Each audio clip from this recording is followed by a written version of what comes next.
investors, they're in an investment firm and they're buying equity. So these are much more the routes to wealth. It doesn't come to the hours. You really just want a job or a career or a profession where your inputs don't match your outputs. So if you look at modern society, again, this is later in the tweet storm, businesses that have high creativity and high leverage tend to be ones where you could do an hour of work and it can have a huge effect, or you can do 1,000 hours of work and it can have no effect. For example, look at software engineering. One great engineer can, for example, create Bitcoin and create billions of dollars worth of value. An engineer who's working on the wrong thing or not quite as good or just not as creative or thoughtful or whatever can work for an entire year, and every piece of code they ship ends up not getting used. Customers don't want it. That is an example of a profession where the input and the outputs are highly disconnected. It's not based on the number of hours that you put in.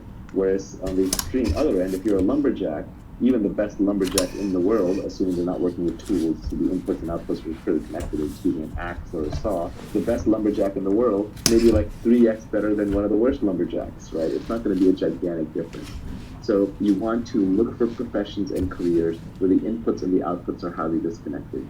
This is another way of saying that you want to look for things that are leveraged. And by leverage, I don't mean financial leverage alone, like Wall Street uses, and that has a bad name. I'm just talking about tools. We're using tools. Computer is a tool that software engineers use. If I'm a lumberjack with bulldozers and automatic robot axes and saws, I'm going to be using tools and have more leverage than someone who's just using his bare hands and trying to rip the trees out by their roots. Tools and leverage are what create this disconnection between inputs and outputs. Creativity, so the higher the creativity component of a profession, the more likely it is to have disconnected inputs and outputs. So I think that if you're looking at professions where your inputs and your outputs are highly connected, it's going to be very, very, very hard to create wealth and make wealth for yourself. Any other big things you should avoid other than renting out your time? Yeah, there are two tweets that I put out that are related. So the first one was talking about, we were talking about like how your lifestyle, has to upgrade, shouldn't get upgraded too fast. And that one said, people who are living far below their means enjoy a freedom that people busy upgrading their lifestyles just can't fathom. And I think that's very important, like just to not upgrade your lifestyle all the time to maintain your freedom. And it just gives you a freedom of operation. Once you make a little bit of money, you still want to be living like your old self, so that just the worry goes away. So don't run out to upgrade that house and lifestyle and all that stuff. Let's say you're going to get $1,000 an hour. The problem is that when you go into a work lifestyle like that, you don't just suddenly go from making $20 an hour to making $1,000 an hour. That's a progression over a long career. And as that happens, one subtle problem is that you upgrade your lifestyle as you make more and more money. And that upgrading of the lifestyle ups what you consider to be wealth, and you stay in this wage slave trap. So I forget who said it, maybe it was Nassim Taleb, but he said, the most dangerous things are heroin and a monthly salary, right? Because they're highly addictive. The way you want to get wealthy is you want to be poor and working and working and working. And this is, for example, how the tech industry works, where you don't make any money for 10 years, and then suddenly in year 11, you might have a giant payday, which is, by the way, one reason why these very high marginal tax rates for the so-called wealthy are flawed, because the highest risk-taking, most creative professions literally lose money for a decade of your life while you take massive risk and you bleed and bleed and bleed. And then suddenly in year 11 or year 15, you might have one single big payday.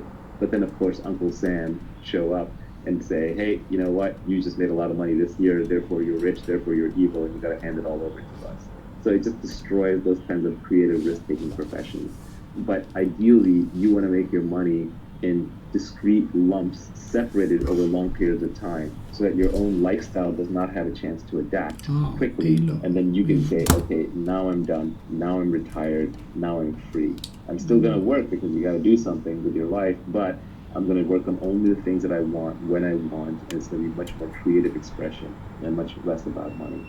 You're not going to get rich renting out your time, but you say that you will get rich by giving society what it wants, but does not yet know how to get at scale. That's right. So essentially, as we talked about before, money is IOU. Let me see. I know.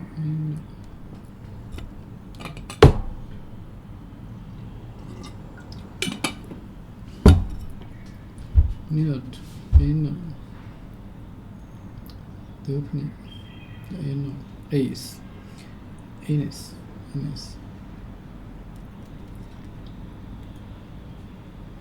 anus,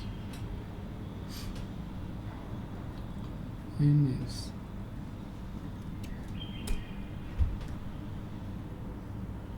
anus,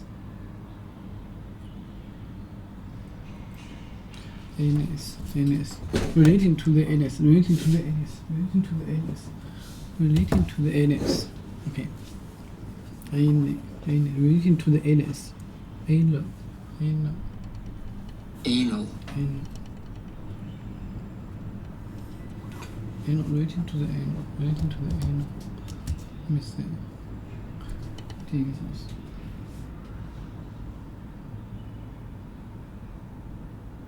Anal.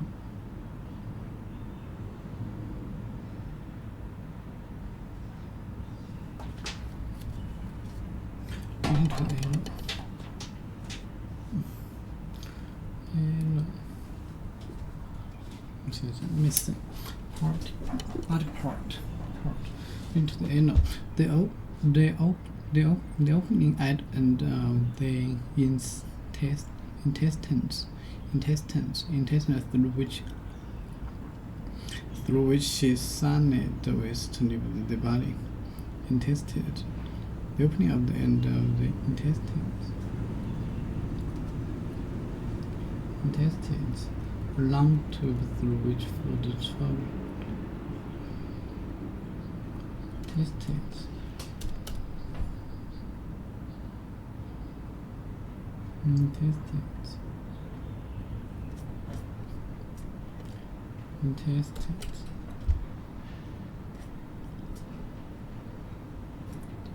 Intestines. Anal. Missing. Anus. Relating to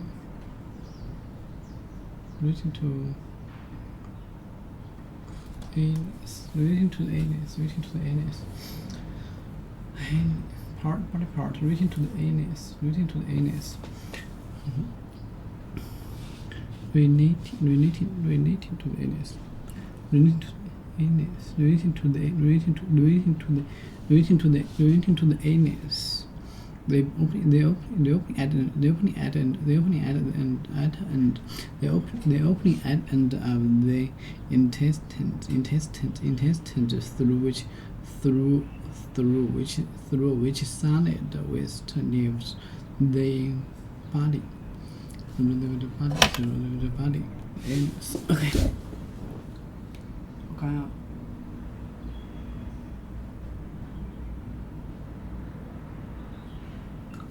Relating to the anus, the anal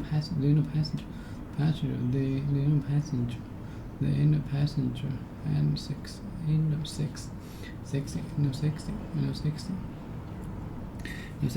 You should say her word.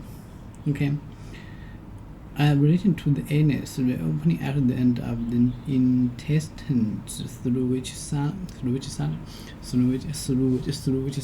not subtle and not hard, waste to leave the body. The anal passage. Let me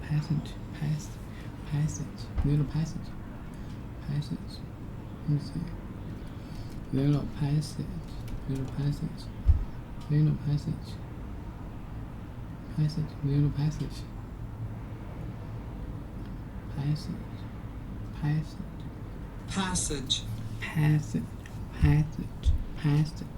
The anal passage.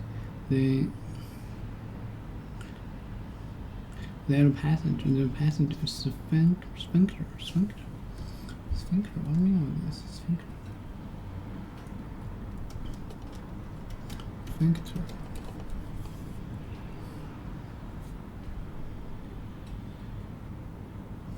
Muscle that responds and opening in the body and can tighten to close it.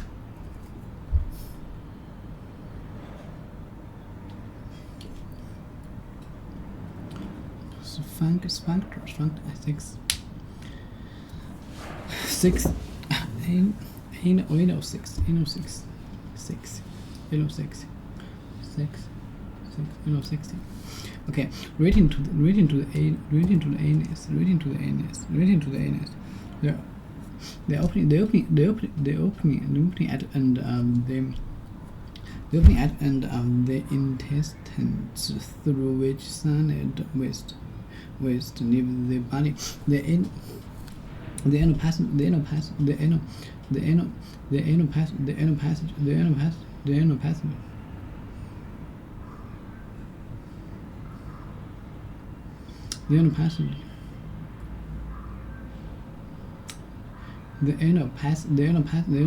anal passenger sphincter.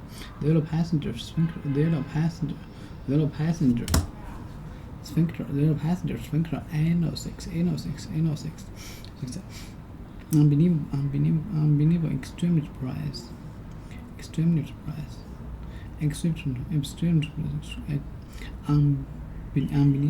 extremely surprised. She is unbelievable,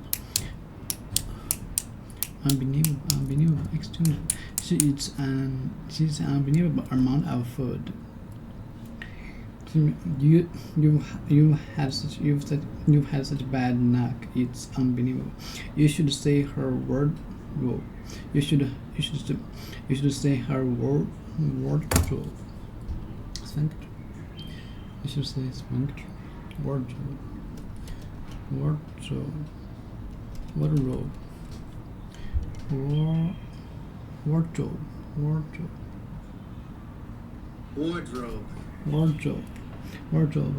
A tall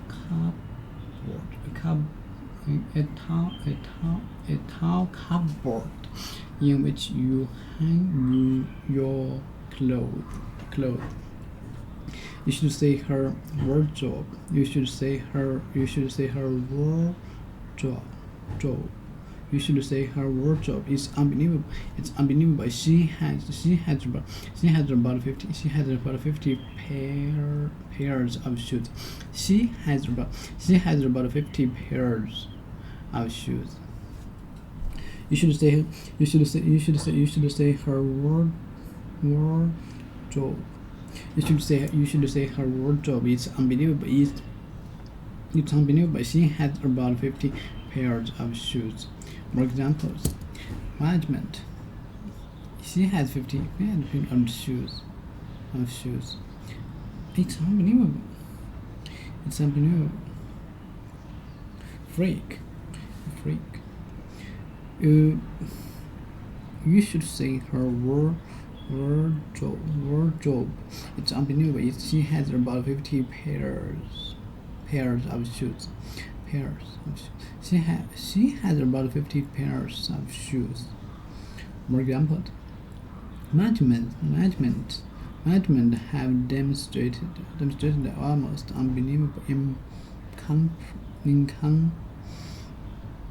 incompetence in their handling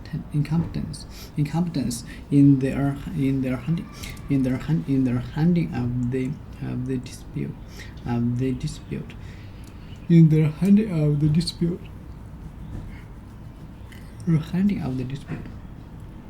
Management have demonstrated the almost unbelievable incompetence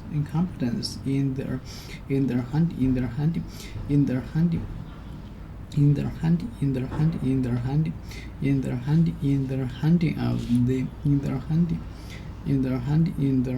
of the dispute. Management have demonstrated almost unbelievable incompetence in their handling of the dispute. Demonstrated the neck of the pig. Or something. That's right. Wardrobe.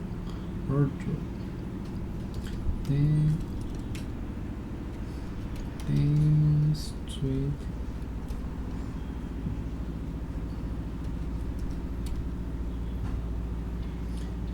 To show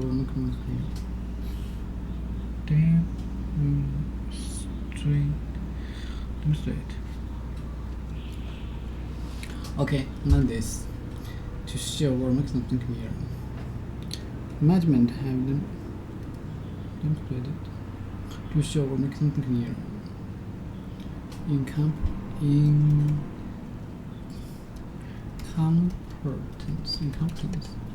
Competence, lack of the ability to do something successful. Okay, yeah. Lack of the ability, ability to do something successful, whereas it should be done. Lack of ability to do something successful, whereas it should be done. Lack of ability to do something successful, whereas it should be done. Management have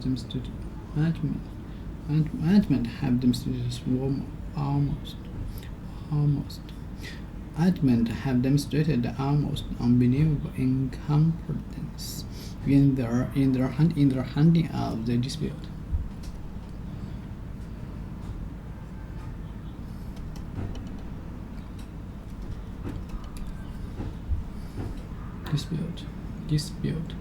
An argument towards argument, especially an official one between official public and between, for example, works and employee or relating to the person relating to a position of responsibility. So basically, in her work,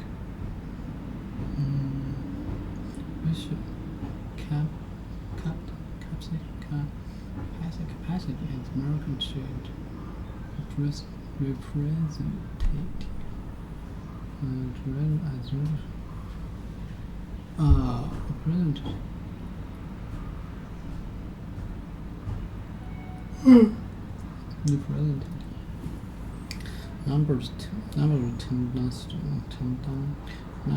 number tendency to the British Prime Minister, the official resistance, agreed to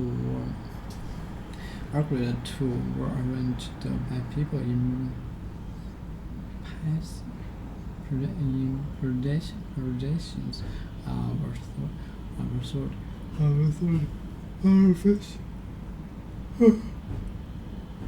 the official photo of the president relating to a position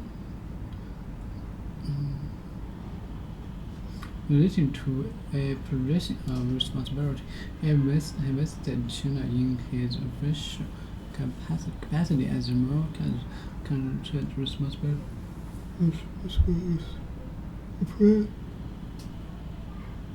Dispute. Okay, management have them so almost unbelievable in their handling of the dispute. Okay, man.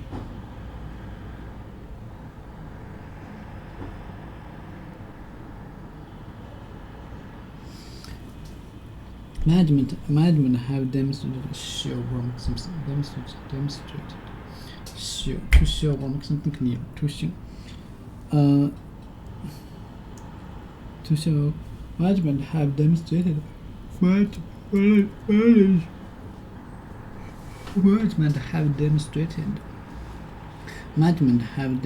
almost unbelievable incompetence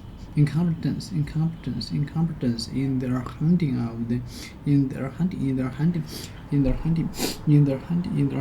of the dispute. That anyone could be treated so badly. Treated badly. Careful, professional.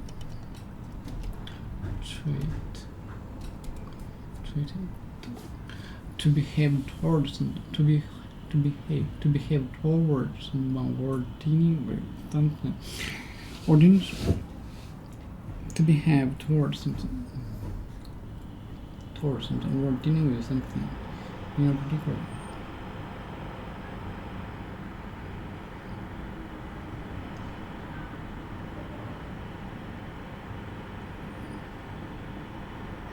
Treated, to behave toward,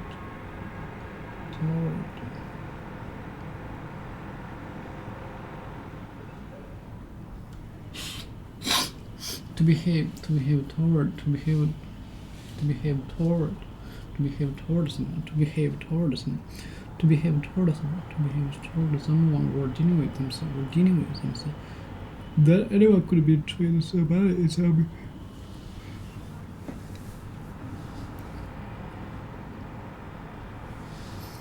that anyone could be treated so badly. It's unbelievable.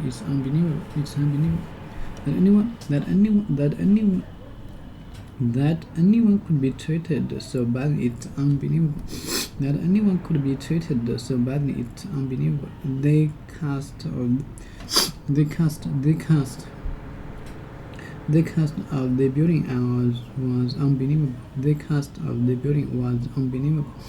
His statement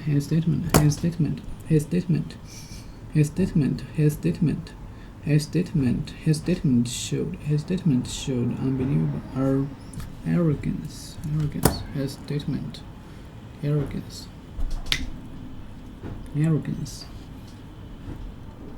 Not careful. Treated and not okay. Arrogance.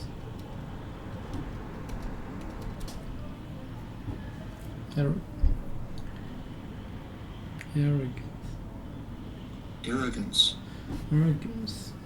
The quality of being unpleasantly proud and behaving as if you are more important than although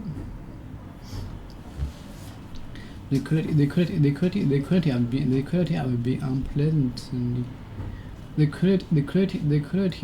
unpleasantly proud and behaving as if you are more important than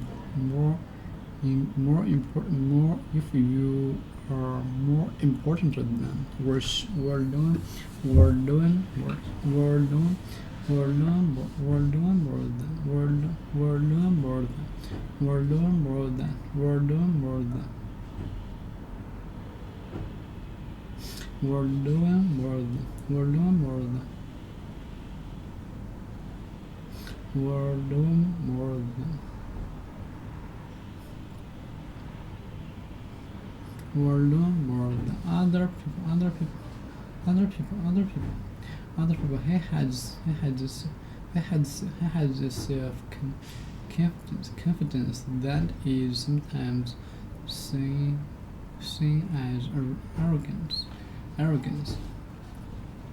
The quality of being unpleasantly proud. See you later.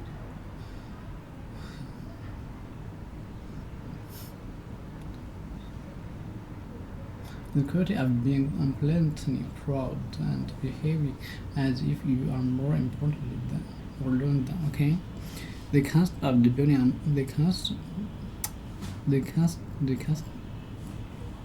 That anyone could be treated so badly is unbelievable. The cast of the building was unbelievable. The cast of the building was unbelievable. The cast of the building was unbelievable. His stated showed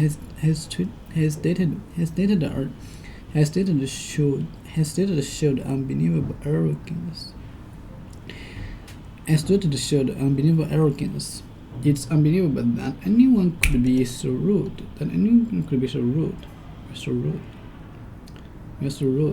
It's unbelievable that anyone could be so rude. It's unbelievable that anyone could be so rude.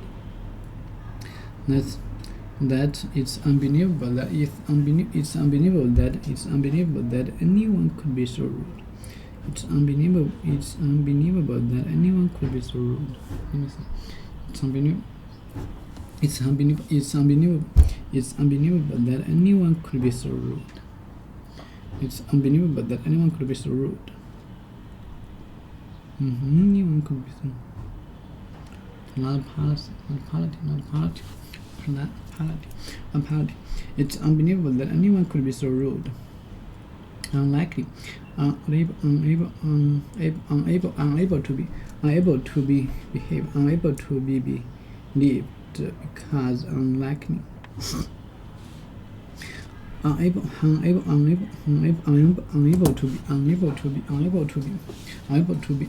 be believed because unlikely. Unable to be believed because unlikely. I thought most of the character in the play totally I thought most of the in the play were totally unbelievable. Totally acting characters. Rude, you're rude. Not palette. Yeah, I'm right. Character.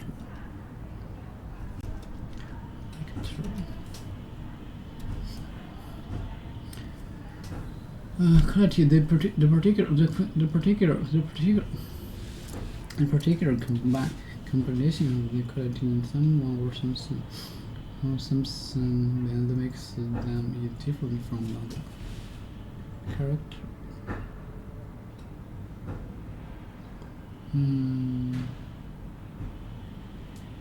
Character.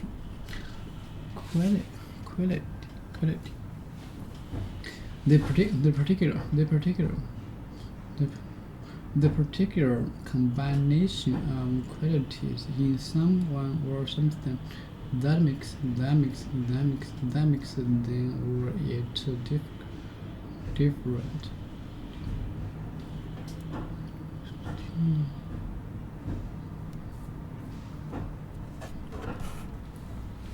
Let me take.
I thought most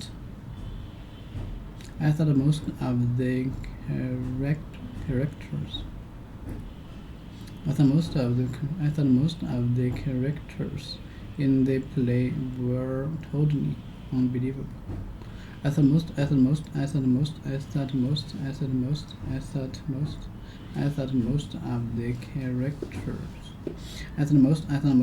characters in the play were totally unbelievable.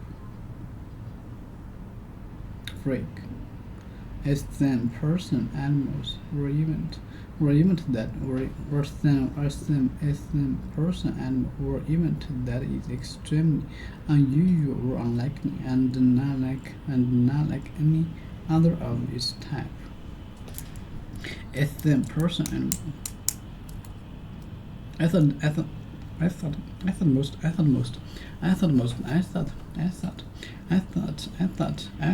most of the characters in the play were totally unbelievable.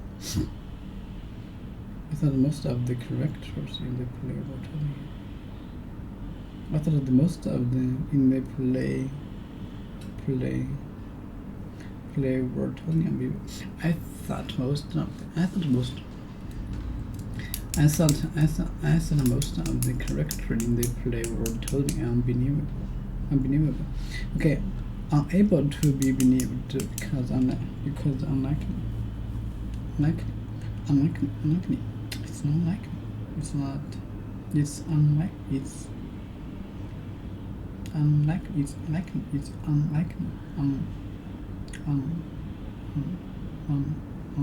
it's unlikely, it's unlikely, it's unlikely, it's unlikely, unlikely, unable to be, unable to be, characteristic, arrogance, traits, dealing with,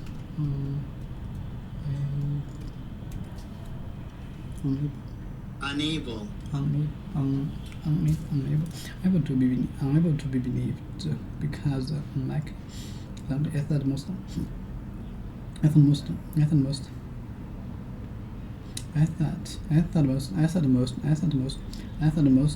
the character.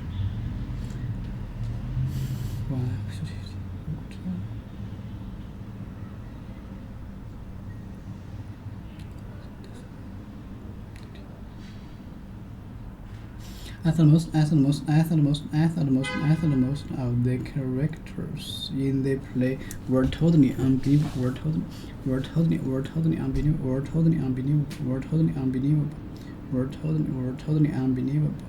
At the most of the characters in the play were totally unbelievable. Freak. Strange, or thin, thin person, animal, or event that is extremely unusual, or unlikely, and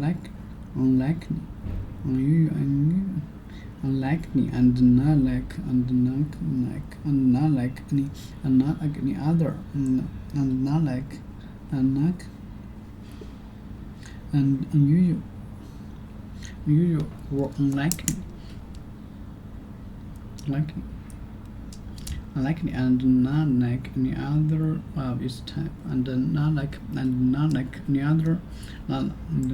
any other of its type. Freak. You're a freak.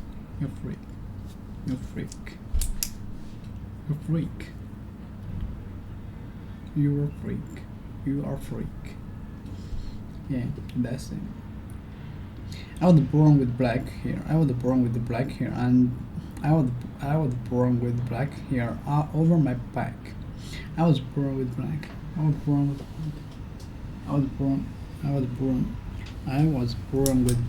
hair all over my back, like some sort of freak.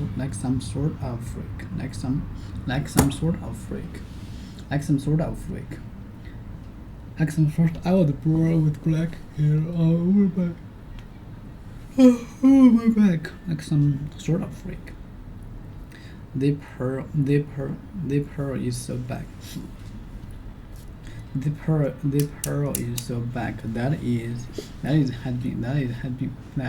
has been described. Freak of nature. The pearl is so big. The pearl. I was born with black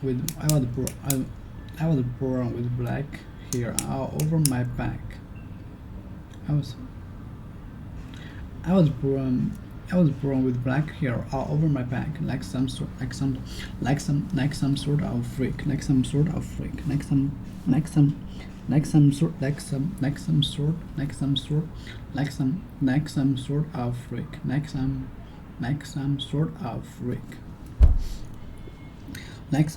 freak. The pearl is so big. The pearl is so big. The pearl is so big that it has been. The pearl is so big. The pearl is so big that it has been. The pearl is so big that it has been described as a freak of nature. As a freak of nature.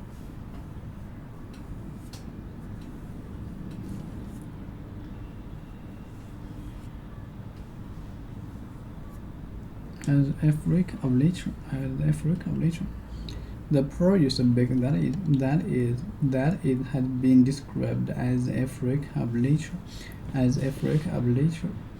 The pearl is so big that it that it has been.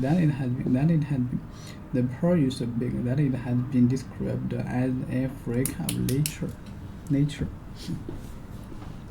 Humorous. At my school, you were considered. At my school, you were considered to be a freak. At my school, you were considered to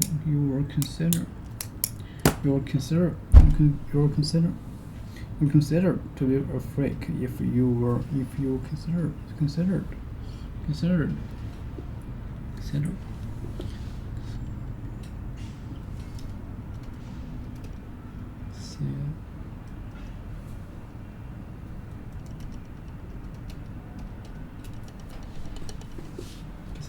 Considered. Our opinion word decision that someone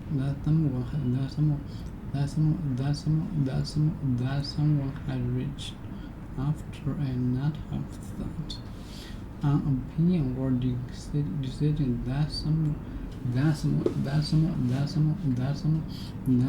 has reached after a not have thought. It is my considered.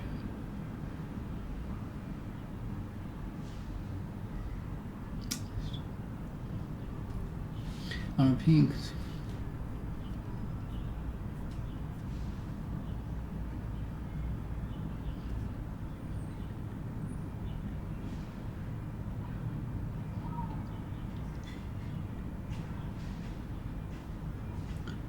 Opinion or decision that someone has reached a lot of thoughts.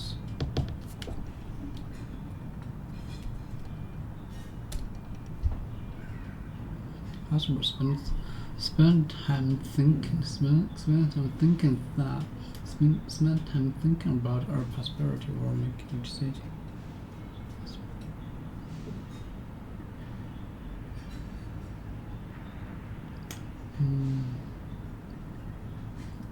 Then considered. You were considered to be a freak. You were considered to be a freak. At my school, you were considered. Spend time considered. At my school, you were considered to be a freak if you weren't interested in sports. If you were in streets. The pearl.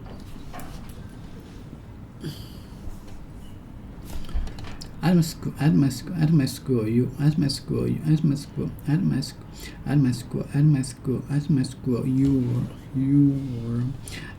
you were considered to be a freak if you weren't interested in sports. At my school, you were considered to be a freak if you weren't interested in sports. At my school, you were considered to be a freak if you weren't interested in sports. To become or cause someone. To become or cause someone to become extremely emotional. To become or cause someone emotional. Cause someone considered. Extreme characters. Quality the particular condition of comment. Characters make them very different from others.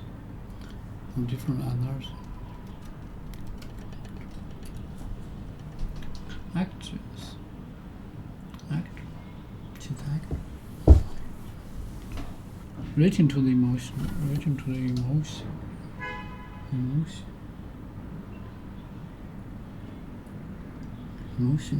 A children's emotional development. Relating to the emotion. To become or cause someone to become extremely emotional.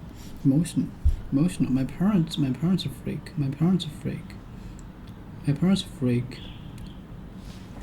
To become. My parents freaked when I told them I was pregnant. To become To become, work hard, someone to become extremely emotional. To become, work hard, work hard, someone to become extremely emotional. To become, work hard, someone to become extremely emotional. To become, work hard, someone to become, work hard, someone to become, work hard, someone to become, work hard, someone to become extremely emotional. To become emotional. To become, work hard, someone to become extremely emotional. My parents freaked when I told them I was pregnant. Well, my parents to become, work hard, someone to become, work hard, someone to become extremely emotional. Yeah. Intestines. Wardrobe. Demonstrated, show, or make something clear. Incompetence, lack of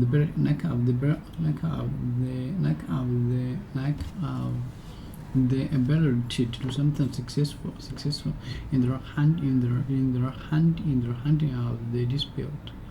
The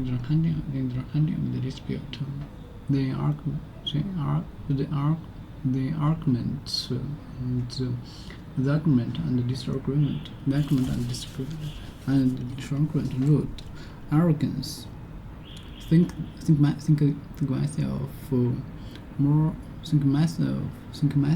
know about more. Think myself know more than other ones, more than any other. Characters.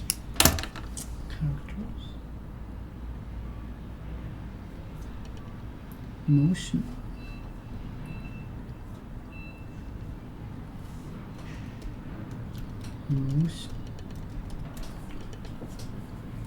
Emotional. Relating to the emotions. Quality. The particular combines. The particular combination of qualities in someone or something that makes them or are different from others. The particular combination of qualities in some or something that makes them or it different from others. The particular combination of qualities in someone or something that makes them or it different from others. Politeness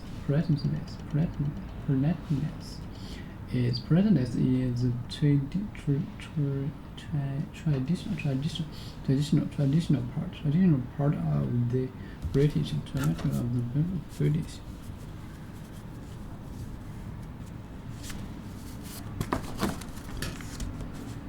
From others is different different from others. Politeness is traditional part of the British characters.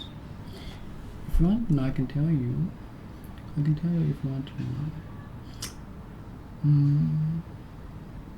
Actually, I think that is hard one. When I learn language, and I think it's difficult. I think it's hard. It's really hard. I think it's really hard when I learn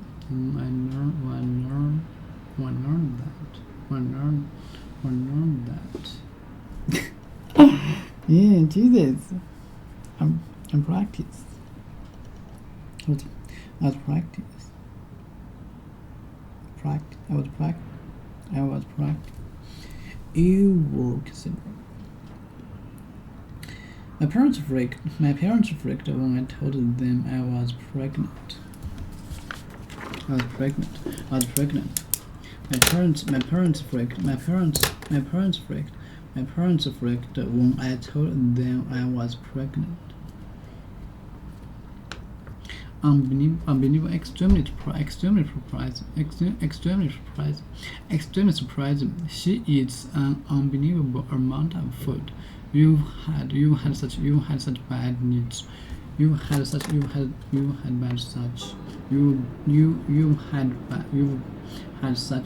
luck. It's unbelievable. You should say her wardrobe. You should say her wardrobe. We should say her wardrobe. It's unbelievable. She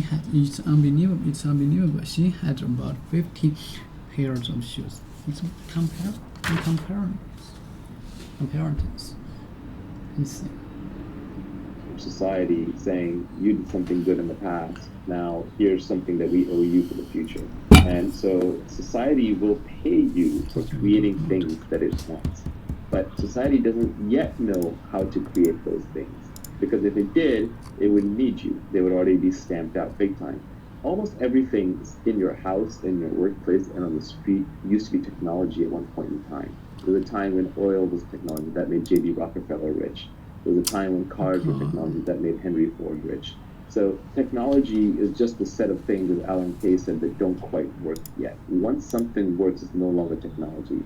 So society always wants new things. And if you want to be wealthy, you want to figure out which one of those things you can provide for society that it does not yet know how to get, but it will want. That's natural to you and within your skill set, within your capabilities. And then you have to figure out how to scale it. Because if you just build one of it, that's not enough. You got to build thousands or hundreds of thousands or millions or billions of them. So everybody can have one. Steve Jobs and his team, of course, figured out that society would want smartphones, computer in their pocket that had all the phone capabilities times 100 and be easy to use. So they figured out how to build that, and then they figured out how to scale it, and then they figured out how to get one into every first world citizen's pocket, and eventually every third world citizen too. And so because of that, they're handsomely rewarded, and Apple is the most valuable company in the world. The way I tried to put it was that the entrepreneur's job is to try to bring the high end to the mass market. It starts as high end. First, it starts with an act of creativity. First, you create it just because you want it. You want it, and you know how to build it, and you need it. And so you build it for yourself. Then you figure out how to get it to other people, and then for a little while, rich people have it. Like, for example, rich people had chauffeurs, and then they had black town cars, and then Uber came along, and everyone's private driver was available to everybody. And now you can even see Uber pools that are replacing shuttle buses because it's just more convenient. And then you get scooters, which are even further down market of that. So you're right, it's about distributing what rich people used to have to everybody. But the entrepreneur's job starts even before that, which is creation. Entrepreneurship is essentially an act of creating something new from scratch, predicting the society will want it, and then figuring out how to scale it and get it to everybody in a profitable way and self-sustaining. Let's look at this next tweet, which I thought was cryptic and also super interesting about the kind of job or career that you might have. You said the internet has massively broadened the possible space of careers. Most people haven't figured this out yet. The fundamental property of the internet, more than any other single thing, is it connects every human to each other human on the planet. You can now reach everyone, whether it's by emailing them personally, whether it's by broadcasting to them on Twitter, whether it's by posting something on Facebook that they find, whether it's by putting it on a website they come and access. It connects everyone to everyone. So the internet is an inter-networking tool. It connects everybody. That is its superpower. So you want to use that. What that helps you figure out is that the internet means that you can find your audience for your product or your talent and skill, no matter how far away they are. For example, Ninad, who's Illustratus, if he was in these videos pre-internet, how would he get the message out there? It would just be, what would he do? He would run around where he lives in his neighborhood, showing it to people on a computer or a screen, or he would try to get it played at his local movie theater. It was impossible. It only works because he can put it on the internet. And then how many people in the world are really interested in it, or even interested in what we're talking about, are really going to absorb it, right? It's going to be a very small subset of humanity. The key is being able to reach them. So what the internet does is it allows any niche obsession, which could be just the weirdest thing. It could be like people who collect snakes, to like people who like to ride hot air balloons, to people who like to sail around the world by themselves, just one person on a craft, or someone who's obsessed with miniature cooking, like there's this whole Japanese miniature cooking phenomenon, or there's a show about a woman who goes to people's houses and tidies it up, right? So whatever niche obsession you have, the internet allows you to scale. Now, that's not to say that what you build will be the next Facebook to reach billions of users, but if you just want to reach 50,000 passionate people like you, there's an audience out there for you. So the beauty of this is that we have 7 billion beings on this planet. The combinatorics of human DNA are incredible. Everyone is completely different. You'll never meet any two people who are vaguely similar to each other that can substitute for each other. It's not like you can say, well, Nivi just left my life, so I can have this other person come in and he's just like Nivi, and I get the same feelings, the same responses, and the same ideas. No, there are no substitutes for people. People are completely unique. So given that each person has different skill sets, different interests, different obsessions, and it's that diversity that becomes a creative superpower. So each person can be creatively superb at their own unique thing. But before, that didn't matter, because if you were living in a little fishing village in Italy, like your fishing village didn't necessarily need your completely unique skill, and you had to conform to just the few jobs that were available. But now, today, you can be completely unique. You can go out on the internet and you can find your audience, and you can build a business and create a product and build wealth and make people happy, just uniquely expressing yourself through the internet. Space of careers has been so broad.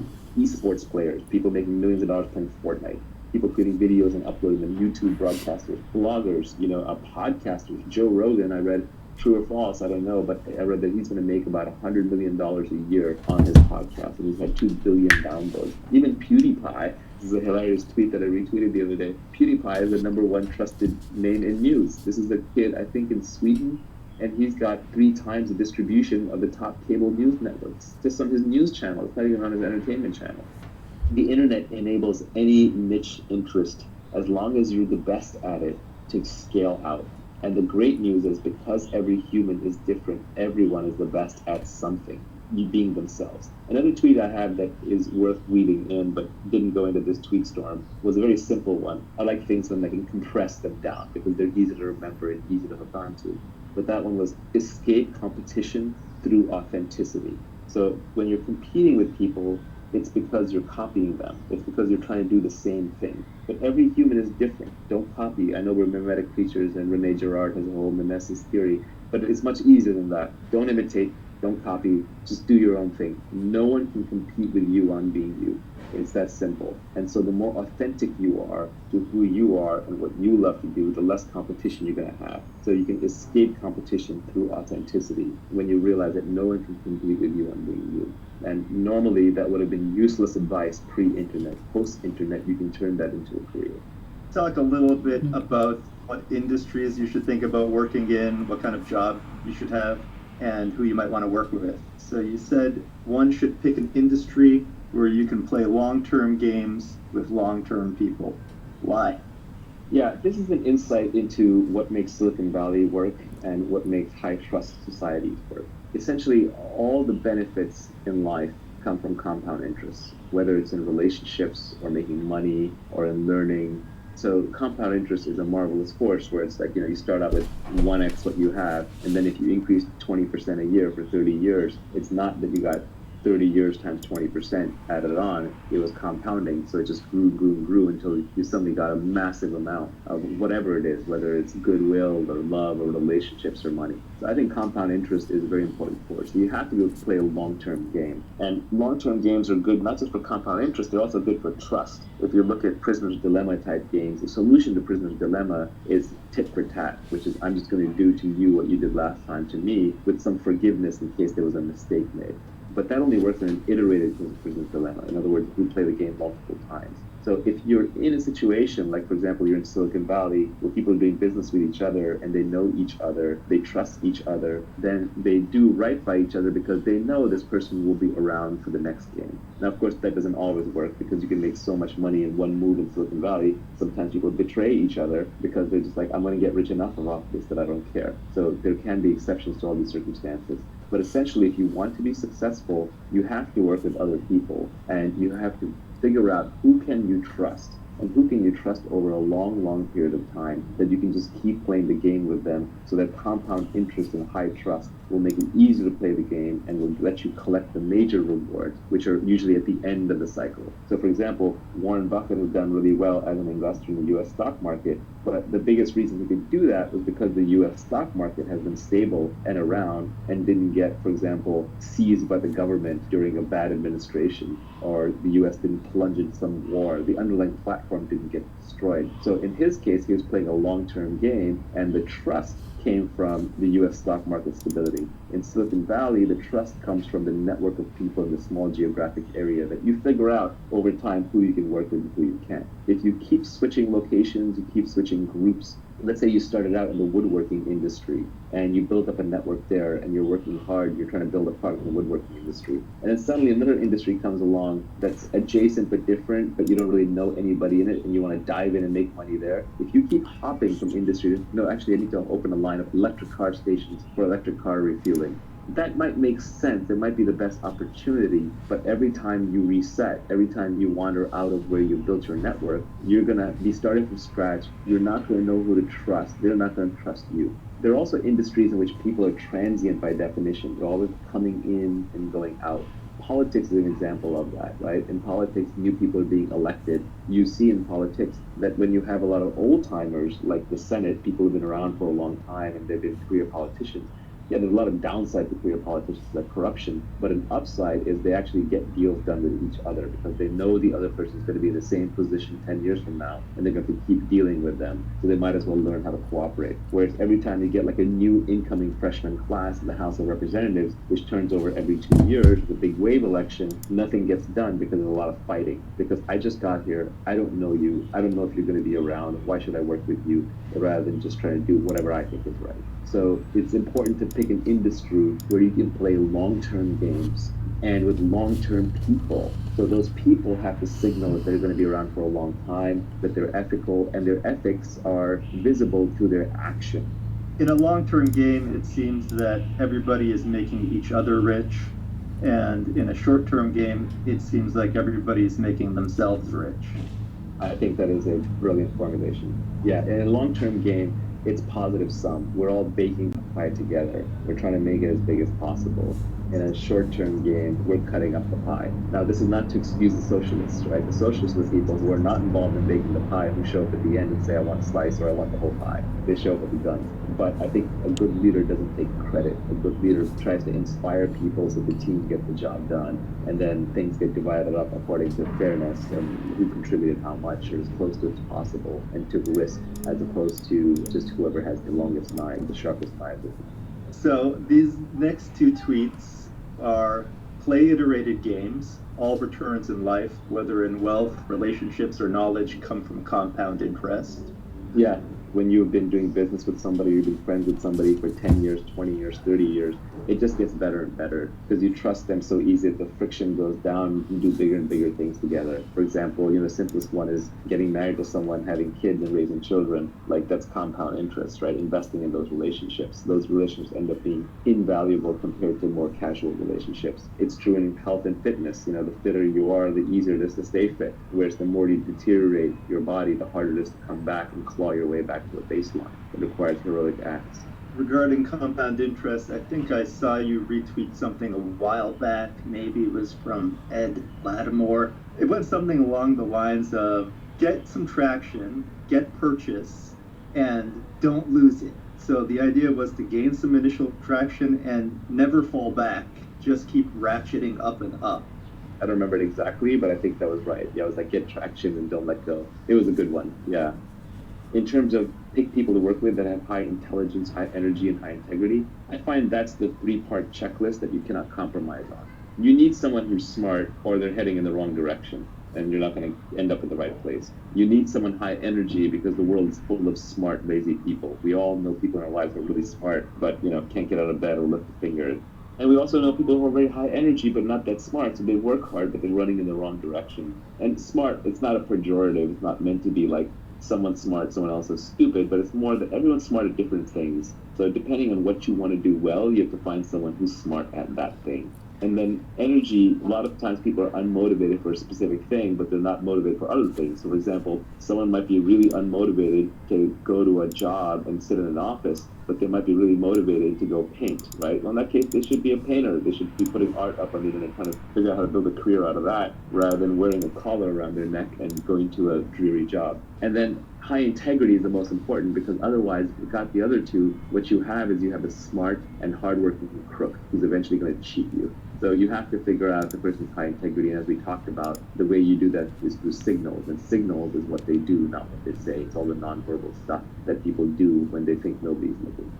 With respect to the energy, there was this interesting thing from Sam Altman a while back where he was talking about delegation, and he was saying one of the important things for delegation is delegate to people who are actually good at the thing that you want them to do. It's the most obvious thing, but it seems like you want to partner with people who are naturally going to do the things that you want them to do. Yeah, I almost won't start a company or hire a person or work with somebody if I just don't think they're into what I want them to do. When I was younger, I used to try and talk people into things. That was this idea that you can sell someone into doing something, but you can't. You can't keep them motivated. You can get them inspired initially. It might work if you're a king like Henry V and you're trying to get them to just charge into battle, and then they'll figure it out. But if you're trying to keep someone motivated for the long term, that motivation has to come intrinsically. You can't just create it, nor can you be the crutch for them if they don't have that intrinsic motivation. So you have to make sure people actually are high energy and want to do what you want them to do or what you want to work with them. Reading signals is very, very important. Signals are what people do despite what they say.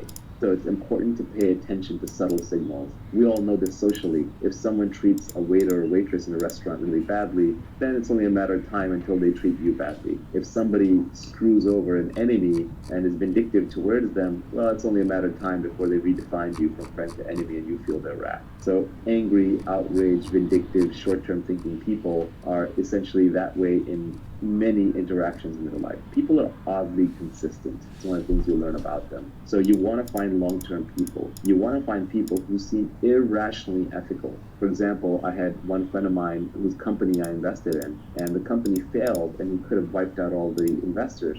But he kept putting more and more personal money in. Through 3 different pivots, he put personal money in until the company finally succeeded. And in the process, he never wiped out the investors. And I was always grateful to him for that. I said, like, wow, that's amazing that, you were so good to your investors. You didn't wipe them out. And he got offended by that. He said, I didn't do it for you. I didn't do it for my investors. I did it for me. It's my own self-esteem. It's what I care about. That's how I live my life. That's the kind of person you want to work with. Another quote that I like, I have a tweet on this. I think I read this somewhere else recently, so I'm not taking credit for this, but I modified it a little bit, which is that self-esteem is a reputation that you have with yourself. You'll always know. So good people, moral people, ethical people, easy to work with people, reliable people tend to have very high self-esteem because they have very good reputation with themselves and they understand that. It's not ego. Self-esteem and ego are different things, because ego can be undeserved, but self-esteem, at least you feel like you lived up to your own internal moral code of ethics. And so it's very hard to work with people who end up being low integrity. And it's hard to figure out who's high integrity and low integrity. Generally, the more someone is saying that they're moral and ethical and high integrity, the less likely they're to be that way. It's very much like status signaling. If you overtly bid for status, if you overtly talk about being high status, that is a low status move. If you openly talk about how honest and reliable and trustworthy you are, you're probably not that honest and trustworthy. That is a characteristic of con men. So yeah, pick an industry in which you can play long-term games with long-term people. Let's do this last tweet. You said, don't partner with cynics and pessimists. Their beliefs are self-fulfilling. Yeah, essentially, to create things, you have to be a rational optimist. Rational in the sense that you have to see the world for what it really is, and yet you have to be optimistic about your own capabilities and your ability to get things done. We all know people who are consistently pessimistic, who will shoot down everything. Everyone in their life has like the helpful, critical guy, right? He thinks he's being helpful, but he's actually being critical, and he's a downer on everything. That person will not only never do anything great in their lives, they'll prevent other people around them from doing something great. They think their job is to shoot holes in things. And it's okay to shoot holes in things as long as you come up with a solution. There's also the classic military line, either lead, follow, or get out of the way. And these people want a fourth option where they don't want to lead, they don't want to follow, but they don't want to get out of the way. They want to tell you why the thing's not going to work. And all the really successful people I know have a very strong action bias. They just do things. The easiest way to figure out if something's viable or not is by doing it. At least do the first step and the second step and the third and then decide. So if you want to be successful in life, creating wealth or having good relationships or being fit or even being happy, you need to have an action bias towards getting what you want. And you have to be optimistic about it. Not irrationally. There's nothing worse than someone who's just like foolhardy and chasing what's not work. That's why I say rational optimist. But you have to be rational, know all the pitfalls, know the downsides, but still keep your chin up. I mean, you've got one life on this planet. Why not try to build something big? This is the beauty of Elon Musk and why I think he inspires so many people. It's just when he takes on really, really big, audacious tasks, and he provides an example for people to think big. And it takes a lot of work to build even small things. I don't think the corner grocery store owner is working any less hard than Elon Musk or pouring any less sweat and toil into it. Maybe even more. But for whatever reason, education, circumstance, they didn't get the chance to think as big, so the outcome's not as big. So it's just better to think big, obviously rationally within your means, stay optimistic. The cynics and the pessimists, what they're really saying, and fortunate, but they're saying, I've given up. I don't think I can do anything. And so the world to me just looks like a world where nobody can do anything. And so why should you go do something? Because if you fail, then I'm right, which is great. But if you succeed, then you just make me look bad. Yeah, it's probably better to be an irrational optimist than it is to be a rational cynic. Yeah, there's a completely rational frame on why you should be an optimist. Historically, if you go back 2,000 years, 5,000 years, 10,000 years, two people are wandering through the jungle. They hear a tiger. One's an optimist and says, oh, it's not headed our way. The other one says, I'm a pessimist, I'm out of here. And the pessimist runs and survives, and the optimist gets eaten. So we're descended from pessimists. We're genetically hardwired to be pessimists. But modern society is far, far safer. There are no tigers wandering down the street. It's very unlikely that you will end up in total ruin, although you should avoid total ruin. Much more likely that the upside is unlimited and the downside is limited. So adapting for modern society means overriding your pessimism and taking slightly irrationally optimistic bets because the upside is unlimited. If you start the next SpaceX or Tesla or Uber, you can make billions of dollars of value for society and for yourself and change the world. And if you fail, it's a big deal. You lost a few $1 million of investor money and they've got plenty more, and that's the bet they take, the chances that you will succeed. It makes sense to be pessimistic in the past. It makes sense to be optimistic today, especially if you're educated and living in a first world country. Even a third world country, I actually think the economic opportunities in third world countries are much larger. The one thing you have to avoid is the risk of ruin. Ruin means stay out of jail, so don't do anything that's illegal. It's never worth it to wear an orange jumpsuit. And stay out of total catastrophic loss. That could mean that you stay out of things that could be physically dangerous, hurt your body. You have to watch your health.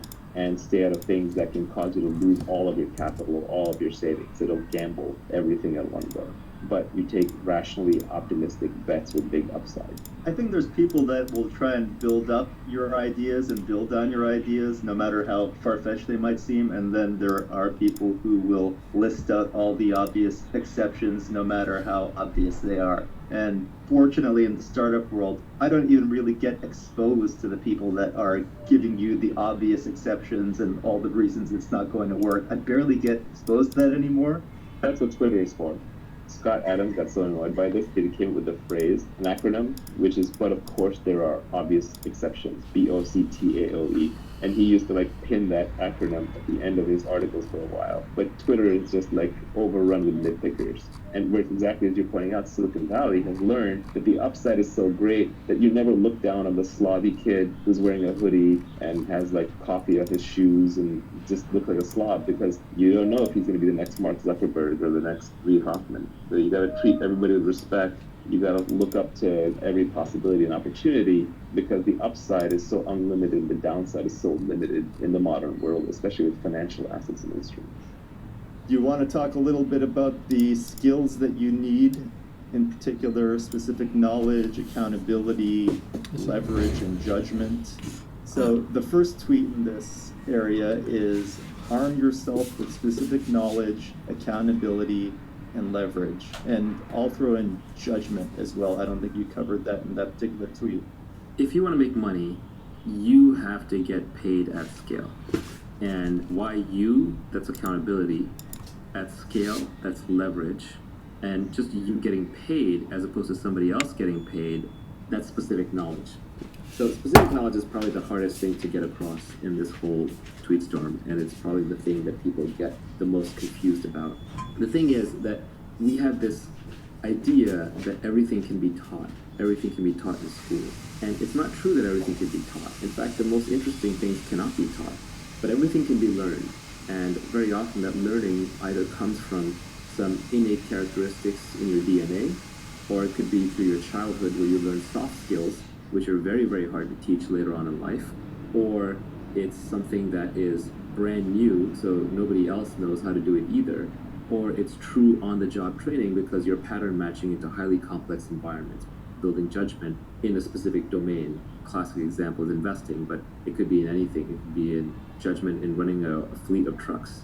It could be judgment in weather forecasting. So specific knowledge is the knowledge that you care about, especially if you're later in life. Let's say you're post 20, 21, 22. You almost don't get to choose which specific knowledge you have. Rather, you get to look at what you have already built by that point in time, and then you can build on top of it. The first thing to notice about specific knowledge is that you can't be trained for it. If you can be trained for it, if you can go to a class and learn specific knowledge, then somebody else can be trained for it too. And then we can mass produce and mass train people. Heck, we can even program computers to do it, and eventually we can program robots to walk around doing it. So if that's the case, then you're extremely replaceable, and all we have to pay you is the minimum wage that we have to pay you to get you to do it, when there are lots of other takers who can be trained to do it.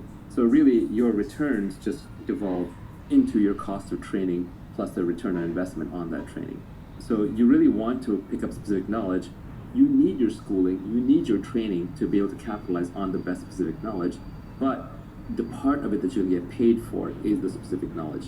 For example, someone who goes and gets a degree in psychology and then becomes a salesperson.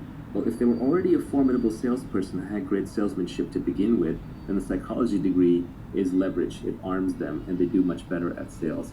But if they were always an introvert, never very good at sales, and they're trying to use psychology to learn sales, they're just not going to get that great at it. Specific knowledge is found much more by pursuing your innate talents, your genuine curiosity, and your passion. It's not by going to school for whatever is the hottest job. It's not for going into whatever field investors say is the hottest. Very often, specific knowledge is at the edge of knowledge. It's also stuff that's just being figured out or is really hard to figure out. So if you're not 100% into it, somebody else who is 100% into it will outperform you. And they won't just outperform you by a little bit, they'll outperform you by a lot.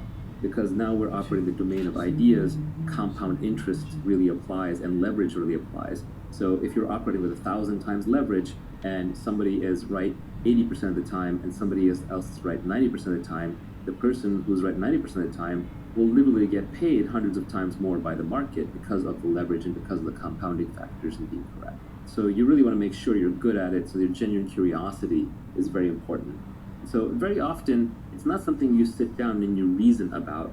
It's more found by observation. You almost have to look back on your own life and see what you're actually good at.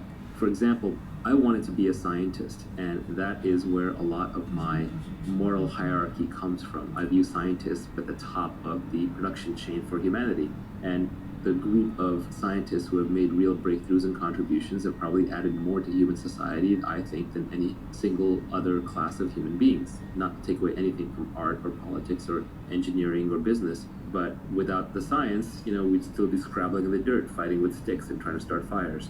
My whole value system was built around scientists, and I wanted to be a great scientist.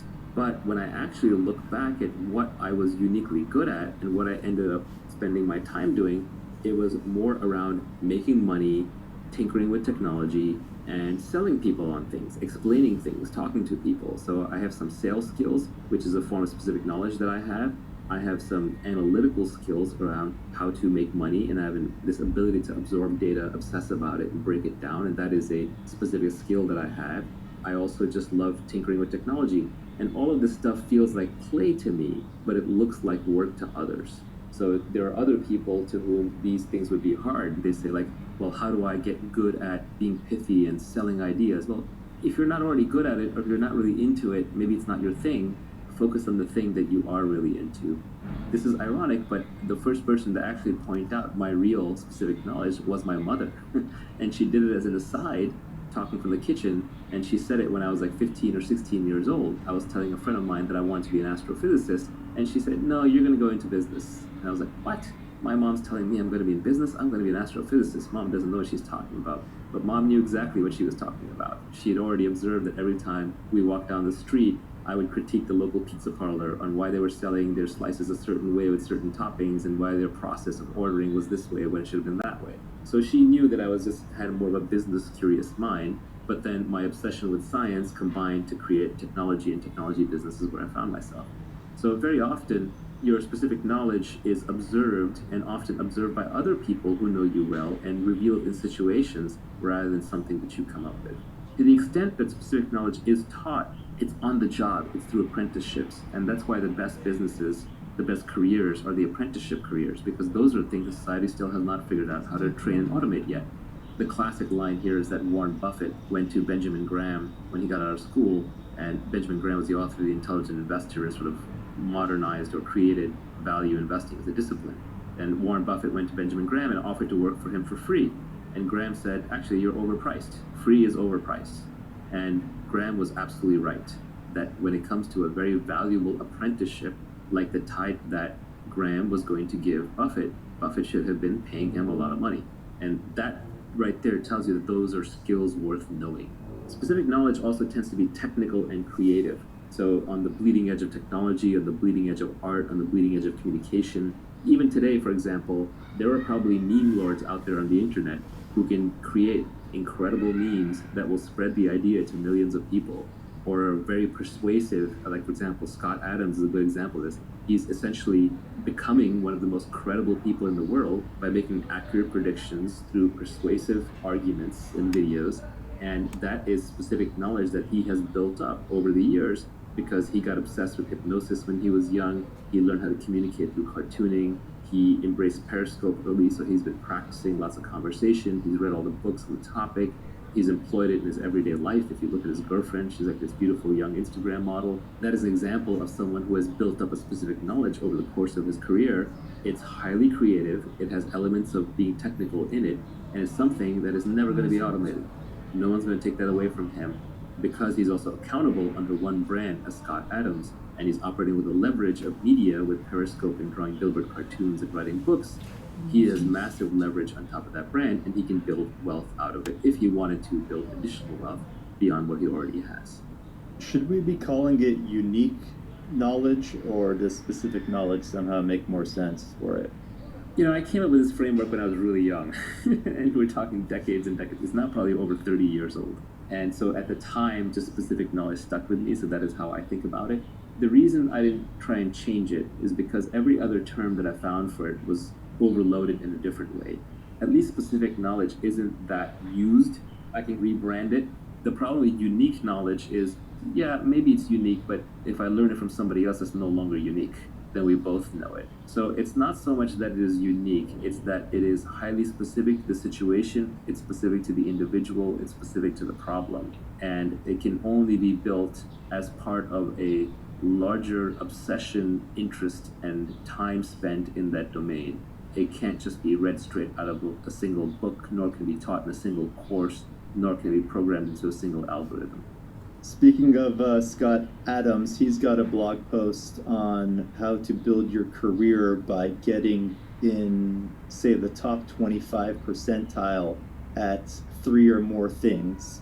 And by doing that, you become the only person in the world who can do those 3 things in the 25th percentile. So instead of trying to be the best at one thing, you just try to be very, very good at 3 or more things. Is that a way of building specific knowledge? I actually think the best way is just to follow your own obsession. And somewhere in the back of your mind, you can realize that, hey, actually, this obsession, like, I'll keep an eye out for the commercial aspects of it. But I think if you go around trying to build it a little too deliberately, if you become too goal-oriented on the money, then you won't pick the right thing. You won't actually pick the thing that you love to do, so you won't go deep enough into it. Scott Adams' observation is a good one. It's predicated on statistics. Let's say there's 10,000 areas that are valuable to the human race today in terms of knowledge to have. and the number one in those 10,000 slots is taken, right? Someone else is likely to be the number one each of those 10,000 unless you happen to be one of the 10,000 most obsessed people in the world at a given thing. But when you start going the combinatorics of combining, well, number 3,728 with top-notch sales skills and really good writing skills and someone who understands accounting and finance really well, when the need for that intersection arrives, you've expanded now from 10,000 through combinatorics to millions or tens of millions. So it just becomes much less competitive. Also, there's diminishing returns, so it's much easier to be top 75 percentile at 3 or 4 things than it is to be literally the number one at something. I think it's a very pragmatic approach, but I think it's important that one not start assembling things too deliberately, because you do want to pick things where you are a natural. Everyone is a natural at something. We're all familiar with that phrase, a natural. Oh, this person's a natural at meeting men or women. This person's a natural socialite. This person's a natural programmer. This person's a natural reader. So whatever you are a natural at, you want to double down on that. And then there are probably multiple things you are natural at, because personalities and humans are very complex. So we want to be able to take the things that you are natural at and combine them so that you automatically, just through sheer interest and enjoyment, end up top 25 or top 10 or top 5% at a number of things. Talking about combining skills, you said that you should learn to sell, learn to build. If you can do both, you'll be unstoppable. This is a very broad category now, but it's 2 broad categories. One is building the product, which is hard, and it's multivariate. That can include design, that can include development, that can include manufacturing, logistics, procurement. It could even be designing and operating a service. It has many, many definitions, but in every industry, there is a definition of the builder. In our tech industry, that's the CTO, it's the programmer, it's the software engineer, hardware engineer. But, even in like a laundry business, it could be the person who's building the laundry service, who is making the trains run on time, who's making sure all the clothes end up in the right place at the right time, and so on. Then the other side of it is the sales side. Again, selling has a very broad definition. Selling doesn't necessarily just mean selling individual customers, but it could mean marketing, it could mean communicating, it could mean recruiting, it could mean raising money, it could mean inspiring people, it could mean doing PR. So it's a broad umbrella category. So generally, the Silicon Valley startup model tends to work best. It's not the only way, but it is probably the most common way. When you have 2 founders, one of whom is world-class at sales and one of whom is world-class at building. An example is, of course, Steve Jobs and Steve Wozniak with Apple. Gates and Allen probably had similar responsibility early on with Microsoft. Larry and Sergey, probably broke down along those lines, although it's a little different there because that was a very technical product delivered to end users through a simple interface. But generally, you will see this pattern repeated over and over. There's a builder and there's a seller. There's a CEO and CTO combo. And the venture and technology investors are almost trained to look for this combo whenever possible. It's a magic combination. The ultimate is when one individual can do both. That's when you get true superpowers. That's when you get people who can create entire.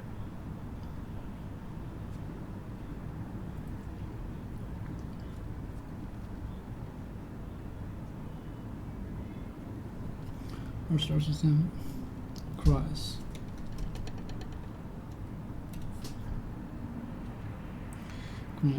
Adjective were unusual, were unexpected. Were you wrong with a freak accent? Freak accent. She was crashed. She was crashed in a freak accent in a cave in France. She crashed. Press. To press something.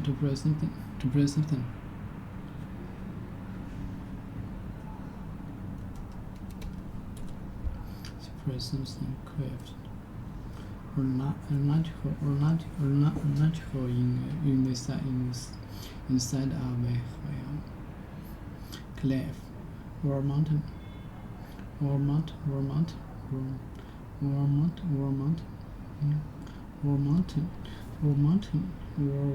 that is underground or one that is underground. Logical in the side of a cliff or mountain, or one that is underground, or one that is in crash. Crash to press something very hard, so that it is broken, so its shape is destroyed. Crash. To press something very hard, so that it is broken, or its shape is destroyed. So the packet had been badly crashed in the mine,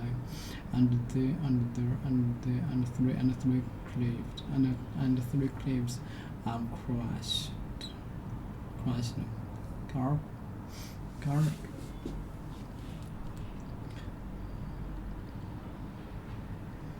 Crash. Neck broke. They press something very hard, so that it is broken. They press something very hard, so that it is broken, or its shape is destroyed. To press something very hard, so that it is broken, or its shape is destroyed. The packet had been badly crashed in the mile, and three cliffs crashed. Garlic, as his arm was badly crushed in the car accident. Press. Okay, were unusual, were unexpected. Freak accident. She was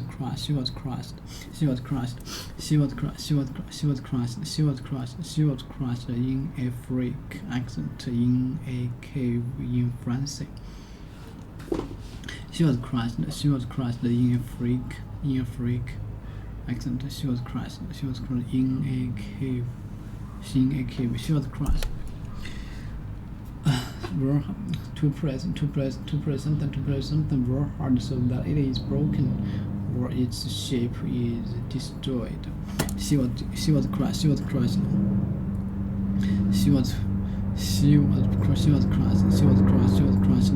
a freak accident in a cave in France.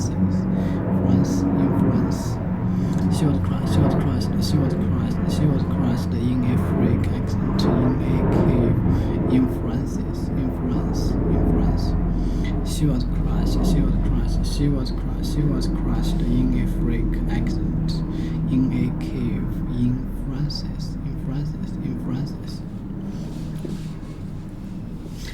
She was crushed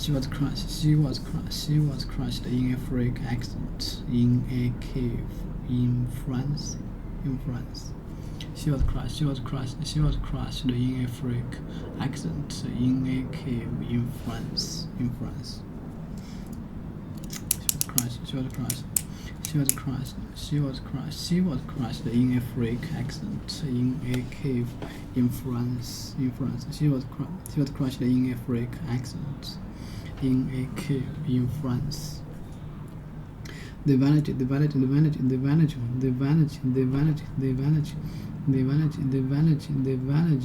destroyed.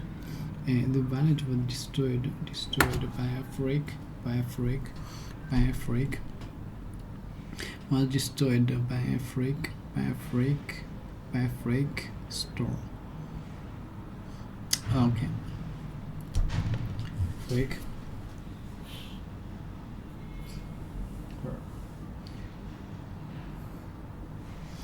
Were unusual or unexpected.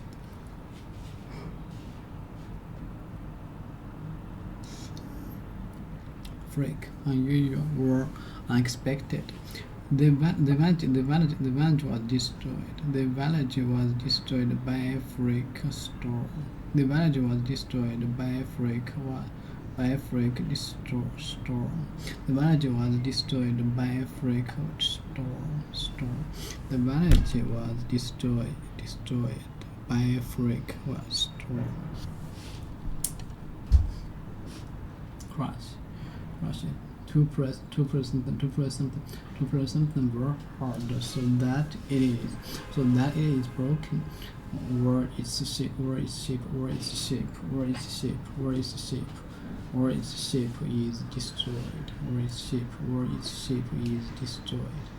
To press something very hard so that it is broken, or its shape is destroyed, To press something very hard so it is broken, or its shape is destroyed. The package had been badly crushed in the mile, and had three cars of crushed car. The village was destroyed by a freak storm. The village was destroyed by a freak storm. Okay, freak accident. She was crushed in a freak accident in a cave in France. The village was destroyed by a freak. Okay. Destroyed. To damage something.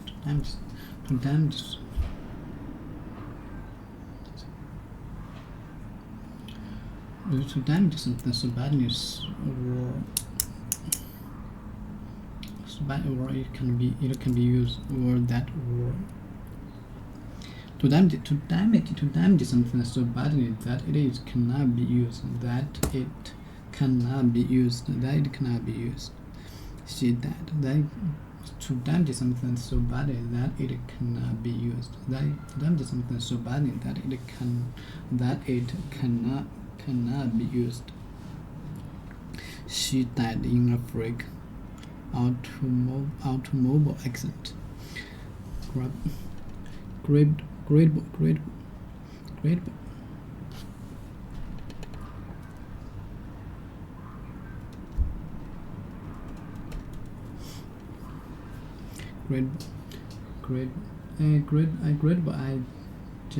Adjective or adverb is one that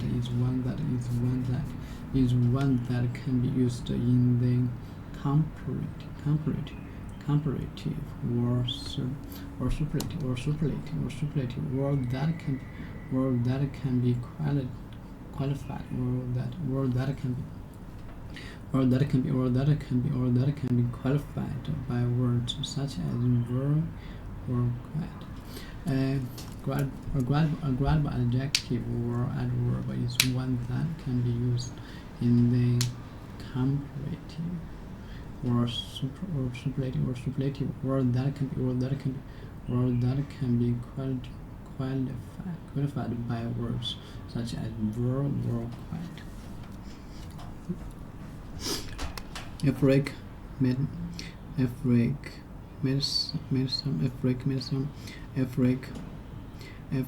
summer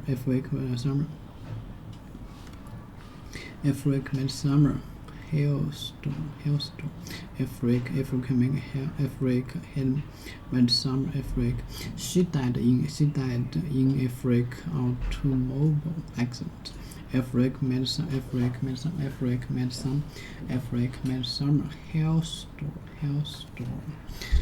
made summer hailstorm caught us all by surprise. A freak made summer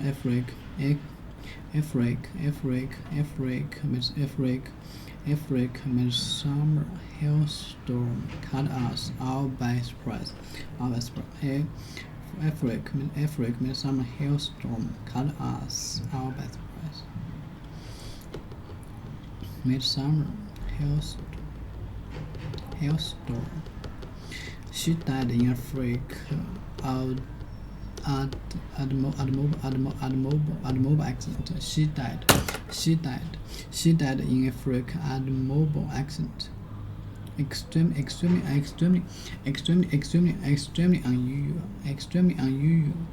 or unlikely.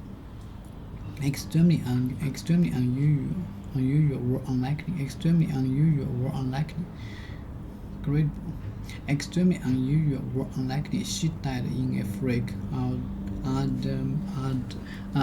automobile accident. A freak medicine. A freak midsummer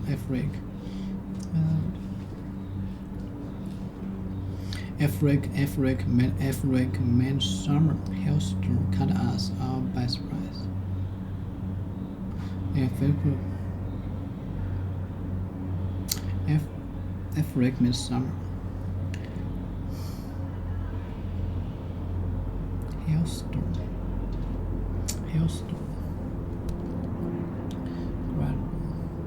What about adjective or verb?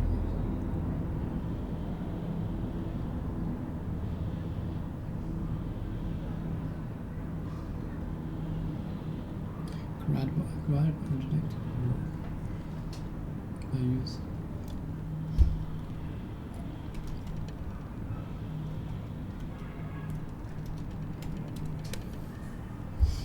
hailstorm.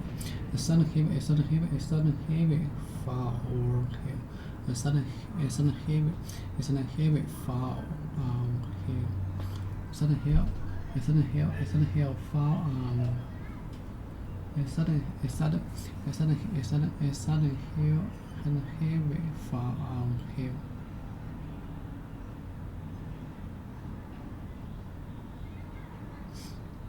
A sudden heavy fall of hail.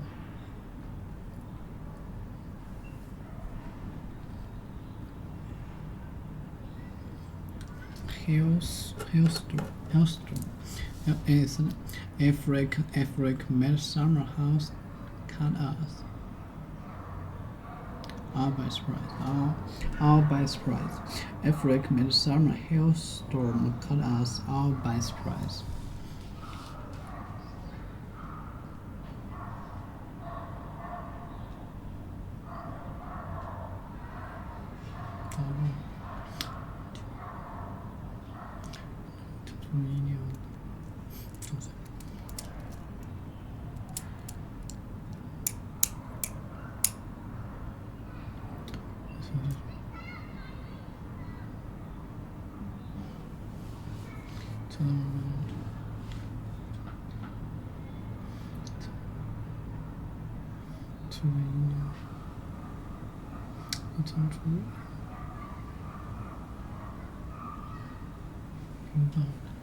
Okay, a freak midsummer hailstorm caught us all by surprise. A freak midsummer hailstorm caught us all by surprise.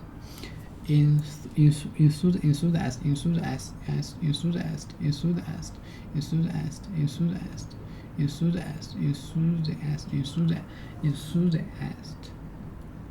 A person who is enthusiastic. A person who is enthusiastic about this state. A person who is enthusiastic about this state. A person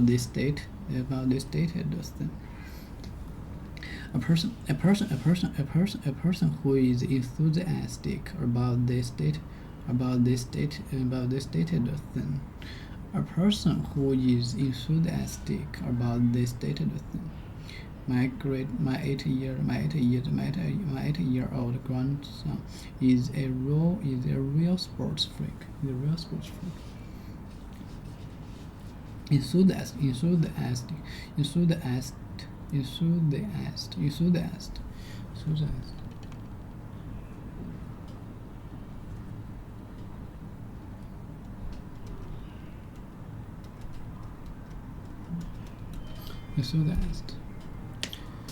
A person who is very interested in and involved with a particular subject or activity or fact.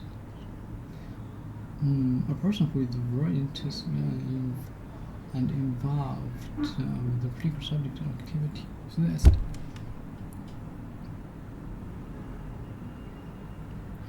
What I mean of this? A person who is about this statement are a person a sports freak. A person who is enthusiastic, a person who is enthusiastic.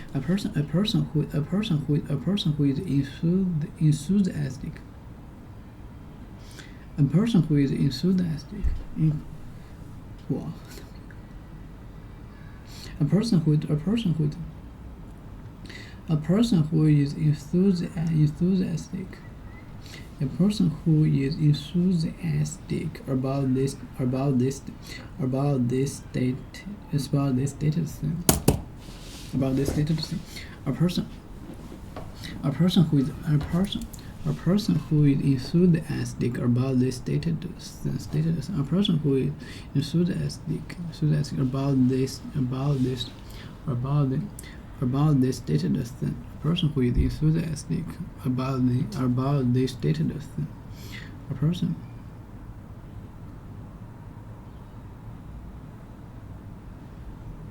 person who is enthusiastic about this status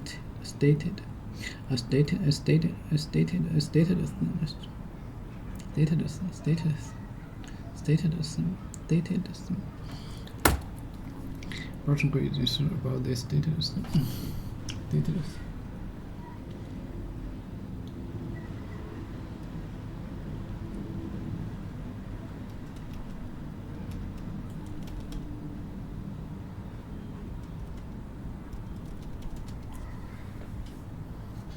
Stated.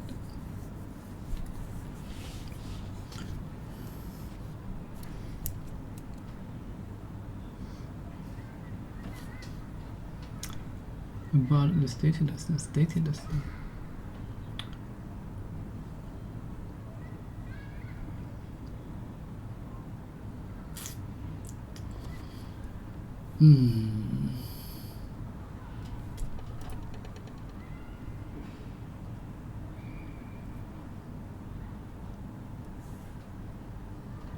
So that's a person with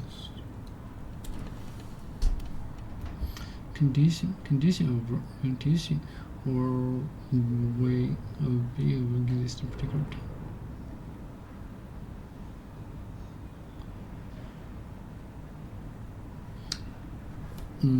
Status about this status a person who is enthusiastic about this statement. A person who is enthusiastic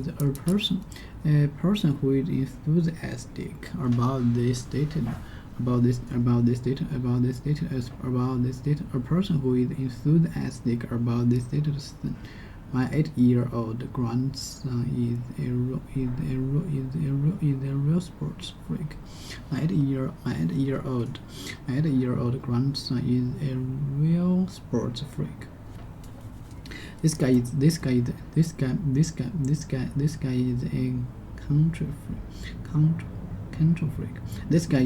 country freak. This guy is a control freak. Wants to control everything. My 8-year-old grandson is a real sports freak. This guy is a control freak. Wants to control everything. My 8-year-old grandson is a real sports freak. This guy is a control freak. This guy is a control freak. Wants to control everything. This guy is a control freak. Wants to control everything. This guy is a control freak. Wants to control everything. Someone or something that is strange.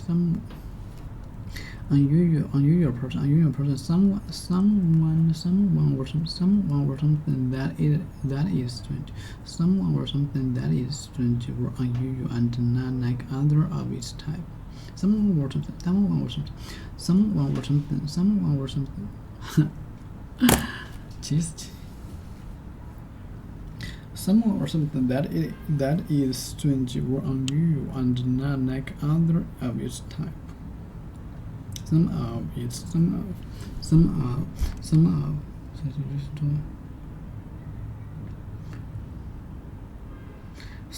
or something that is strange.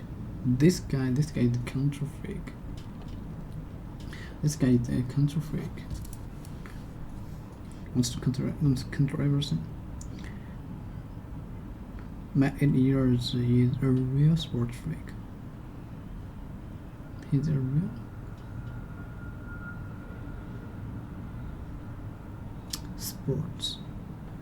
sports freak. Grandson. My 8-year-old grandson is a real sports freak. This guy is a control freak. Wants to control everything. Someone or something. Some unusual person. Someone or something that is strange. Someone or something that is strange or unusual and not like other of its type. Someone or something that is strange or unusual. Someone or something that is strange or unusual and not like other of its type. In my school. Everyone thought you were some kind of freak if you didn't like sports. Unusual person. Someone or something that is strange. Someone or something that is strange or unusual and not like other of its type. In my school, everyone thought you were some kind of freak if you didn't like sports.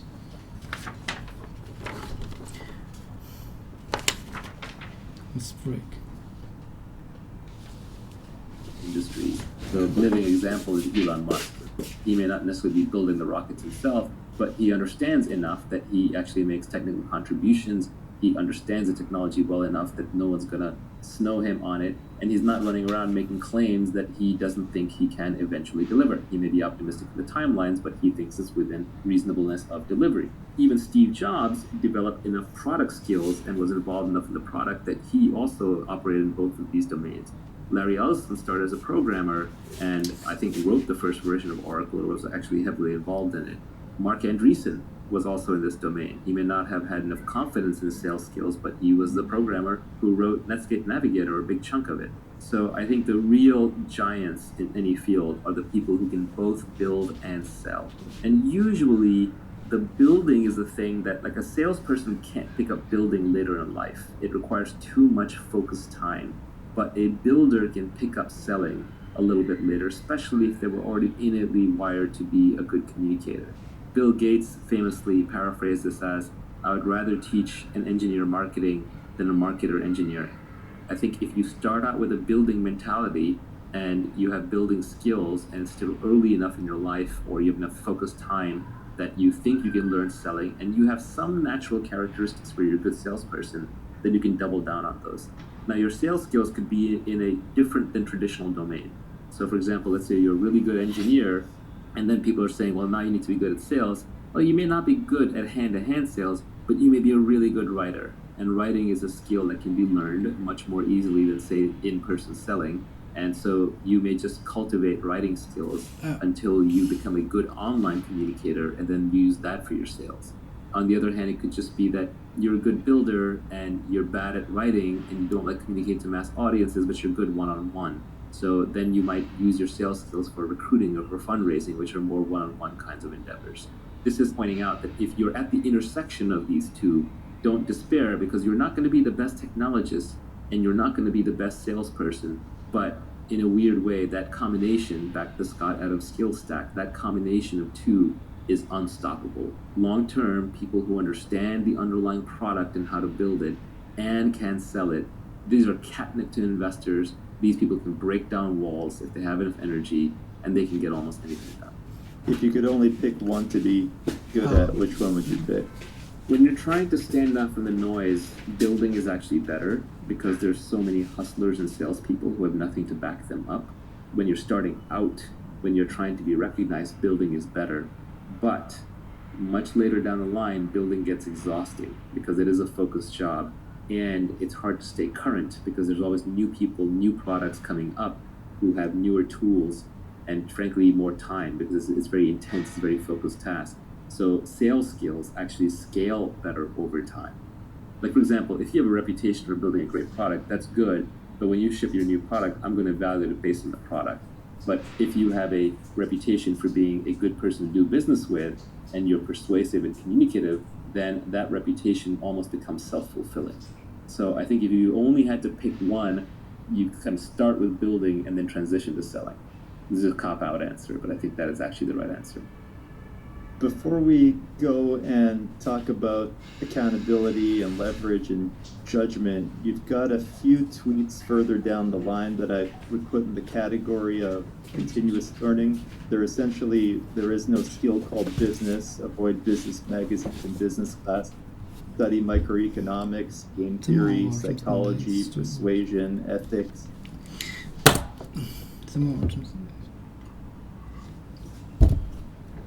Mathematics and computers.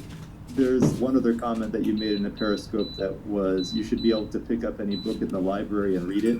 And the last tweet in this category was reading is faster than listening, doing is faster than watching. Yeah, the most important tweet on this, I don't even have it in here, unfortunately, which is the foundation of learning is reading. I don't know a smart person who doesn't read and read all the time. And the problem is, what do I read? How do I read? Because for most people, it's a struggle, it's a chore. So the most important thing is just to learn how to educate yourself. And the way to educate yourself is to develop a love for reading. So the tweet that is left out, the one that I was hinting at, is read what you love until you love to read. It's that simple. Everybody I know who reads a lot loves to read. And they love to read because they read books they loved. It's a little bit of a catch-22, but you want to start off just reading wherever you are, and then keep building up from there until reading becomes a habit. And then eventually you will just get bored of the simple stuff. So you may start off with someone or something that is strange or unusual and not like others and not like others of its time. You must go everyone that you were some kind of freak if you didn't like sports. Someone or something that is strange or unusual and not like others of its time. You must go everyone that you were some kind of freak if you didn't like sports. Someone or something that is strange or unusual and not like others of its type. Someone or something that is strange or unusual and not like others of its type. You must go everyone that you were some kind of freak if you didn't like sports. Spare. If something is spare, it is available. If something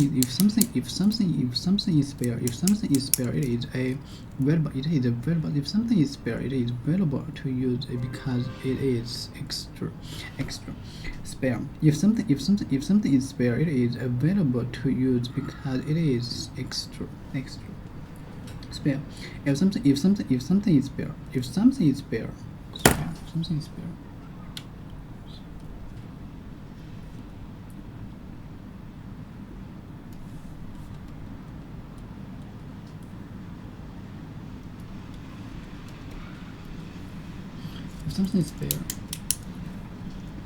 If something is spare.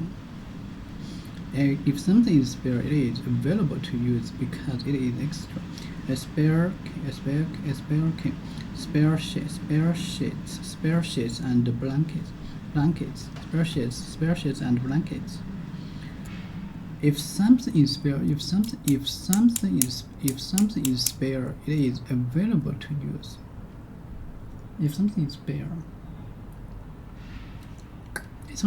it is available to use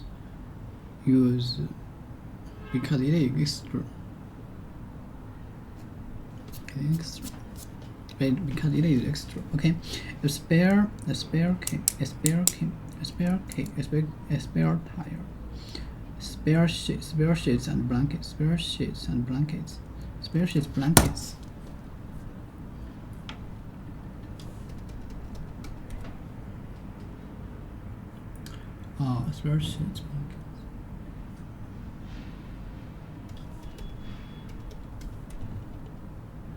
Spare sheets are enlarge quality, enlarge quantity, enlarge quantity,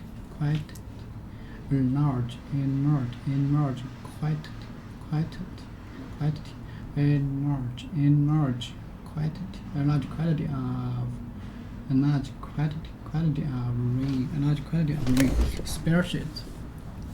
Spare sheets and blankets. Do you have a spare? Do you have a spare pen? Do you have a spare pen? Do you have a spare pen? We have a spare room. We have a spare room. We have a spare room if you want to stay overnight with us. Spare sheets and blankets. Do you have a spare pen? Do you have a spare pen? Do you have a spare pen? We have a spare room. We have a spare room if you want to stay overnight with us. Spare sheets and blankets. Do you have a spare pen? We have it's my son. We have a spare room if you want to stay overnight with us. We have a spare room. We have a spare room if you want to stay overnight with us. Could I have a word? Could I have a word with you? Have a spare moment? Could I have a word with those?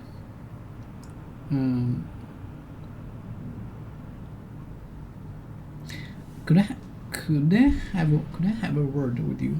Could I have a word with you? Have a spare moment?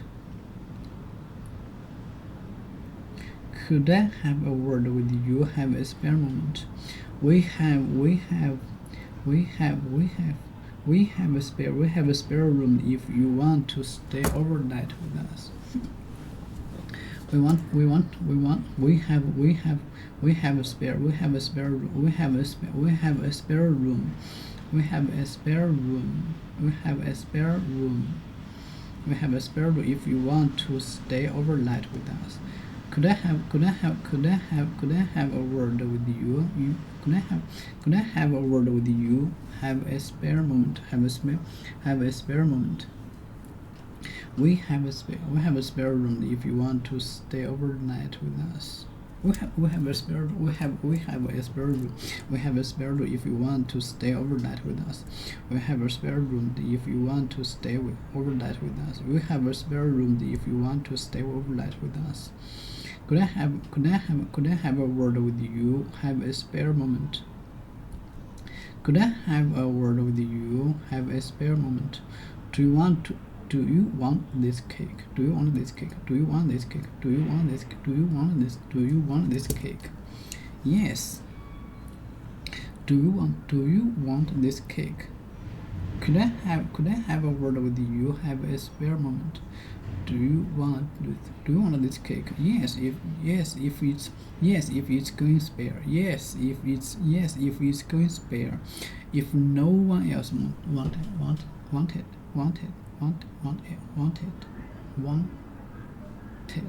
If no one else want it. Do you want this cake? Do you want this cake? Do you want this cake? Do you want this cake? Yes, yes, if it's going spare. Yeah. Yes, if it's going spare. Could I have a word with you? Have a spare moment. Have a spare moment. Do you want this cake? Do you want this cake? Do you want this cake? 我该怎么接这种词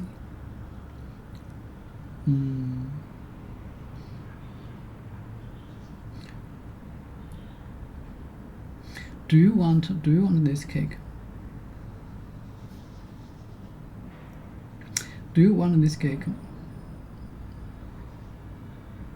Do you want this cake? Do you want this cake? Do you want this cake? Do you want this cake? Yes, if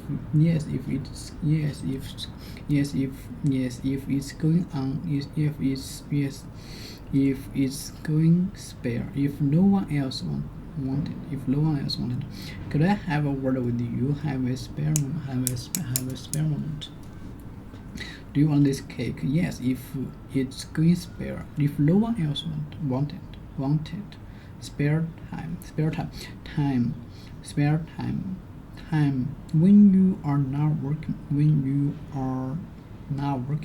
Time when you are not working. I like to paint in my spare time. I like to paint in my spare time.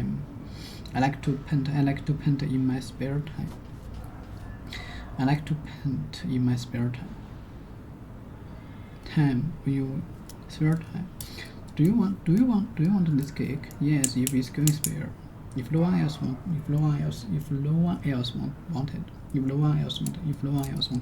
Spare time when you are not working. I like to paint in my spare time. I like to paint in my spare time. More examples. I keep a spare tire in my back of the car. I keep a spare tire in the back of the car. More examples.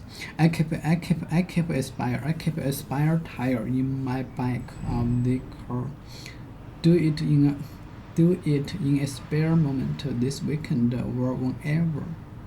Do it in the spare. Do it in the spare moment. Whenever. Do it in the spare moment or whenever. Do it in a spare moment. Do it whenever. Do it in your spare moment whenever. Do it in a spare moment or do it in a spare moment this week. Do it moment whenever. Do it in a spare moment this weekend or whenever. Do it in a spare moment this weekend or whenever.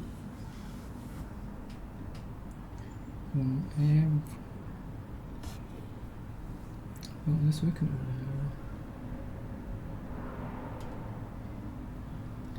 whenever.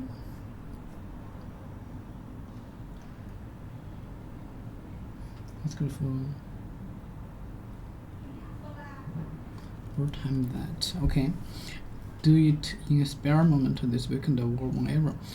It really doesn't matter. It really doesn't matter. We were able to bank down in a spare room for the night.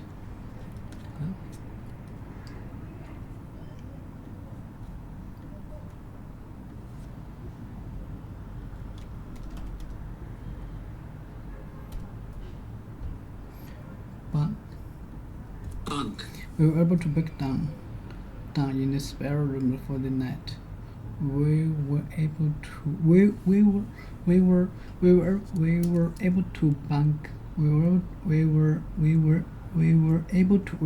to bank down in a spare room for the night. We were able to bunk down in a spare room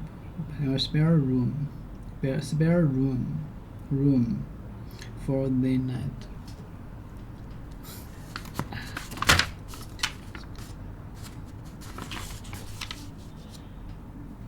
We were able to bunk down in a spare room for the night. We were able to bunk down in a spare room for the night. We were able to bunk down in a spare room for the night. Do it in your spare moment this weekend or whenever. It really don't matter. It really don't matter.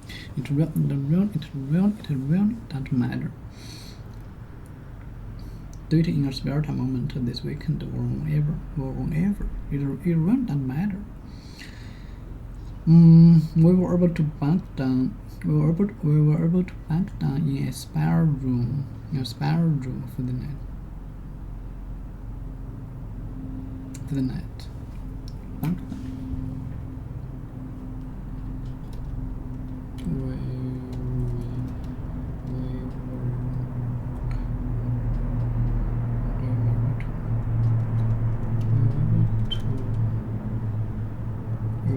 We were to bunk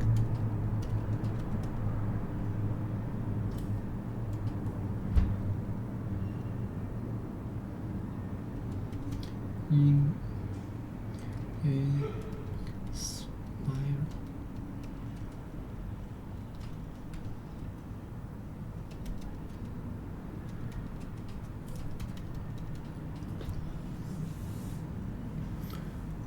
We were to bunk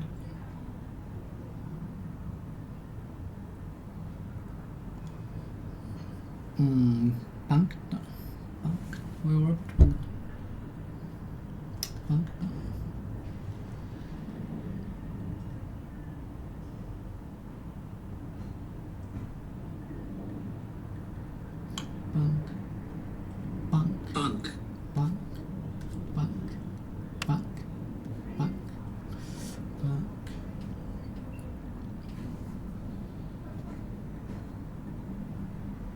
Spare. Bunk. Sheet.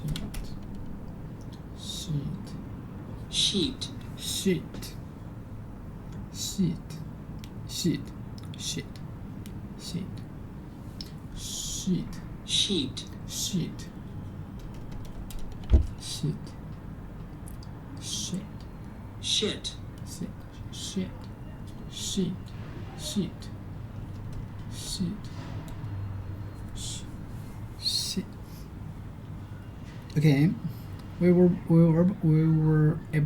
able to bunk down in a spare room for the night. Contract spare. If something is spare, it is available. If something is spare, it is available to use. If something is spare, it is available to use because it is extra. If something is spare, it is available to use because it is extra. If something is spare, it is available to use because it is extra. A spare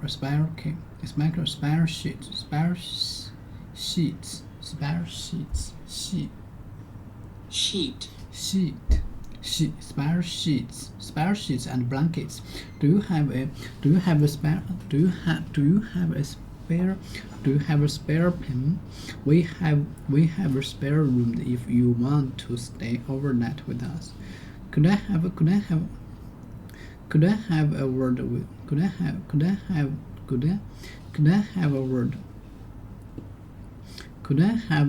with you? Have a spare moment. Do you want this cake? Do you want this cake? Do you want this cake? Do you want this cake? Do you want this cake? Do you want this cake? Yes, if it's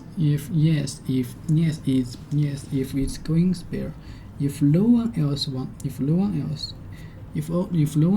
if no one else wanted, if no one else wanted, if no one else wanted, spare time when you are not working. I like to paint in my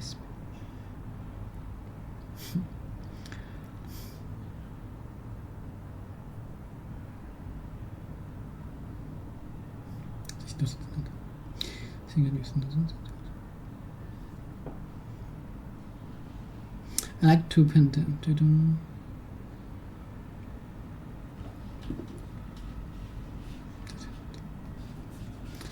着力和无形式的表现。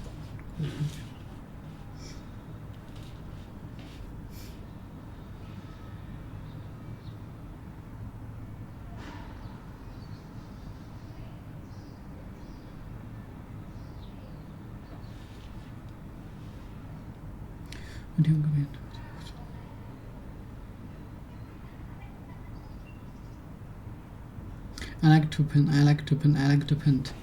I like to paint. I like to paint. I like to paint in my spare time when you are not working. I like to paint. I like to paint in my spare time. I keep a spare tire in the back of the car. I keep a spare tire in my back of the car. Do it in a spare moment this weekend or whenever. It really doesn't matter. That's what it really doesn't matter. 这是用起的。第一问。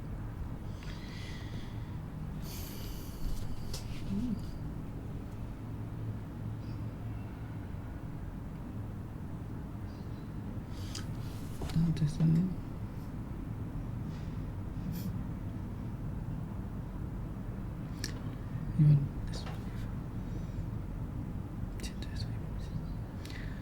就是说，如果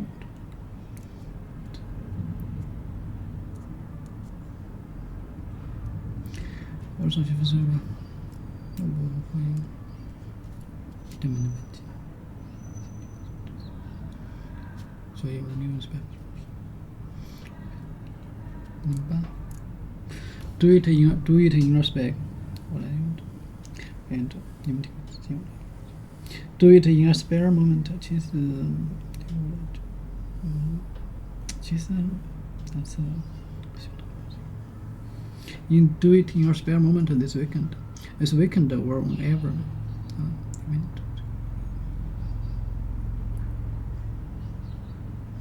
Whenever it really doesn't matter.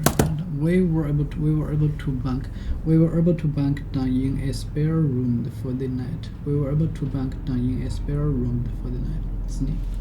第4minute.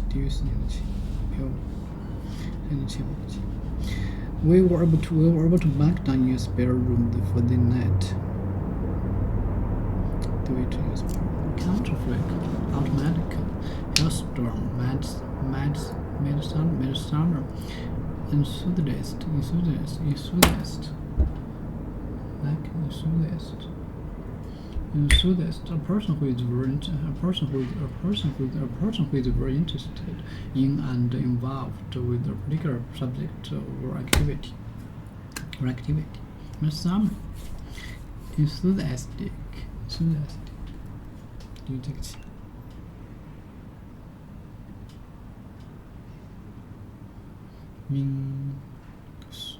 opening， 所以我们就听方向。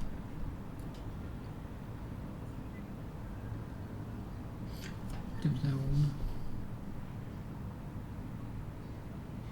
是吧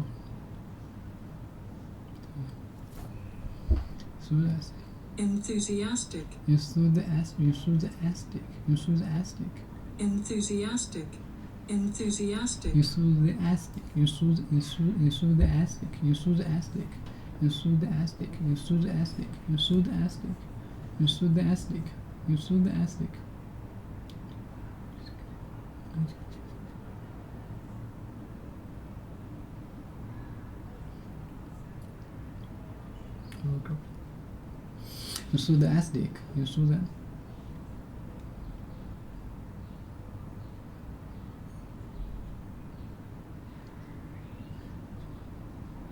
enthusiastic.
A person who is enthusiastic about this stated just control freak wants to control someone or something that is strange or unusual and not like others of its type. You must go. Everyone thought you. You must go. Everyone thought you were some kind of freak. If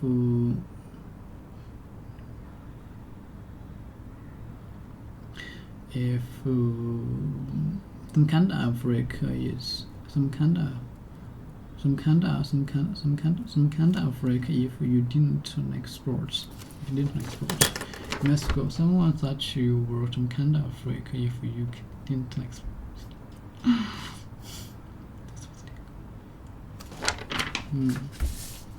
We should be in when you arrive. But if the worst comes to the worst. We should be in when you arrive. We should be in when you arrive. But if the worst comes to the worst. But if the worst comes to why? It is too quiet.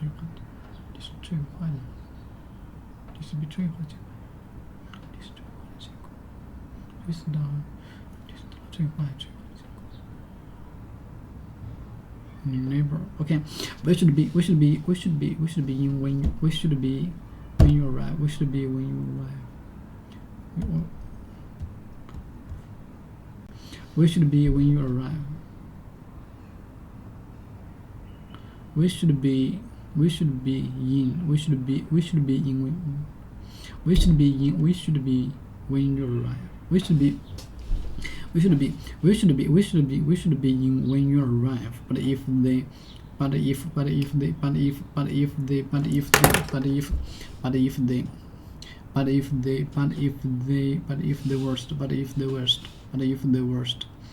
you arrive.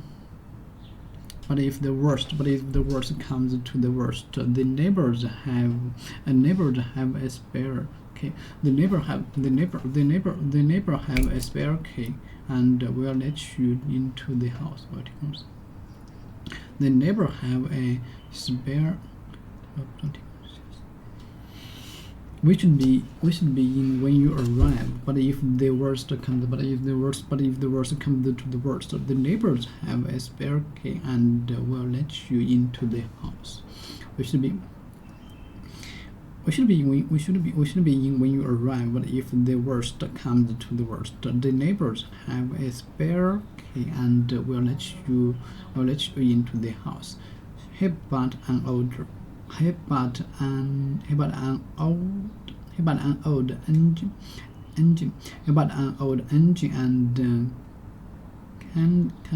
cannibalized it for the spare part.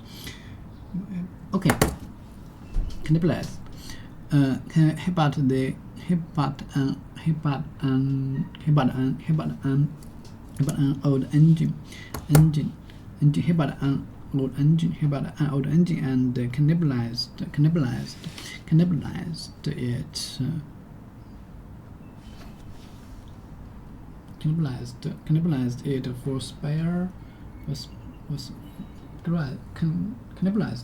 for spare parts.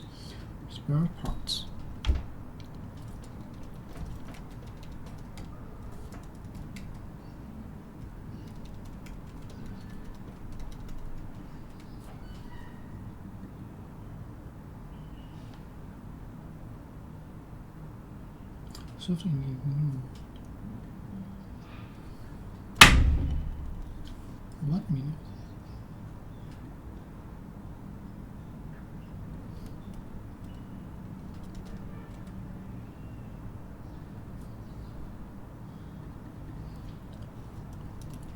Cannibalized.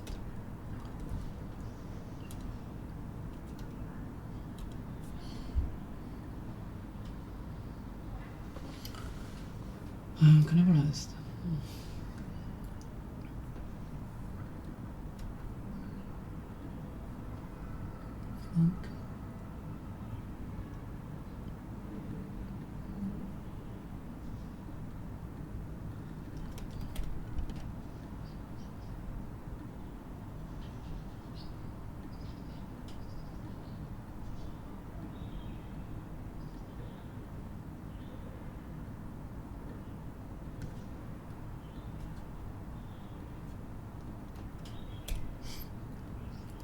Cannibalize. To take part from a machine or vehicle in order to make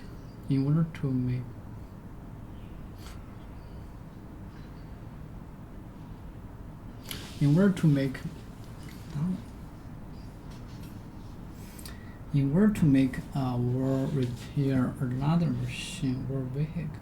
He bought an older engine and cannibalized it for spare parts. He bought an old engine and cannibalized it for spare parts. To take part from a machine or vehicle in order to make or repair another machine or vehicle. 这样。下一个阶段 cannibalized. Fiction, then you might graduate to science fiction, then you may graduate to non-fiction, then you may graduate to science or philosophy or mathematics or whatever it is. But take your natural path and just read the things that interest you until you understand them, and then you'll naturally move to the next thing and the next thing and the next thing. Now, there is an exception to this, which is where I was hinting with what things you actually do want to learn, which is at some point there's too much out there to read. And even reading is full of junk. There are actually things you can read, especially early on, that will program your brain a certain way. And then later things that you read, you will decide whether those things are true or false based on the earlier things.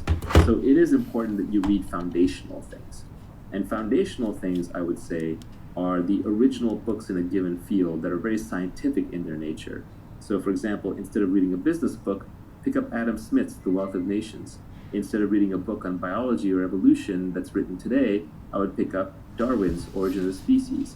Instead of reading a book on biotech right now that may be very advanced, I would just pick up The Eighth Day of Creation by Watson and Crick. Instead of reading advanced books on what cosmology and what Neil deGrasse Tyson and Stephen Hawking have been saying, you can pick up Richard Feynman's 6 Easy Pieces that start with basic physics. If you understand the basics, especially in mathematics and physics and sciences, then you will not be afraid of any book. All of us have that memory of when we're sitting in class and we're learning mathematics, and it was all logical and all made sense until at one point the class moved too fast and we fell behind. And then after that, we were left memorizing equations, memorizing concepts without being able to derive them from first principles. And at that moment, we were lost. Because unless you're a professional mathematician, you're not going to remember those things. All you're going to remember are the techniques, the foundations.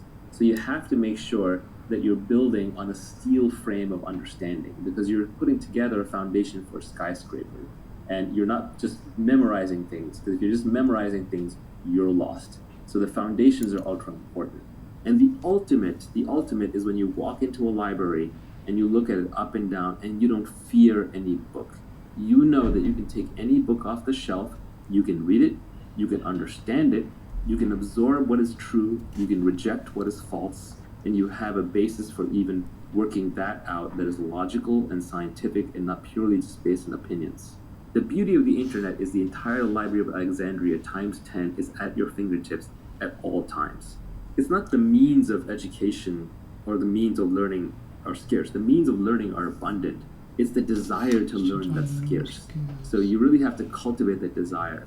And it's not even cultivated, you have to not lose it. Children have a natural curiosity.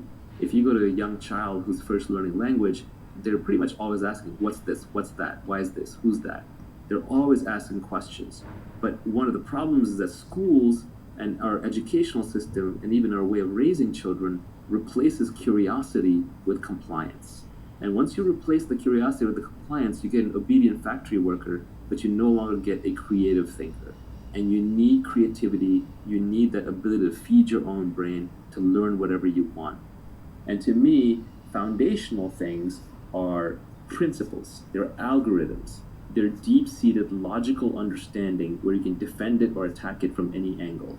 And that's why microeconomics is important, because macroeconomics, a lot of memorization, a lot of macro bullshit. As Nassim Taleb says, it is easier to macro bullshit than it is to micro bullshit, because macroeconomics is voodoo complex science meets politics. You can't find two macroeconomists to agree on anything these days, and different macroeconomists get used by different politicians to peddle their different pet theories.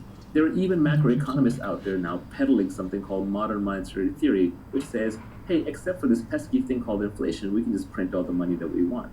Yes, except for this pesky thing called inflation. That's like saying, instead of limited energy, we can fire rockets off into space all day long.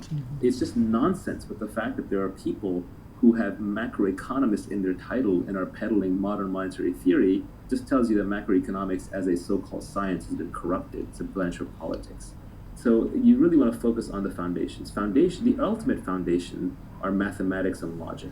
If you understand logic and mathematics, then you have the basis for understanding the scientific method. Once you understand the scientific method, then you can understand how to separate truth from falsehood in other fields and other things that you're reading. So be very careful about reading other people's opinions. And even be careful about reading facts, because so-called facts are often just opinions, but with a veneer around them. What you really are looking for is algorithms. What you're really looking for is understanding. It's better to go through a book really slowly and struggle and stumble and rewind than it is to fly through it quickly and say, well, now I've read 20 books, I've read 30 books, I've read 50 books in the field. It's like Bruce Lee said, I don't fear the man who knows 1,000 kicks and 1,000 punches. I fear the man who's practiced one punch 10,000 times or one kick 10,000 times. It's the understanding that comes through repetition and through usage and through logic and foundations that really makes you a smart thinker. To lay a foundation for learning for the rest of your life, I think you need two things if I was going to try and sum it up. One, practical persuasion, and two, you need to go deep in some technical category, whether it's abstract math or you want to read Donald Knuth's books on algorithms, or you want to read Feynman's lectures on physics. If you have practical persuasion and a deep understanding of some complex topic, I think you'll have a great foundation for learning for the rest of your life.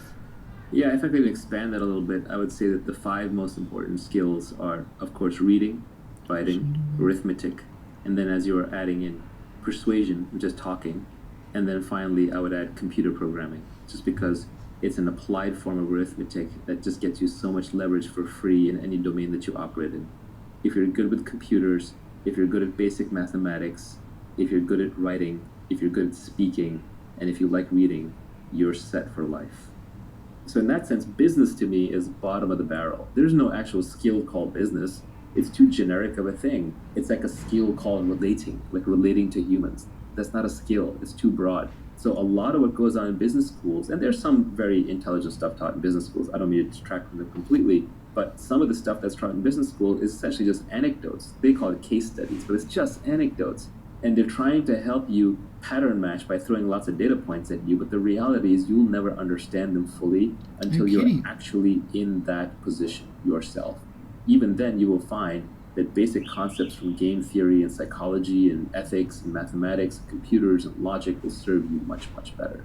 So I would focus on the foundations. I would focus with a science bent. I would develop a love for reading, including by reading so-called junk food that you're not supposed to read. You don't have to read the classics. That is the foundation for your self-education. What did you mean when you said that doing is faster than watching? When it comes to your learning curve, if you want to optimize your learning curve, one of the reasons why I don't love podcasts, even though I'm a generator of podcasts, is that I like to consume my information very quickly. And now I'm a good reader, a fast reader, and I can read very fast, but I can only listen at a certain speed. I know people listen to 2x, 3x, but everyone sounds like a chipmunk.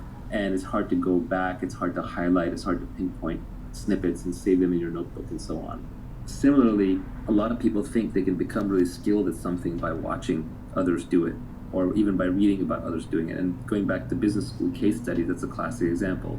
You know, they study other people's businesses, but in reality, you're going to learn a lot more about running a business by operating your own lemonade stand or equivalent, or even opening a little retail store down the street. That is how you're going to learn on the job, because a lot of the subtleties don't express themselves until you're actually running the business. For example, everyone's now into mental models these days, right? You go to Farnham Street, you go to Poor Charlie's Almanac, and you can learn all the different mental models. But which ones matter more? Which ones do you apply more often? Which ones matter in which circumstances? That's actually the hard part. For example, my personal learning has been that the principal agent problem drives so much in this world. It's an incentives problem. You know, I've learned that tit for tat, iterative prisoner's dilemma, is the piece of game theory that is worth knowing the most. You can literally almost put down the game theory book after that. By the way, the best way to learn game theory is to play lots of games. I never even read game theory books. I consider myself extremely good at game theory. I've never opened up a game theory book and found a result in there where I was like, oh yeah, that's common sense to me. Because the reason is I just grew up playing all kinds of games and I ran into all kinds of corner cases with all kinds of friends. And so it's just second nature to me. So you can always learn better by doing on the job. But the doing is a subtle thing. That word doing encapsulates a lot. So for example, let's say I want to learn how to run a business. Well, if I start a business where I go in every day and I'm doing the same thing, let's say I'm running the retail store down the street where I'm stocking the shelves with food and liquor every single day, I'm not going to learn that much because I'm repeating things a lot. So I'm putting in thousands of hours, but there are thousands of hours doing the same thing.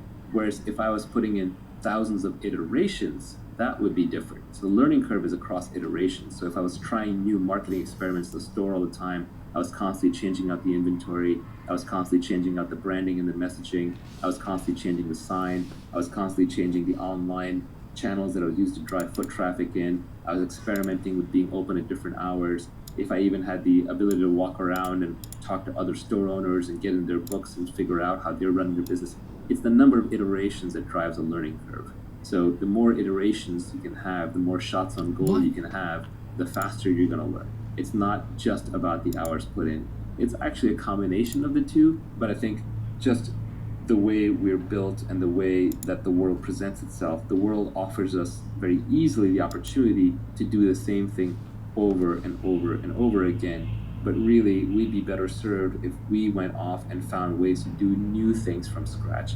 And doing something new the first time is painful because you're wandering into uncertain territory and high odds are that you will fail. So you just have to get very, very comfortable with frequent small failures. You know, Nassim Taleb talks about this also. He made his fortune, his wealth, by being a trader who relied upon black swans. Nassim Taleb made money by essentially losing little bits of money every day, and then once in a blue moon, he would make a lot of money when the unthinkable happened for other people. Whereas most people want to make little bits of money every day, and in exchange, they'll tolerate lots of blow-up risk. They'll tolerate going completely bankrupt. We're not evolved to bleed a little bit every day. If you're out in the natural environment and you get a cut and you're literally bleeding a little bit every day, you will eventually die. You have to stop that cut. We're evolved for small victories all the time, but that becomes very expensive. That's where the crowd is. That's where the herd is. So if you're willing to bleed a little bit every day, but in exchange you will win big later, you'll do better. That is, by the way, entrepreneurship. Entrepreneurs bleed every day. They're not making money. They're losing money. They're constantly stressed out. All the responsibility is upon them, but when they win big. On average, they'll make more. So why don't we jump into accountability, which I thought was pretty interesting, and I think you have your own unique take on it. So the first tweet on accountability was embrace accountability and take business risks under your own name. Society will reward you with responsibility, equity, and leverage. Yeah, so to get rich, you're going to need leverage, and leverage comes in labor, it comes in capital, or it can come through code or media. But most of these, like labor and capital, people have to give to you. For labor, somebody has to follow you. For capital, somebody has to give you money or assets to manage or machines. So to get these things, you have to build up credibility, and you have to do those under your own name as much as possible, which is risky. So accountability is a double-edged thing. It allows you to take credit when things go well and to bear the brunt of the failure when things go badly. So in that sense, people who are stamping their names on things aren't foolish, they're just confident. Maybe it turns out to be foolish in the end, but if you look at a Kanye or an Oprah or a Trump or an Elon or anyone like that, these people can get rich just off their name because their name is such powerful branding. Regardless of what you think of Trump, you have to realize that the guy was among the best in the world at just branding his name. Why would you go to Trump Casino? It used to be because of Trump. Why would you go to Trump Tower? Because of Trump. When it came time to vote, I think there were a lot of voters who just went in and said Trump. They recognized the name. So the name recognition paid off. Same thing with Oprah. She puts her brand on something, her name on something, and it flies off the shelves, and it's like instant validator. But these people also take risks for putting their name out there. Obviously, Trump is now probably hated by half or more than half of the country and by a big chunk of the world because he sticks his name out there. By putting your name out there, you become a celebrity, and fame has many, many downsides. It's better to be anonymous and rich than... 喂，你好。可以，好，可以，拜拜。To be poor and famous, but even famous and rich has a lot of downsides associated with it. You're always in the public eye. So accountability is quite important. When you're working to build a product, or you're working in a team, or you're working in a business, we are constantly drummed into our heads how important it is to be part of a team. And absolutely agree with that. A lot of our training socially is telling us to not stick our necks out of the crowd. There's a saying that I hear from my Australian friends that like the tall poppy gets cut, right? Don't stick your neck out.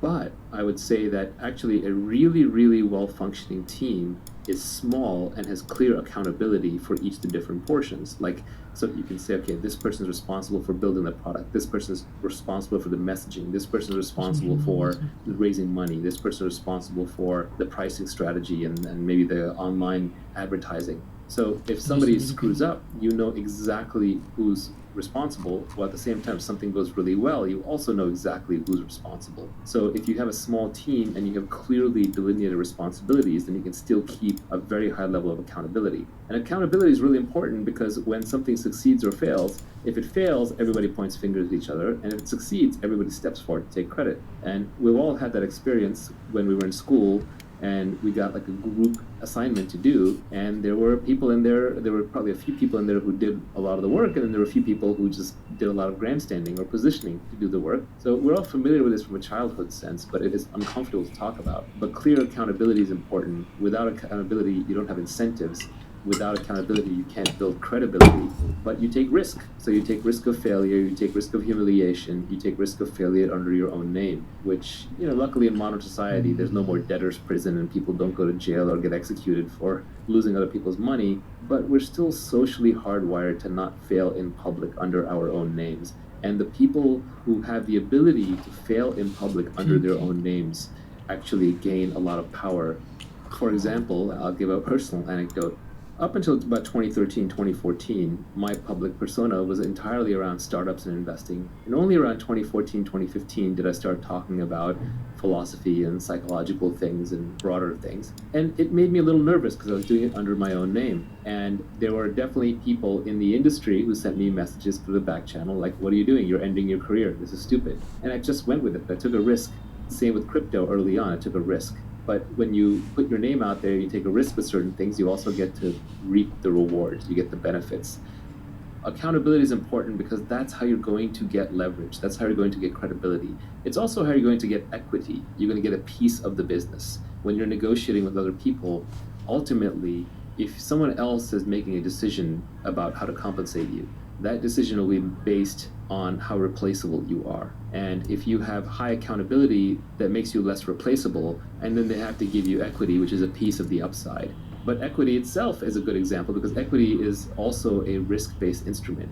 Equity means you get paid everything after all the people who need guaranteed money are paid back. So if you look at the hierarchy of capital in a company, the employees get paid first. They get to pay the salary first. Like in the legal proceedings, the salaries are sacrosanct. If you are a board member and the company spends too much money and has back salaries to pay, the government will go after you personally to pay back the salaries. So the employees get the most security, but in exchange for that security, they don't have as much upside. Then next in line would be the debt holders, who are maybe the bankers who lent money to the company for operations, and they need to make their fixed coupon every month or every year, but they don't get much more upside beyond that. Now they might be making 5, 10, 15, 20, 25% a year, but that's where their upside is limited to. And then finally are the equity holders, and these people are actually going to get most of the upside. So once the debt holders are paid off and the salaries are paid off, whatever remains goes to them.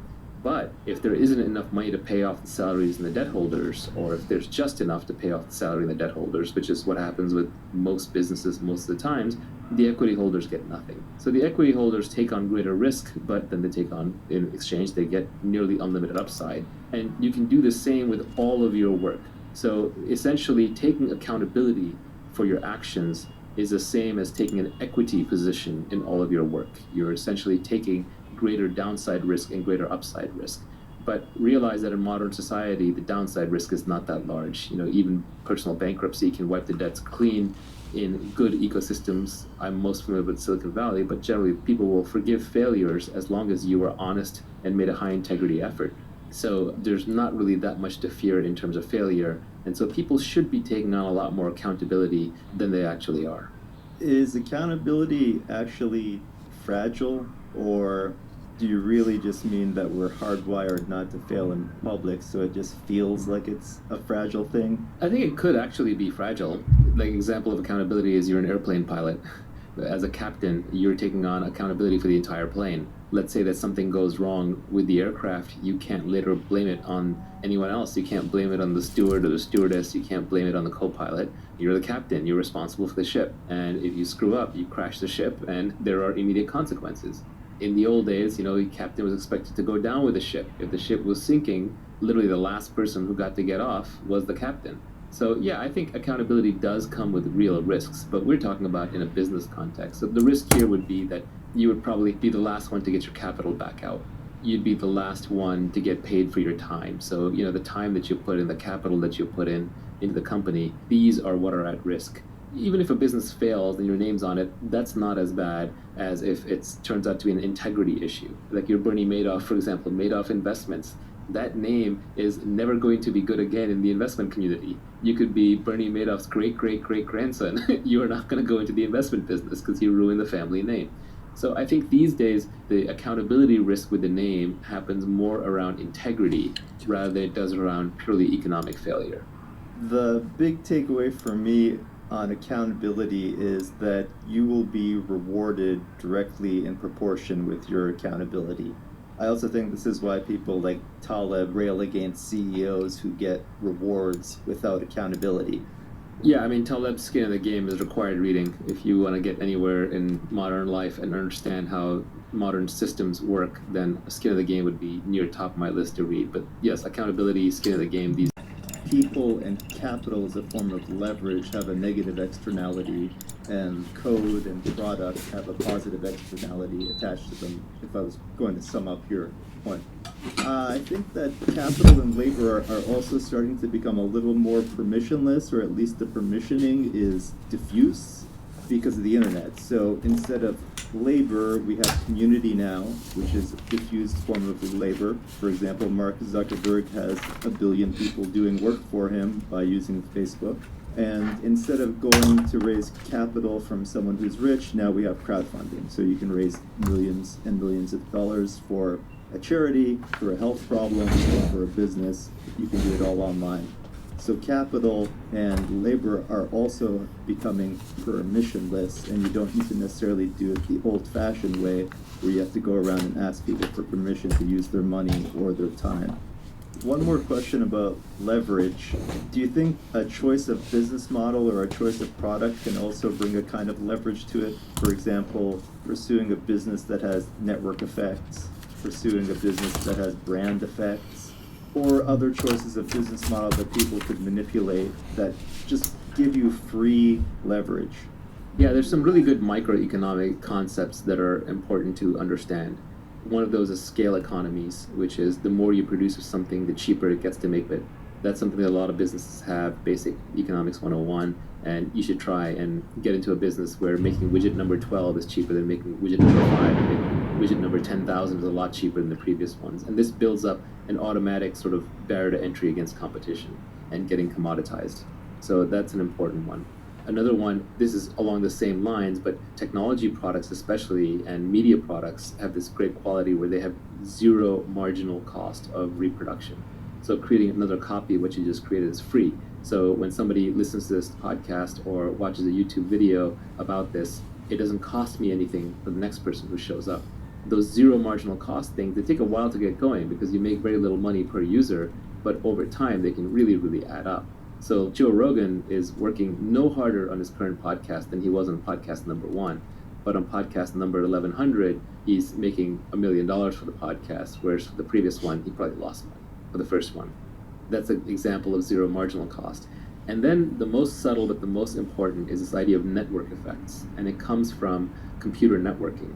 Bob Metcalfe, who created Ethernet, famously coined Metcalfe's law, which is the value of a network is proportional to the square of the number of nodes in the network. So if a network of size 10 would have a value of 100, a network of a size 100 would have a value of 10,000. It's not just 10x more, it's 100x more because it's a square. So the difference is in the square. So you want to be in a network effects business, assuming you're not number 2. If you're number 1 in a network effect business, you win everything. So example, if you look at Facebook, right, your friends and family social networking protocol, who's their competitor? Nobody, because they won everything through network effects. Which is why when people say, well, I can just switch away from Facebook, they don't realize that network effects create natural monopolies. They're very, very powerful things. And one of the dirty secrets of Silicon Valley is that a lot of the winning businesses are natural monopolies. Even ride sharing tends towards one winner-take-all system. Like Uber will always have better economics than Lyft, as long as it's moving more drivers and more riders around. Something like Google, there's only one viable search engine. I do like DuckDuckGo, privacy reasons, but they're just always going to be behind because of network effects. Twitter, right? Where else would you go for microblogging? Even YouTube has weak network effects, but they're still powerful enough. There's really no number 2 site that you go to consume your video on a regular basis. It even turns out in e-tail, Amazon, Prime, and convenience, stored credit cards and information creates a powerful network effect. So what is a network effect? Let's just define it precisely. A network effect is when each additional user adds value to the existing user base. So your users themselves are creating some value for the existing users. The classic example that I think everybody can understand is language. Let's say that there's 100 people who live in the community and speak 10 different languages, and each person just speaks one of those 10. Well, you're having to translate all the time. It's incredibly painful. But if all 100 of you spoke the same language, it would add tremendous value.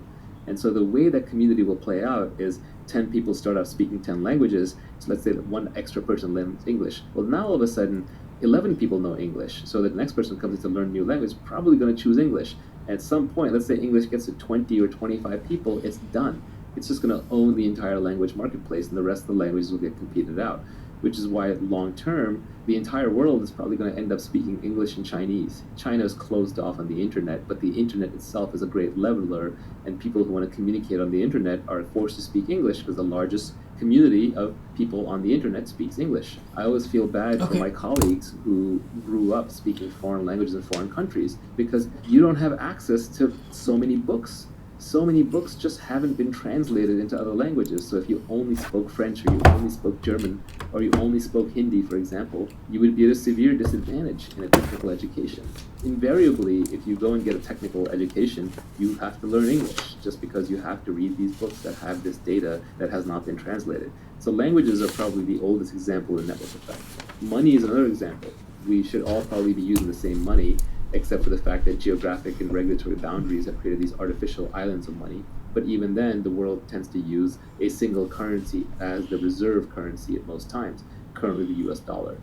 So network effects are a very powerful concept. When you're picking a business model, it's really good idea to pick a model where you can benefit from network effects, low marginal costs, and scale economies. And these tend to go together. Like anything that has zero marginal cost of production obviously has scale economies, and things that have zero marginal cost of reproduction very often tend to have network effects, because it doesn't cost you anything more to stamp out the thing, so then you can just create little hooks for users to add value to each other.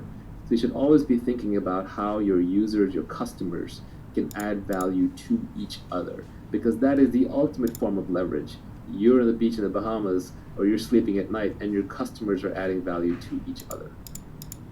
The tweet storm is very abstract. It's deliberately meant to be broadly applicable to all kinds of different domains and disciplines and time periods and places. But sometimes it's hard to work without concrete example. So let's just go concrete for a minute. Look at the real estate business.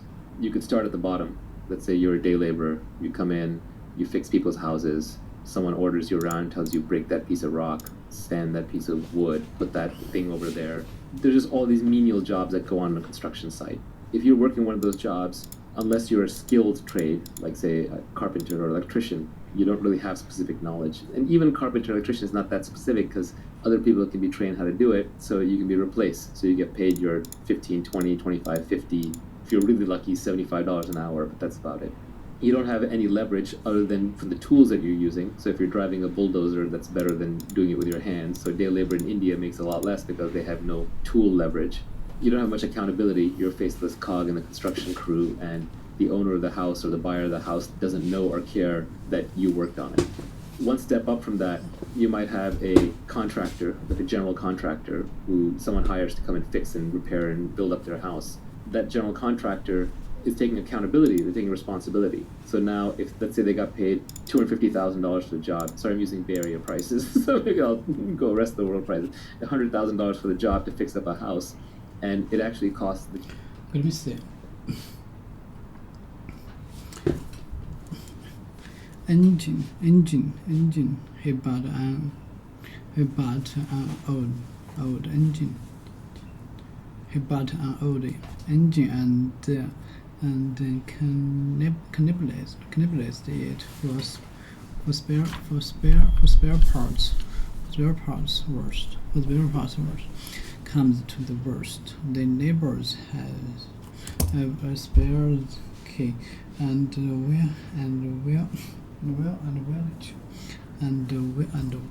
let you into their house. We should be in when you arrived. But if the worst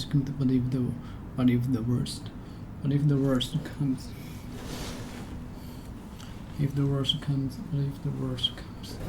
Okay.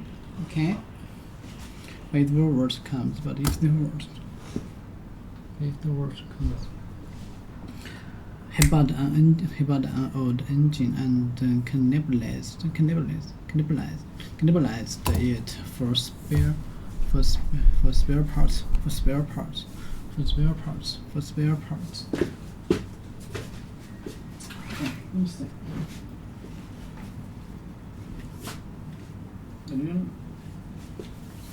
Okay. Spare parts. Built. He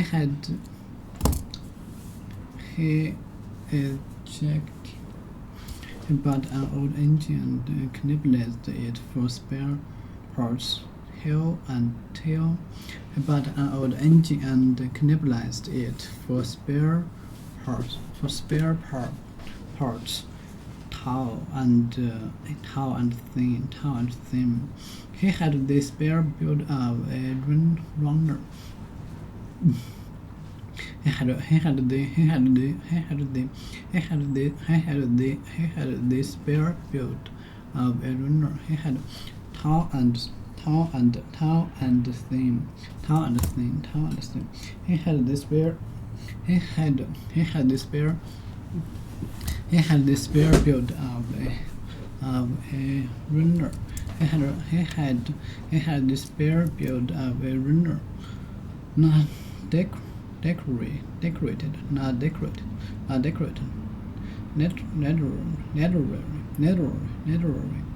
Literally, usually approved. Literally, plain. Okay, let me see.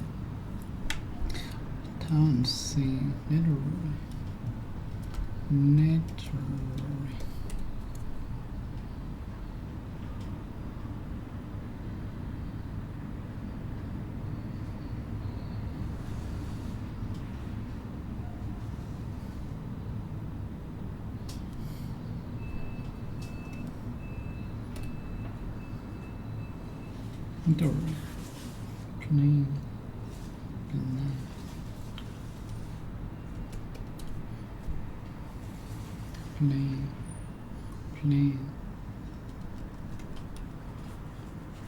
Plain. What is this? Plain.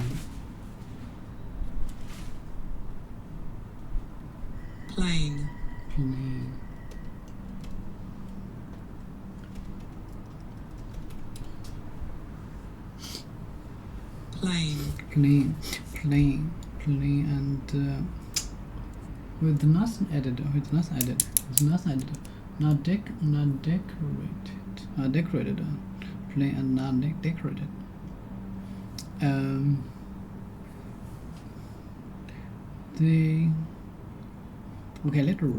The plain, not with nothing added. Nothing decorated anywhere. Nothing decorated with nothing added. Plain.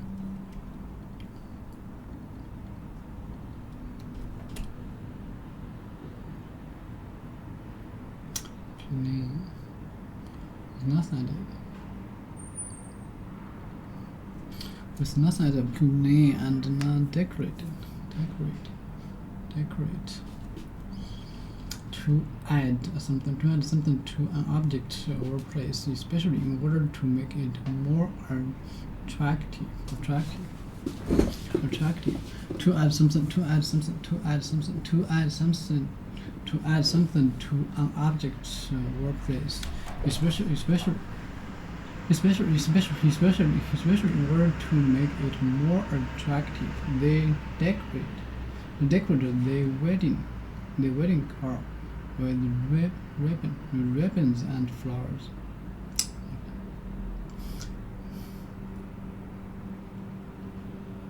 To add something to an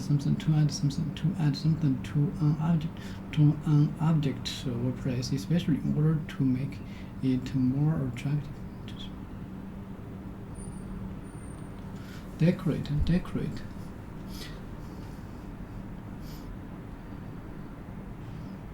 Decorate. Honor. Make attractive and not decorate. To add something to an object or place, especially in order to make it more attractive. Okay, to add something to an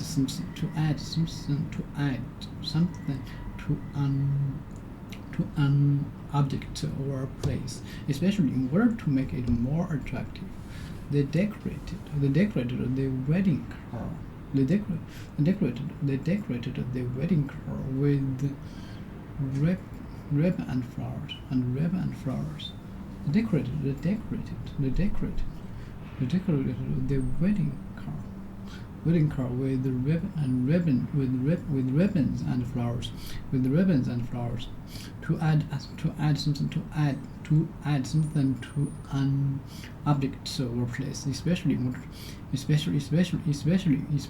order to make it more attractive. To paint To paint they is to paint they inside or outside or outside or outside or outside or outside of a horse or outside of a horse or put paper on the inside wall on this inside walls to add something to an object or place, especially in order to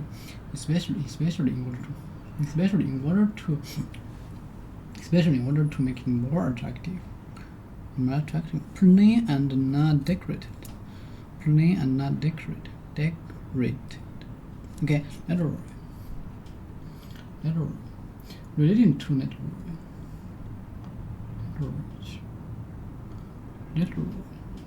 You improve. Network.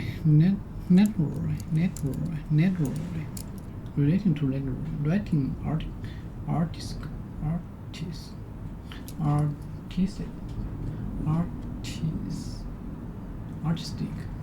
works. Writing artistic works, especially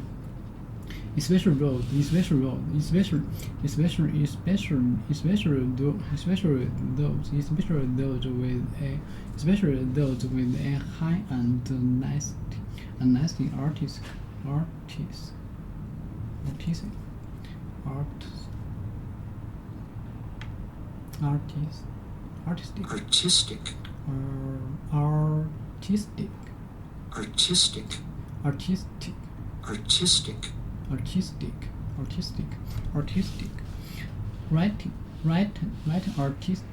writing artistic works, especially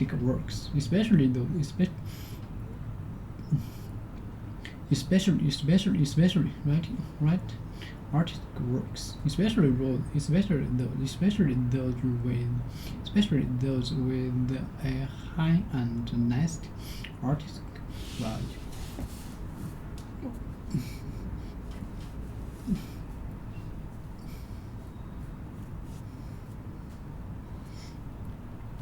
Network, plain and not decorated. The interior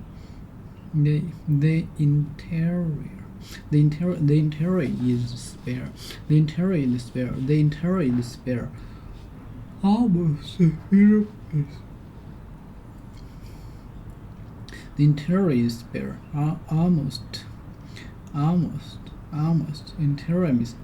The interior is spare. Almost minimalist.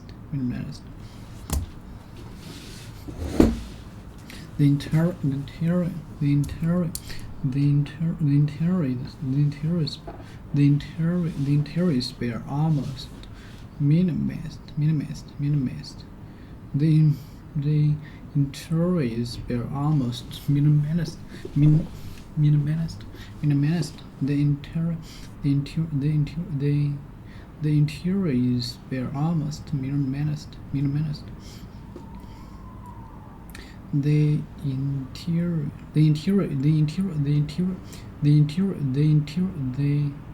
interior is spare. Almost minimalist. The interior is spare. Almost minimalist.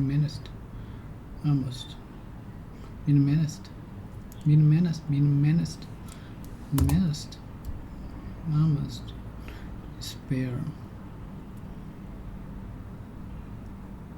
Minimalist. The interior is spare. Almost minimalist. Decorate. Make it attractive. Make something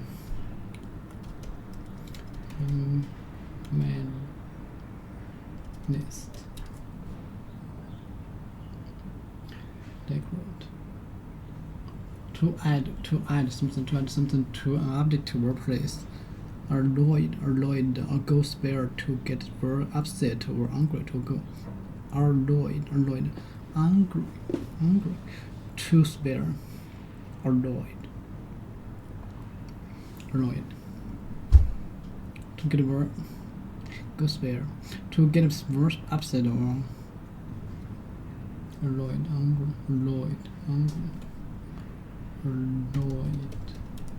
annoyed, Go spare to get hungry.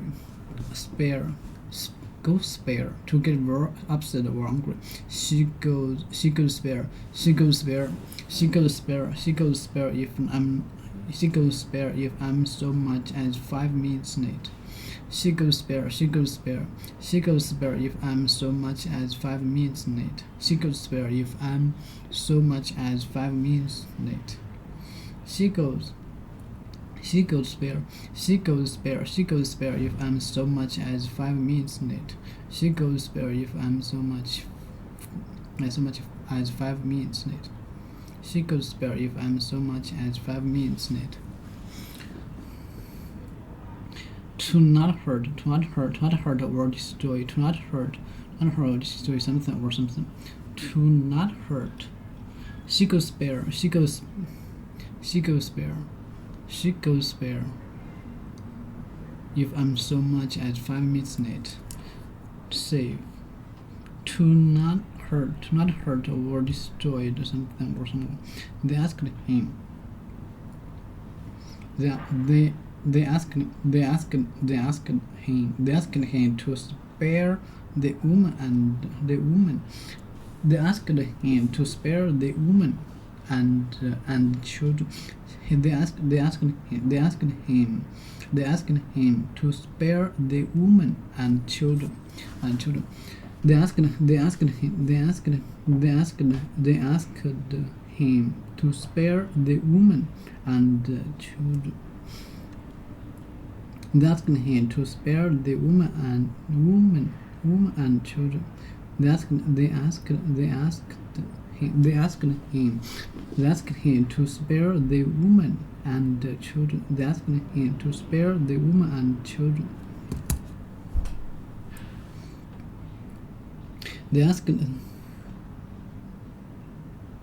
They asked him to spare the woman and children. To not hurt or destroy. So yeah.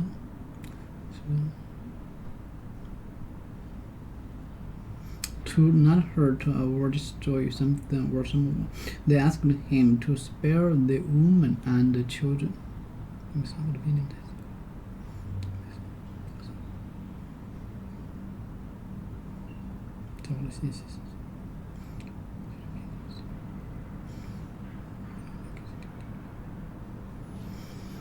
They asked him to spare the woman and the children. They asked to not hurt or destroy something or someone. They asked him to spare the woman and children. Avoid. To prevent someone. Avoid. Stay away from someone. Avoid. To prevent someone. To prevent someone from having. To prevent someone from having to experience something unpleasant. To prevent someone from having to experience something unpleasant. Luckily, I was spared. Luckily, I was spared the embarrassment. Luckily, I was the embarrassment. I was spared the embarrassment. Luckily, I was spared the embarrassment of having to sing in front of everyone. To prevent someone from having to experience something unpleasant. Avoid. They asked him to spare the woman and the children. Avoid. To prevent someone from having to experience something unpleasant. Luckily, I was spared the embarrassment of having to sing in front of everyone. Okay, let me say. To prevent someone from having to experience something unpleasant. Luckily, I was spared the embarrassment Luckily, I was spared the embarrassment of having to sing. Okay, luckily I was spared the embarrassment of having to sing in front of everyone. To prevent. It's a secret. To prevent someone from having to experience something unpleasant. So luckily I was spared the embarrassment of having embarrassment of having to sing in front of everyone. Embarrassment. Lloyd. 对。I was embarrassment. I was spared the embarrassment. Okay. Embarrassment.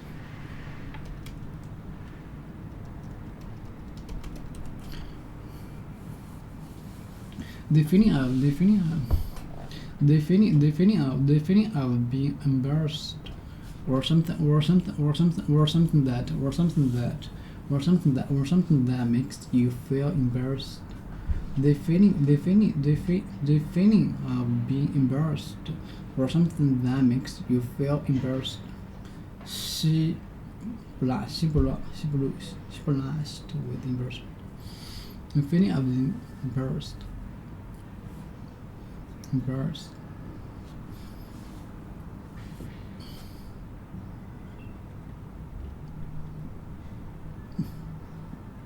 I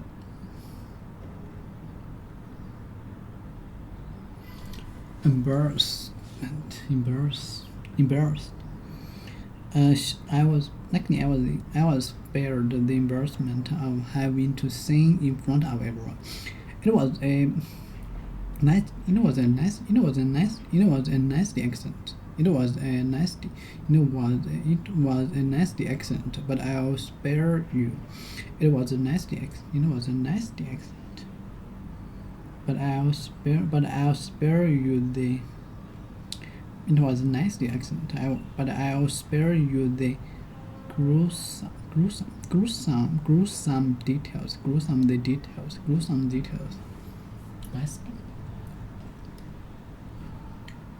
Nice.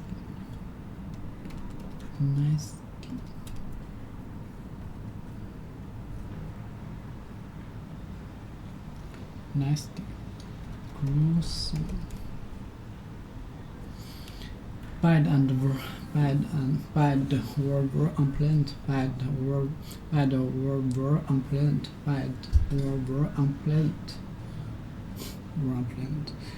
It was a nasty.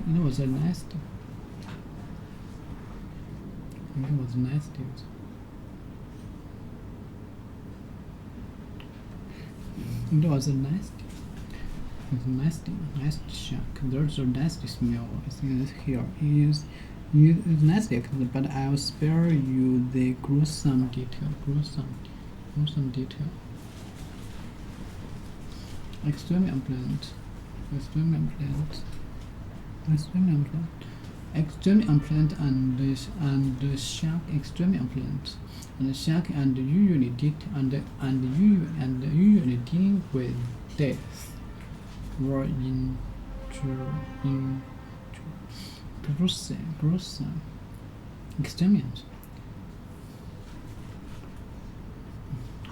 extremely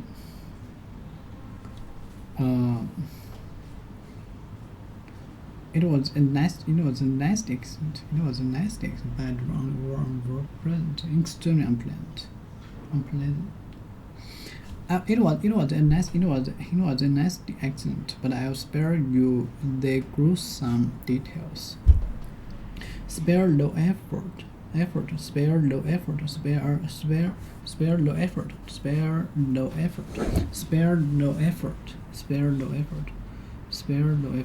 To use not effort expense. To use another effort. To use another effort. To use another effort expense to do something. expense, no effort. Make something to time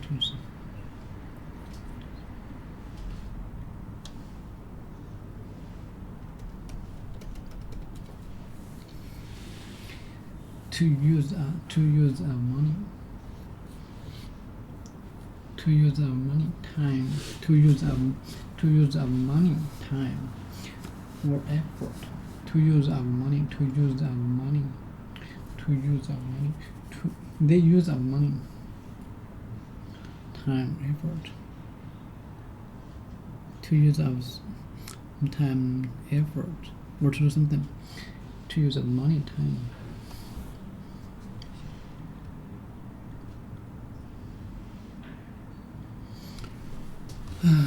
To use a lot of effort, expense to use of money, time, or effort. She never spared.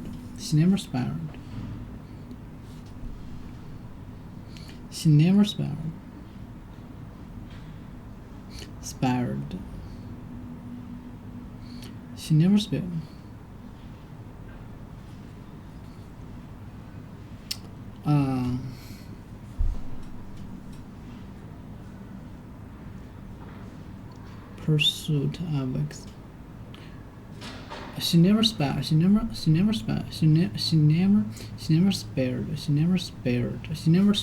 herself in the pursuit of excellence. She never spared herself in the pursuit of excellence.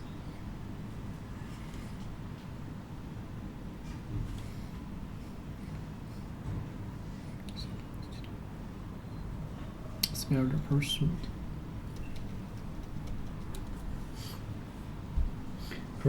Activity. Activity that you spend the time doing. Activity that you spend time doing usually when you are not working. An activity that you spend the time doing usually when you are working. When you are working.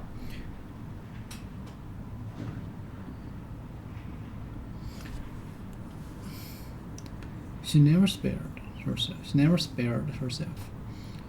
To use another, try hard. She never spared herself. Trying hard. She never spared herself in the pursuit of excellence. An activity that you spend time doing usually when you are not working. Usually when you are not working.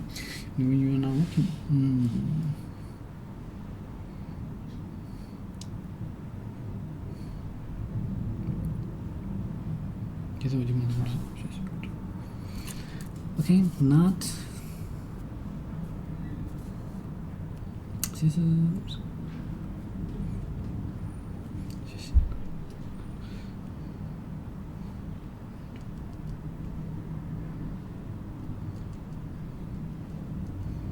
She never spared herself in the pursuit of excellence. To give time, money, or space to someone. To give time, money, or space to someone.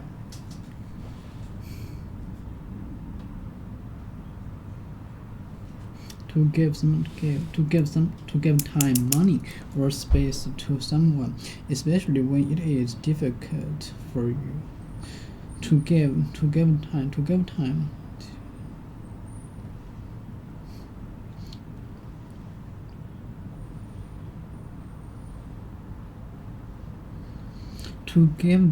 money, or space. To give time, money, or space to someone. To give time, money, or space to someone, especially when it is difficult for you. Could you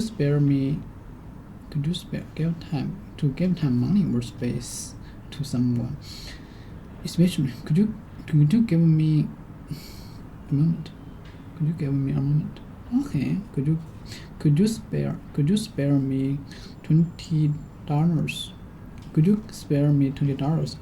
I'd love to come. I'd love to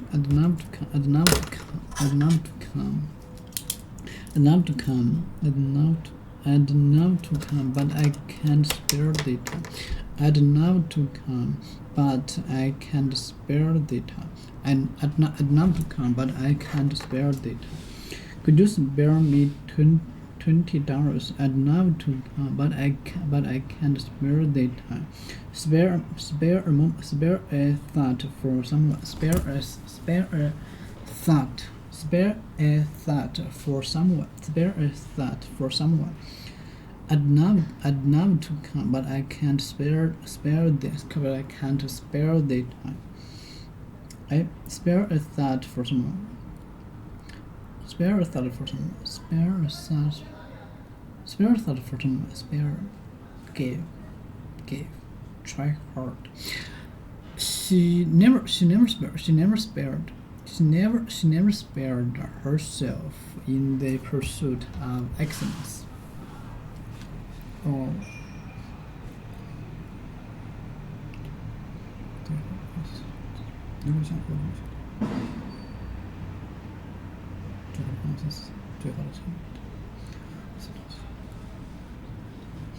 To think about someone.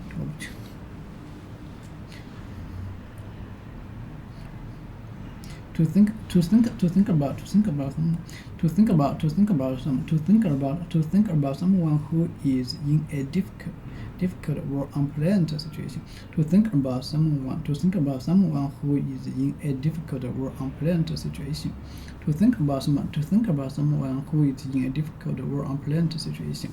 Spare a thought. To think about someone who is in a difficult or unpleasant situation. To think about someone who is in a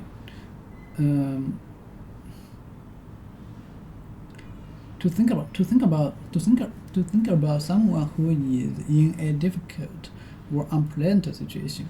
Spare a thought for me tomorrow. Spare a thought for me tomorrow. When you are lying. Spare a thought for me tomorrow. Spare a thought for me tomorrow. When you are lying on a beach. When you beach.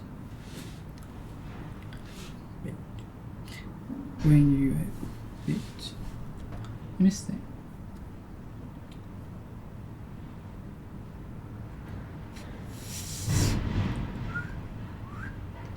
When you are lying on a beach, because I'll still be here in the office. Because I'll still in the office.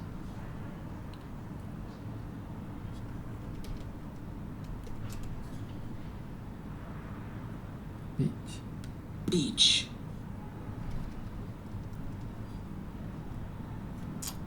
Pursuit. Activity that you spend time working. Pursuit.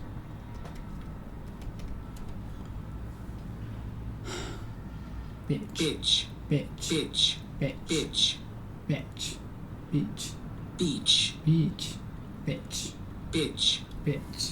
Okay. Beach. Some beach. When you are lying on a beach. When you are lying on a beach, because I'll still be here in the office. To spare. Leftover or more than you need. I cut the plan. Leftover. Okay, leftover or more than you need. Leftover or more than you need. I cut the plan. I cut the plan with only 2 minutes to spare. I cut the plan with only 2 minutes to spare. I cut the plan with only 2 minutes to spare. excellence, pursuit, looking for something. Pursuit, activity that you spend time doing. Activity that you spend time doing. Usually when you are not working. Usually when you are not working. Usually when you are not working.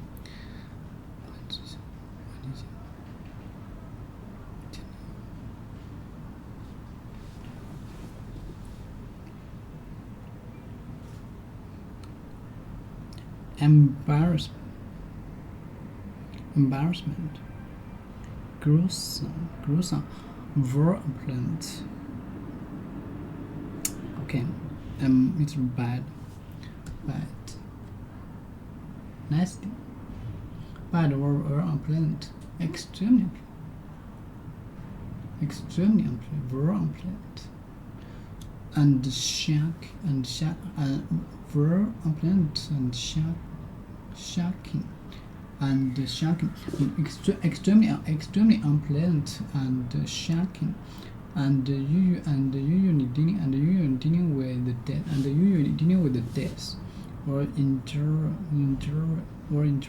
with the death, or injury, and usually dealing with death or injury, extremely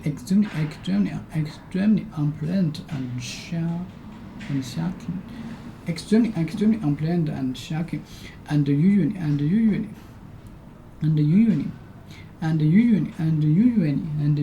dealing with death or injury.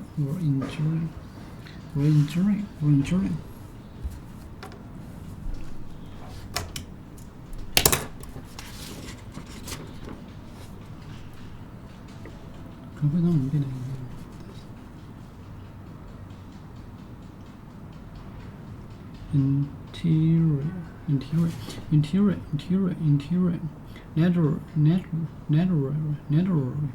plain and not decorated, tall and thin, carnivorous.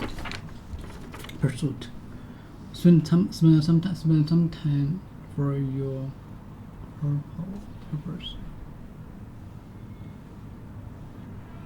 Spend time, the activity that you spend time doing that activity. activity that you spend time doing, usually when you are not working. Tailor. Okay, someone whose job repair. Someone whose job is to repair, make and adjust, change to adjust clothes. Especially someone who makes jacket, pants, coats, beach,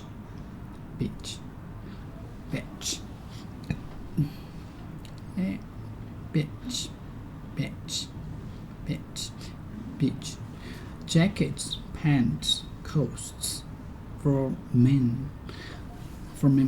Okay, someone whose job is to repair, make and adjust clothes. Especially someone who makes jackets, pants, coats for men. To make or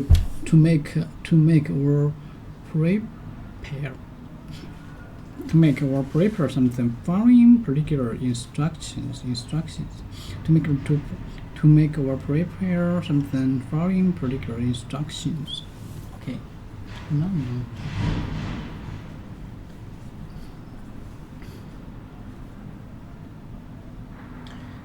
Instruction. Name. Okay. Not decorated. To add something to someone. To add something to the place or object. It's me. Instruction.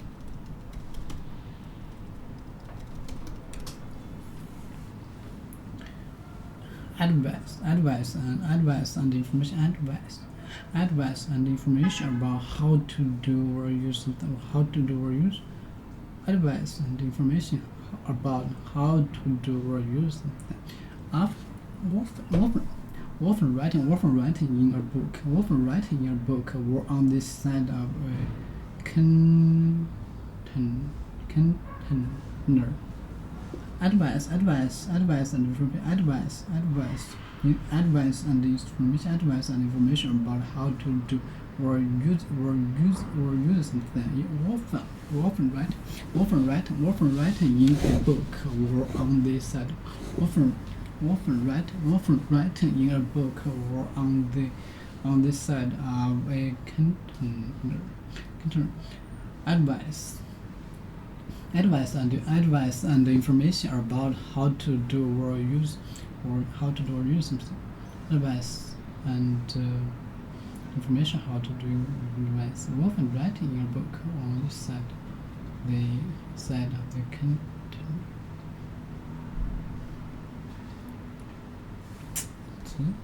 Instruction. Container.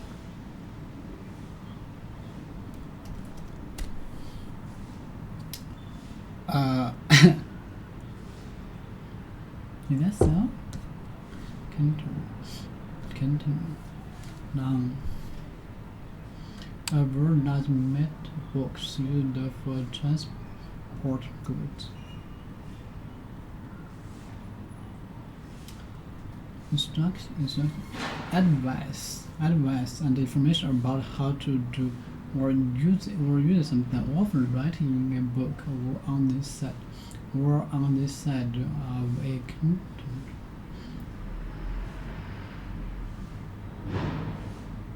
Advice and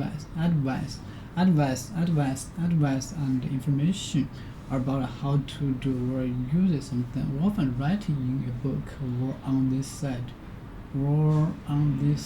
of a container. Advice and information about how to do or use something. Often writing in a book or side or side or on side. Often writing in a book or side on the right hand.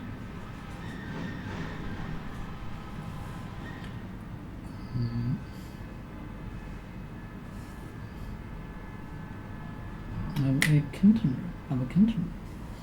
On this side, often writing in a book or on this side of a container. Instructions. To make or prepare something. To make or prepare something.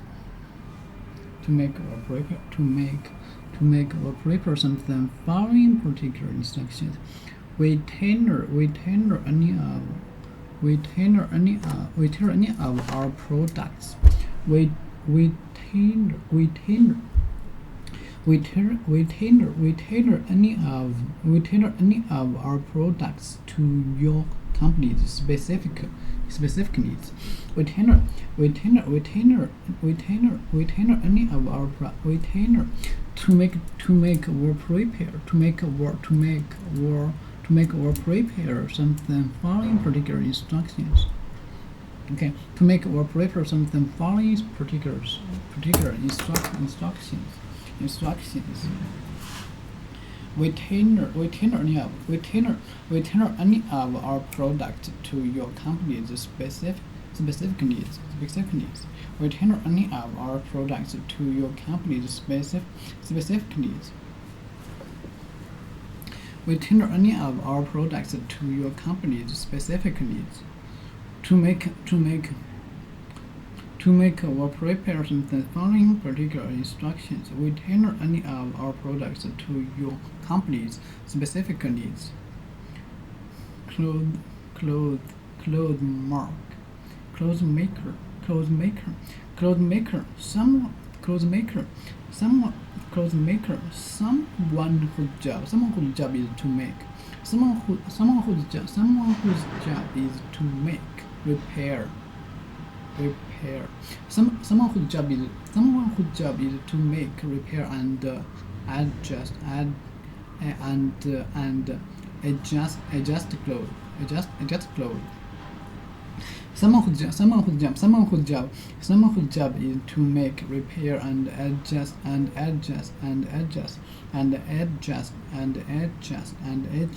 clothes. Someone whose job is to make, repair, and adjust clothes. Let me see. Someone whose job is to make, repair, and adjust clothes. Someone whose job is to make, repair, and adjust clothes. Someone whose job is to make, repair, and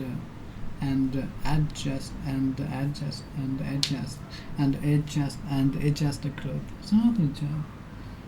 Okay. To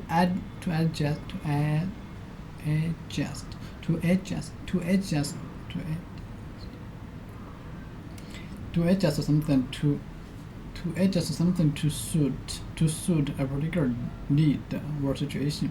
To adjust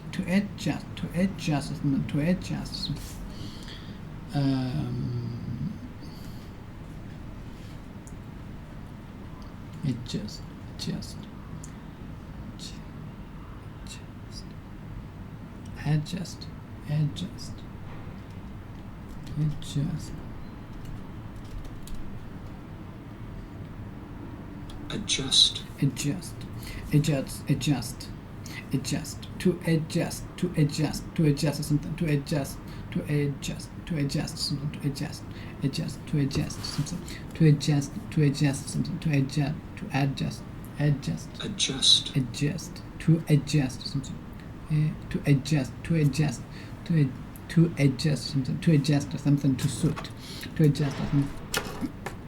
okay and adjust to adjust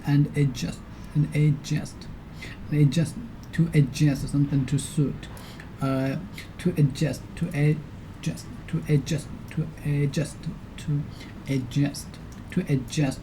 adjust something to suit a particular need or situation. To adjust something to suit a particular need or situation.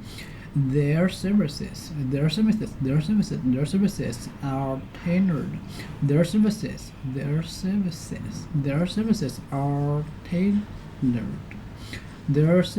are tailored to clients. Needs.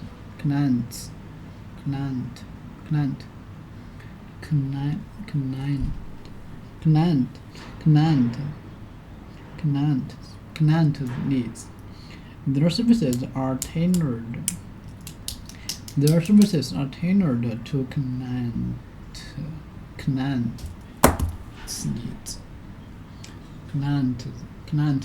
client needs.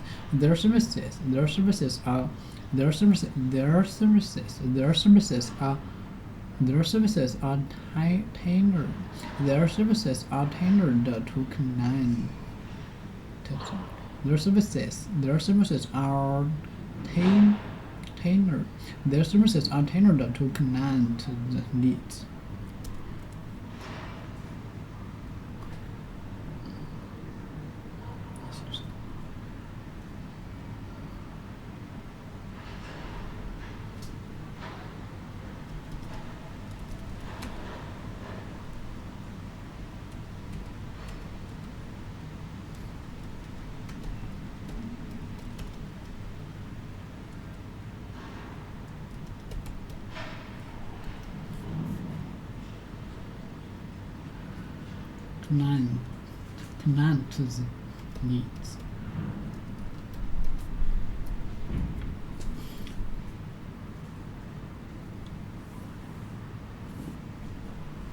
Client's needs. Client's needs. Okay, their services are tailored.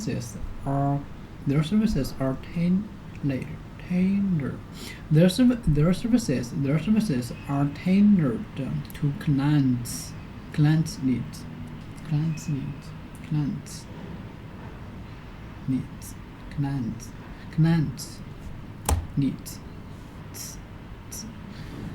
Their services are tailored to clients' needs. Okay, cameras,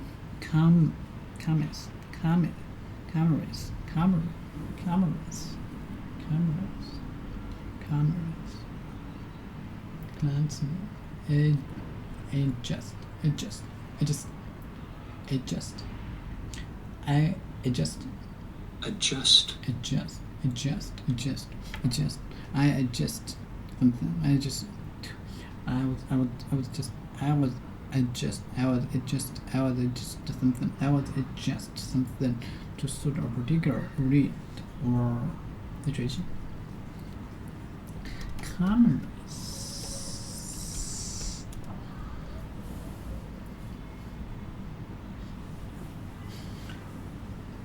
Commerce. Commerce. Commerce. Commerce. Commerce. Commerce. The activity involved buying or selling things. Okay. Commerce. The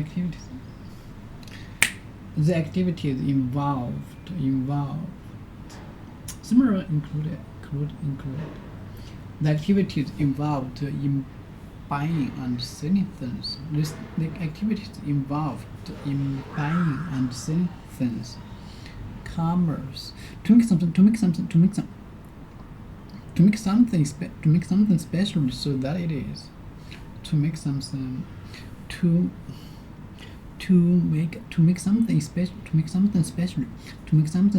so that it is right for a particular person, organization, or purpose. To make something special so that it is right for a particular person, organization, or purpose. Tailor something for somebody. Tailor something for something. You have to tailor application. You have to tailor application letters. You have to tailor application letters for each job you apply for. You have to tailor application letters for each job you apply for. You have to tailor application letters for each job you apply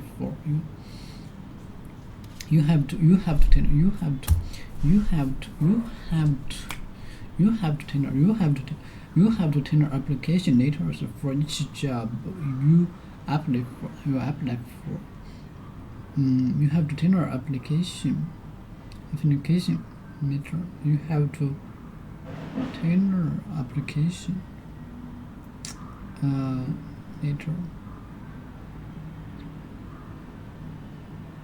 application letter for each job you apply for. You have to tailor application for each job you apply for.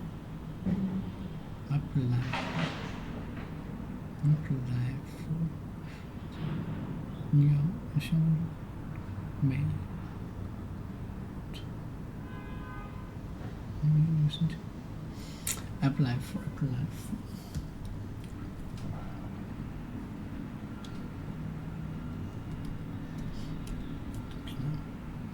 Request. Work. Request. Apply for. Application.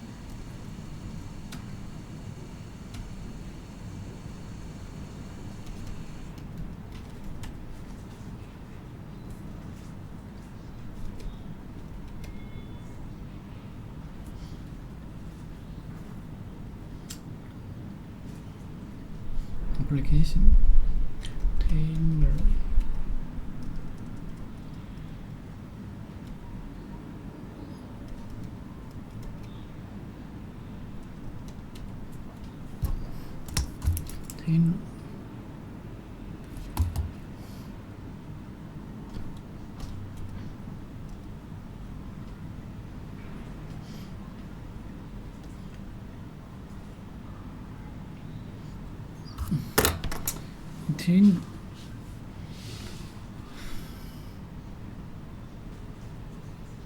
For each job you apply apply for. You have to tailor application later. You have to tailor application. You have to tailor application laters for each job you apply for. You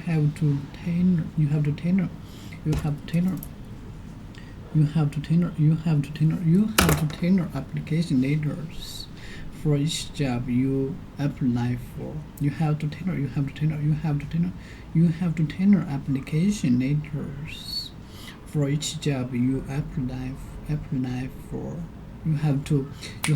application laters for each job you apply for. You have to tailor application laters for each job you apply for.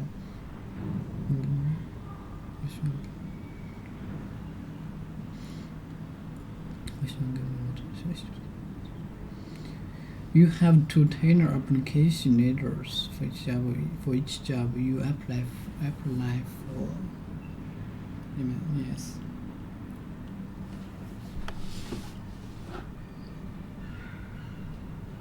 Contractor all said and done $70,000. Well, that contractor is going to pocket that remaining 30.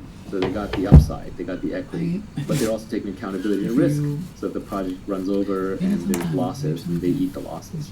But you see, just the accountability gives them some form of additional potential income. And then they also have labor leverage because they have a bunch of people working for them. But it probably tops out right there.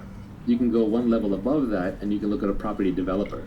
This might be someone who is a contractor who did a bunch of houses, did a really good job, then decided to go into business for themselves, and they go around looking for beaten down properties that have potential. They buy them, they either raise money from investors, they front it themselves, they fix the place up, and then they sell it for twice what they bought it for. Maybe they only put in 20% more, so it's a healthy profit. So now a developer like that takes on more accountability, has more risk. They have more specific knowledge because now you have to know which neighborhoods are worth buying in, which lots are actually good and which lots are bad, what makes or breaks a specific property. You have to imagine the finished house that's going to be there even when the property itself might look really bad right now. So there's more specific knowledge, there's more accountability and risk, and now you also have capital leverage because you're also putting money into the project. But conceivably, you could buy, a piece of land or a broken down house for $200,000 and turn it into $1 million mansion and pocket all the difference. One level beyond that might be a famous architect or a developer, where just having your name on a property because you've done so many great properties increases its value. One level up from that, you might be a person who decides, well, I understand real estate and I now know enough of the dynamics of real estate that rather than just build and flip my own properties or improve my own properties, I'm going to be a massive developer. I'm going to build entire communities. Another person might say, I like that leverage, but I don't want to manage all these people. I want to do it more through capital, so I'm going to start a real estate investment trust. And that requires specific knowledge, not just about investing in real estate and building real estate, but also requires specific knowledge about the financial markets, the capital markets, and how real estate trusts operate. One level beyond that might be somebody who says, actually, I want to bring the maximum leverage to bear in this market and the maximum specific knowledge. And so that person would say, well, I understand real estate and I understand everything from basic housing construction to building properties and selling them to how real estate markets move and thrive. And I also understand the technology business. So I understand how to recruit developers, how to write code, and how to build good product. And I understand how to raise money from venture capitalists and how to return it and how all of that works. And obviously not a single person may know this. You may pull a team together to do it where each have different skill sets. But that combined entity would have specific knowledge in technology and in real estate. It would have massive accountability because that company's name would be a very high risk, high reward effort attached to the whole thing. And people would devote their lives to it, take on significant risk, and then it would have leverage in code with lots of developers. It would have capital with investors putting money in and the founder's own capital, and it would have labor of some of the highest quality labor that you can find, which is high quality engineers and designers and marketers who are working on the company. And then you may end up with a Trulia or a Redfin or a Zillow kind of company, and then the upside could potentially be in the billions of dollars or the hundreds of millions of dollars. So as you layer in more and more kinds of knowledge that can only be gained on the job and aren't common knowledge, and you layer in more and more accountability and risk taking, and you layer in more and more great people working on it and more capital on it and more code and media on it, you keep expanding the scope of the opportunity all the way from the day laborer who might just literally be scrapping on the ground with their hands, all the way up to somebody who started a real estate tech company and then took it public. We spoke about specific knowledge, we talked about accountability, we talked about leverage. The last skill that Naval talks about in his tweet storm is judgment, where he says that leverage is a force multiplier for your judgment. We are now living in an age of nearly infinite leverage, and all the great fortunes are created through leverage. So your first job is to go and obtain leverage, and you can obtain leverage through permission by taking risks and getting people to work for you, or by raising capital, or you can get leverage permissionlessly by learning how to code or becoming a good communicator in podcasting, broadcasting, creating videos, writing, etc. So that's how you get leverage. But once you have leverage, what do you do with it? Well, the first part of your career is spent hustling to get leverage. Once you have the leverage, then you want to slow down a bit because your judgment really matters. It's like you've gone from steering your sailboat around to now you're steering an ocean liner or a tanker. You have a lot more at risk, but you have a lot more to gain as well. You're carrying a much higher payload. So in an age of infinite leverage, judgment becomes the most important skill. Warren Buffett is so wealthy now because of his judgment. Even if you were to take away all of Warren's money, tomorrow investors would come out of the woodwork and hand him $100 billion because they know his judgment is so good, and they would give him a big chunk of that $100 billion to invest. So ultimately, everything else that you do is actually setting you up to apply your judgment. One of the big things that people rail on is CEO pay, and for sure there's crony capitalism that goes on where these CEOs control their boards and the boards give them too much money. But there's certain CEOs who definitely earn their keep because their judgment is better. If you're steering a big ship, if you're steering Google or Apple, and your judgment is 10 or 20% better than the next person's, society will literally pay you hundreds of millions of dollars more because you're steering a $100 billion ship. If you're on course 10 or 20% of the time more often than the other person, the compounding results on that hundreds of billions of dollars you're managing will be so large that your CEO pay will be dwarfed in comparison. So demonstrated judgment, credibility around the judgment is so critical. Warren Buffett wins here because he has massive credibility. He's been highly accountable. He's been right over and over in the public domain. He's built a reputation for very high integrity, so you can trust him. So a person like that, people will throw infinite leverage behind him because of his judgment. Nobody asks him how hard he works. Nobody asks him when he wakes up or when he goes to sleep. They're like, Warren, just do your thing. So especially demonstrated judgment with high accountability, clear track record is critical. Let's define judgment. I would define it as knowing the long-term effects of your decisions, or being able to predict the long-term effects of your decisions. It's funny, my definition of wisdom is knowing the long-term consequences of your actions. So they're not all that different. Wisdom is just judgment on a personal domain. Wisdom applied to external problems, I think, is judgment. So they're highly linked. But yes, it's knowing the long-term consequences of your actions and then making kind of the right decision to capitalize on that. Judgment is very hard to build up. This is where both intellect and experience come in play. There are many problems with the so-called intellectuals in the ivory tower, but one of the reasons why Nassim Taleb rails against them is because they have no skin in the game. They have no real-world experience, right? So they just apply purely intellect.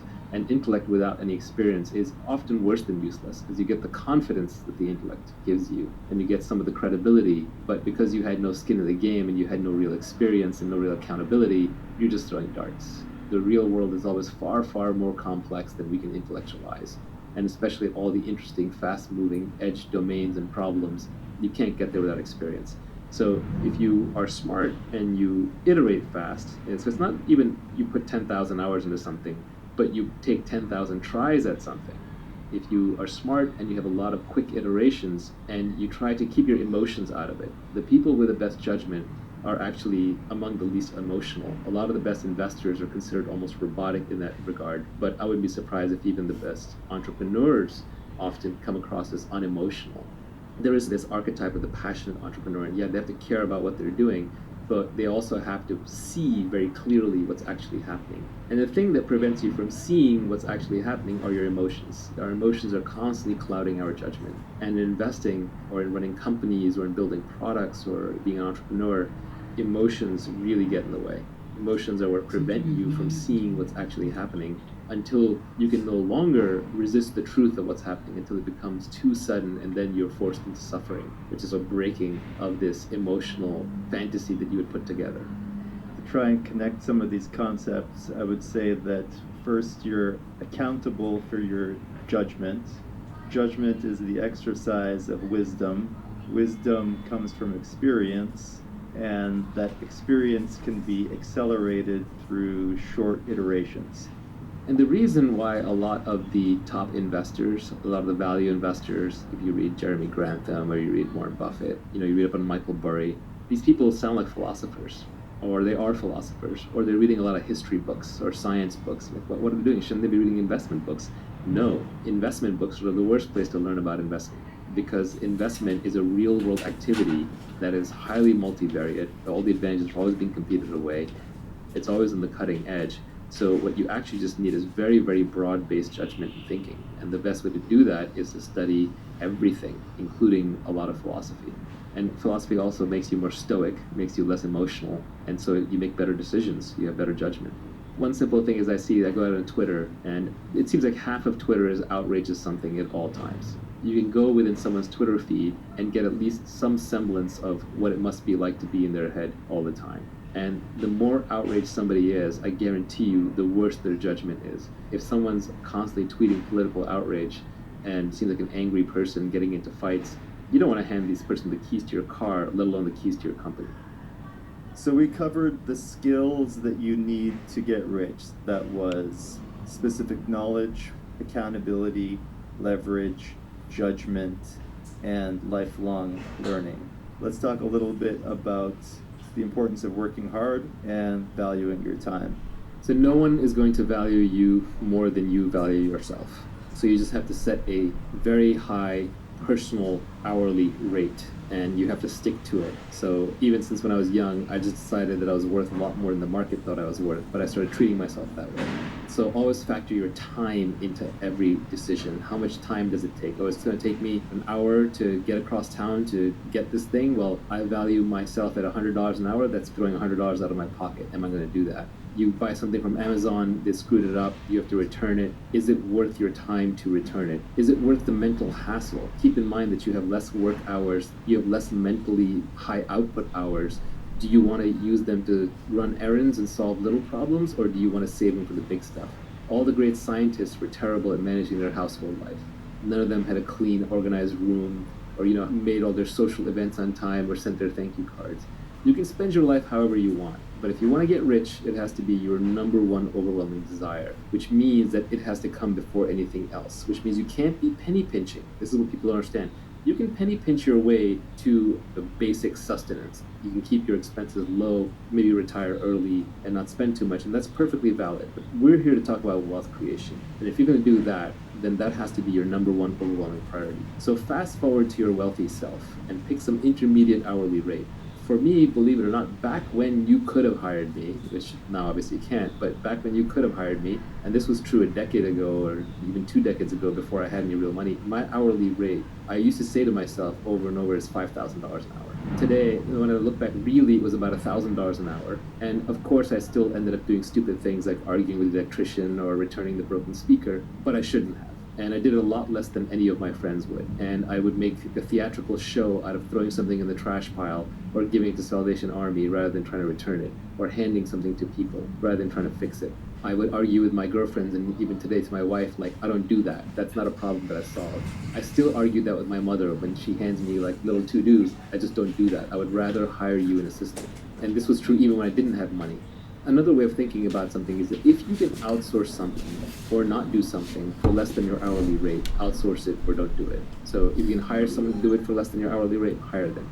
That even includes things like cooking. Now, you may want to eat your healthy home-cooked meals, but if you can outsource it, do that instead. And I know some people will say, well, what about the joy of life and what about getting it right just your way? Sure, you can do that, but you're not going to be wealthy because now you've made something else a priority. Paul Graham said it pretty well for Y Combinator startups. He said you should be working on your product and getting product market fit, and you should be exercising and eating healthy. Like, that's about it. That's kind of all you have time for while you're on this mission.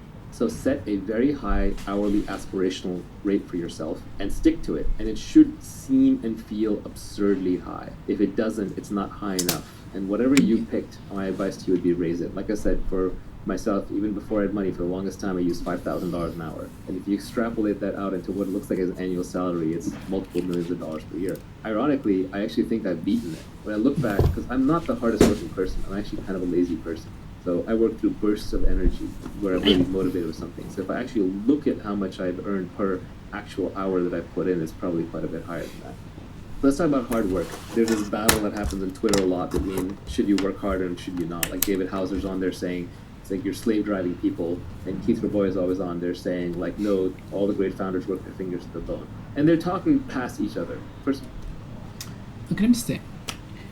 You have 10 application letters for each job you apply for. You have 10 application letters for each job you apply for. The company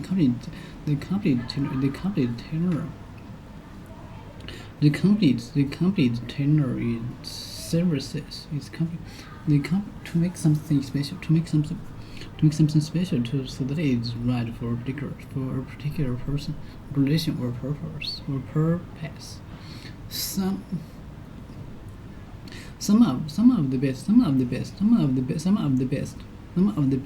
growth prospect. Okay, the company is the company is tailoring its services. The company is tailoring its services to specific industrial sectors. The company tailoring its services to specific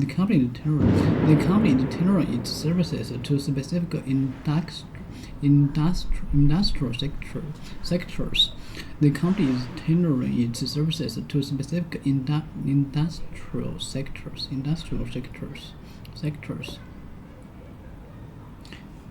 The company is tailoring its services to specific industrial sectors. The company is tailoring its services to specific industrial sectors. The company is tailoring its services to specific industrial sectors. Some of the best growth prospects. Some of the best growth prospects in tailoring products to customers' needs. Some of the best growth prospects. Some of the best growth prospects lie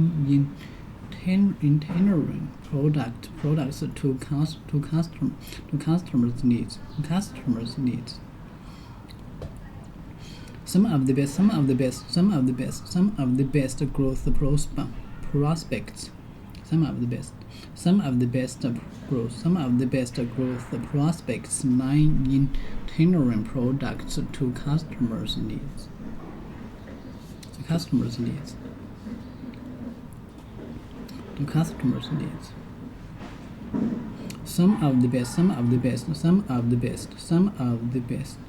Some of the best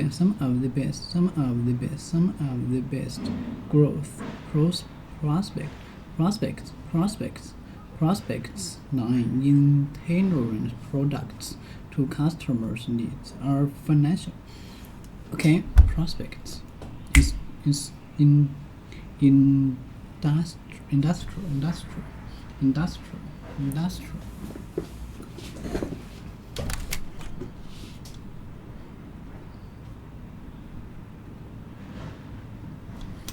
Industrial. Some of the best growth prospects.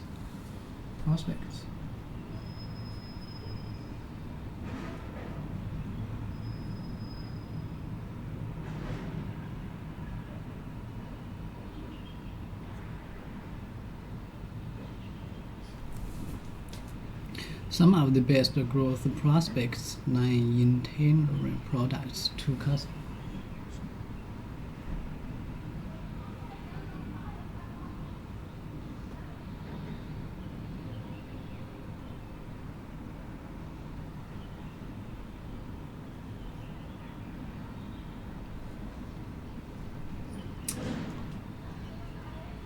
Shit.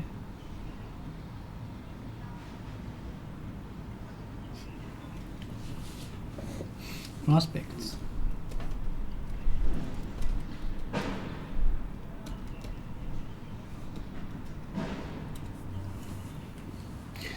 Some of the best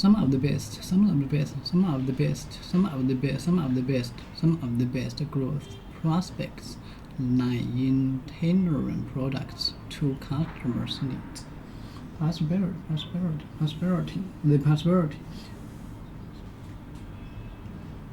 The possibility that something good might happen in the future. The possibility that something happen in the future.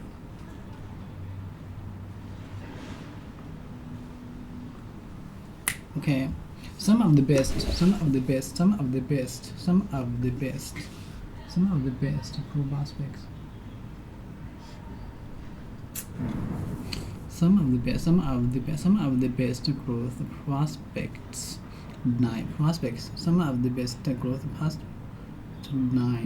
in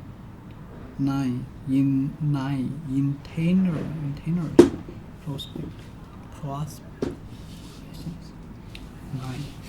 in tailoring products to customers' needs. Some of the best growth prospects lie in tailoring products to customers' needs. Some of the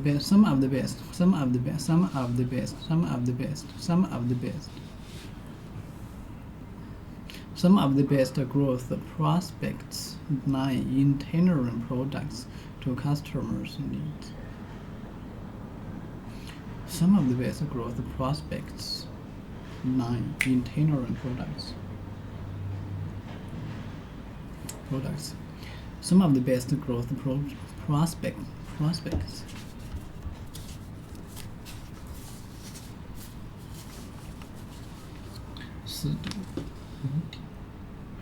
Okay.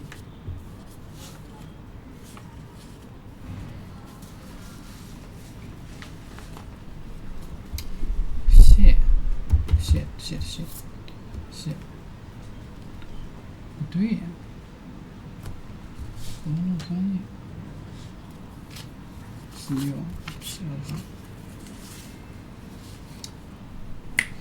16prospects in tailoring products to customers' needs. Financial advice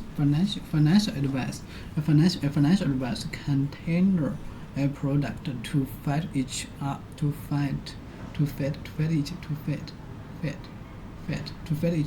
person's circumstances.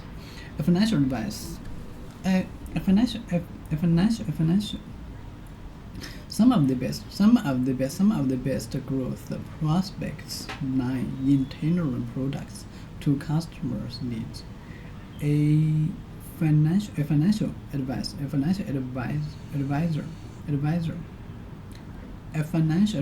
can tailor a product. A financial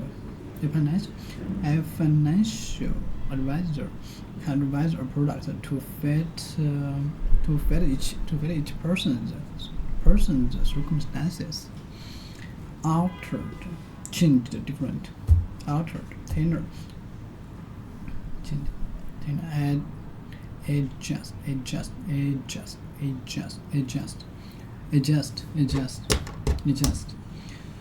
Changed different. She said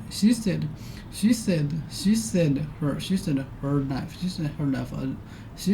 life was drastically altered. She said her life was drastically altered.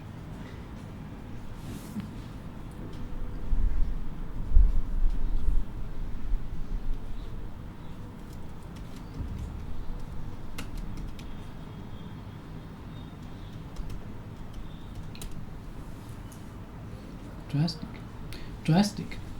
in a way that is severe, in a way that is severe and sudden or has very noticeable effects. In a way that is severe and sudden or has very noticed.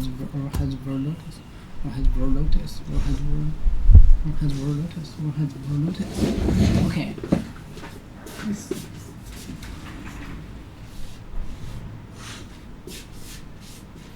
Or has very noticed.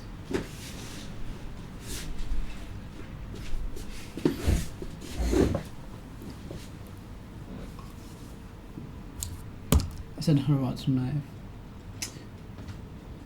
Her bucket has been drastic.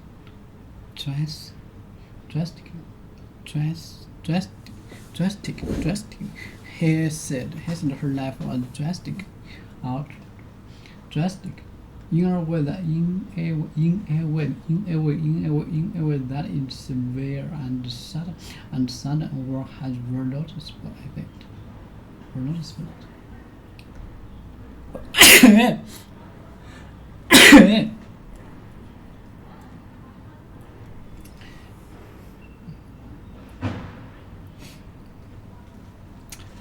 He said her life was drastic, altered. In a way that is severe and sudden or has very noticeable effects, and or has very noticeable effects. Their bucket had been drastically reduced. Our communication environment. Our communication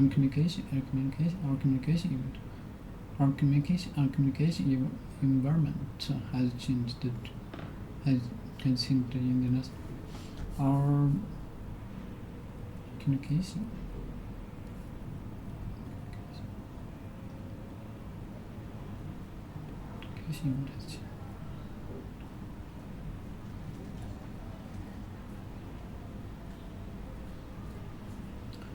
Communication.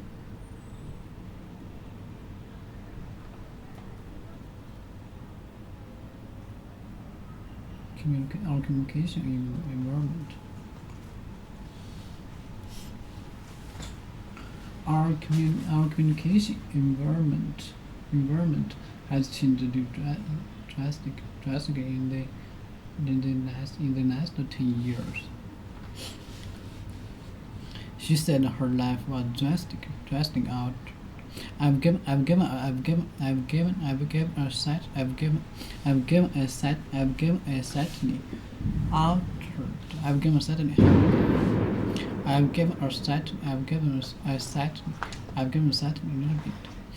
certainly a little bit of bacon in the recipe.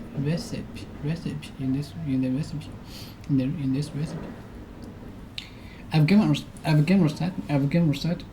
slightly altered bacon in this recipe. I've given slightly altered bacon in this recipe.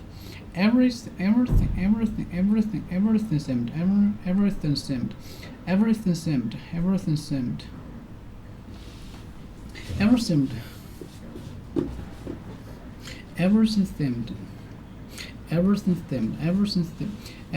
seemed altered when I returned. Everything seemed altered when I returned. Everything seemed altered when I returned. Everything seemed altered. Everything seemed altered when I returned. Neutered. Having had part of its sexual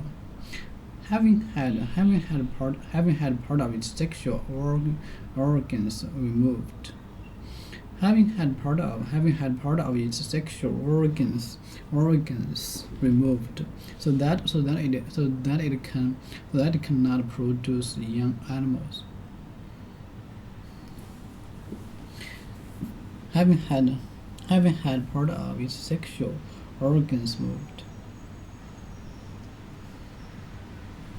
Organs. Organ.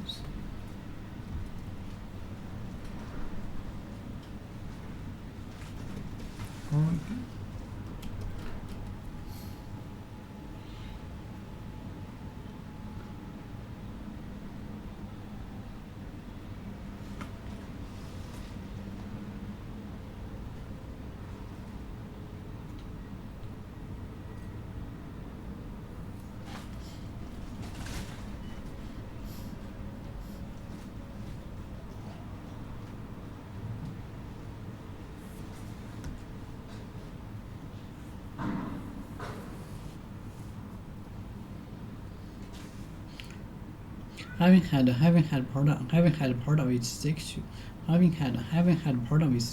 organs removed, so that it cannot produce young animals. Okay. Neutered. Having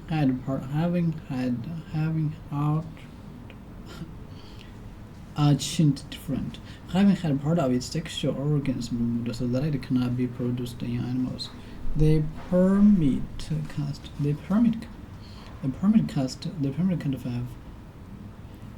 for unaltered. The permit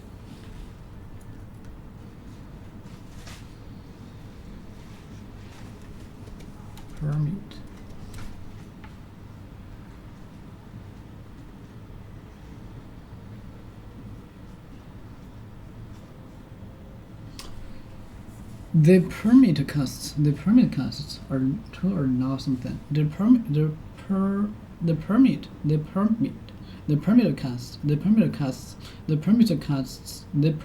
costs 9 for an altered dog. Or cat and 50 for an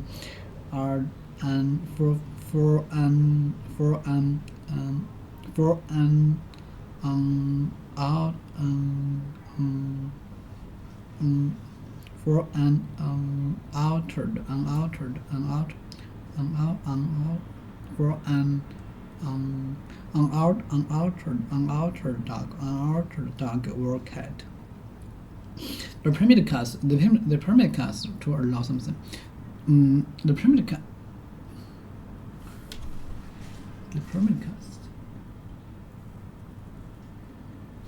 The permit costs 9 for an altered dog or cat and 50 for an altered dog or cat.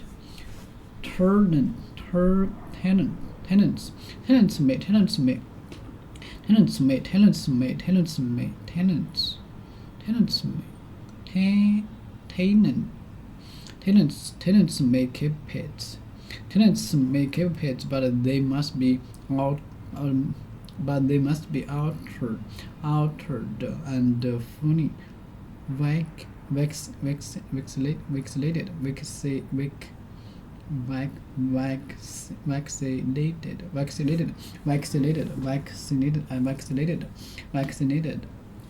vaccinated,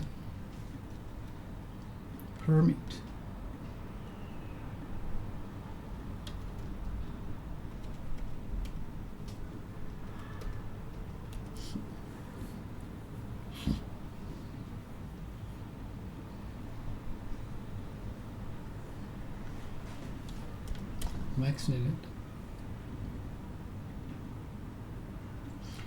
Vaccinated for and funny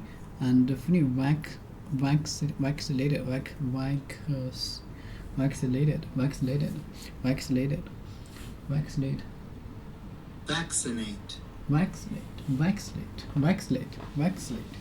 vaccinate, to give someone a vaccine, usually by injection, to prevent them from getting to prevent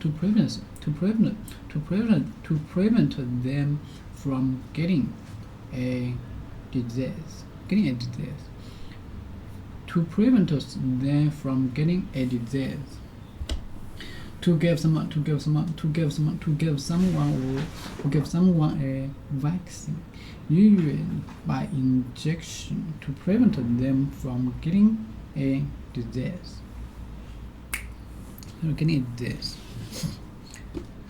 Having had part of its sexual organs. Tenant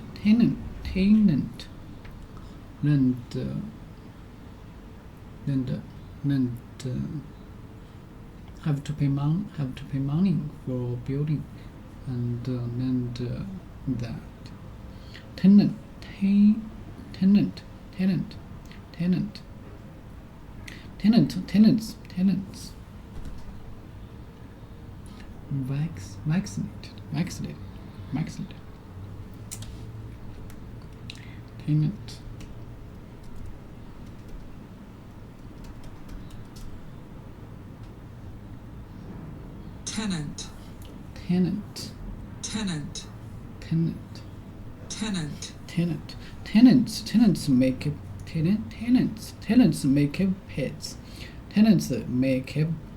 tenants may keep pets, but they must be altered and fully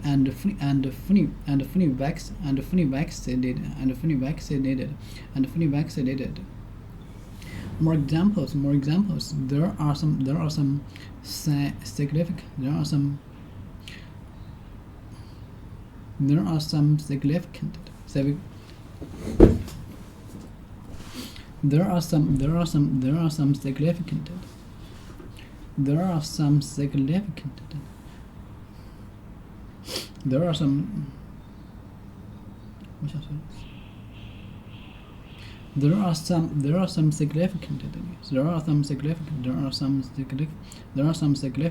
altered guidelines.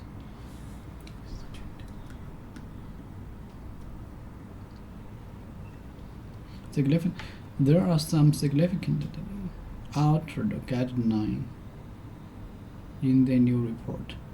Significant. For example,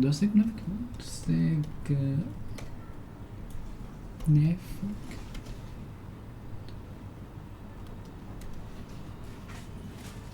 important. In a word that is easy to say, but not important. There are some significant. In a word that is easy to say. In a word that is easy to say, or by a large amount. In a word that is easy to say, or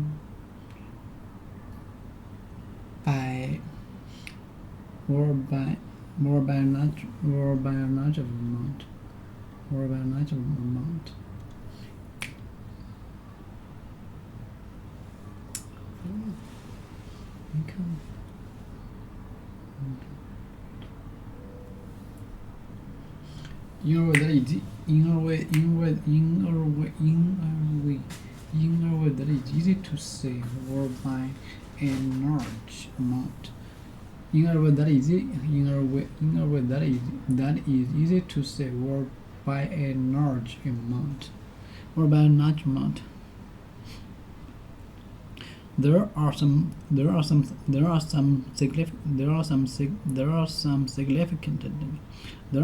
significant altered guidelines in the new report. He might be in a trance.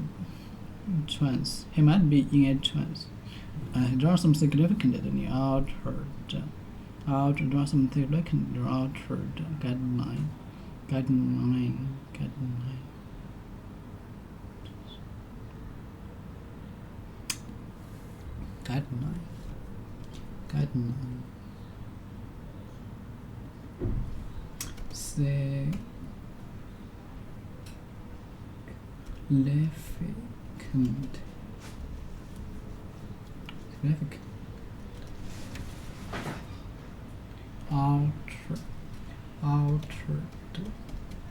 significantly altered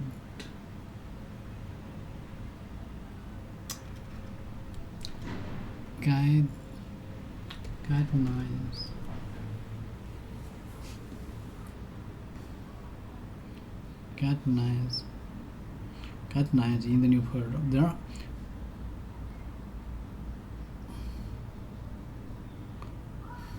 There are some significant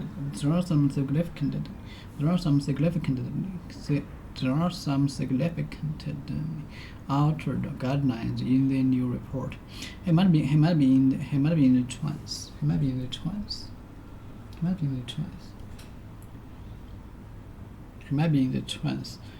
He might be in the trance or state of altered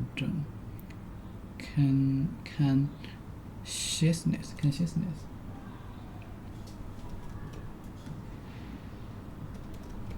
Trance.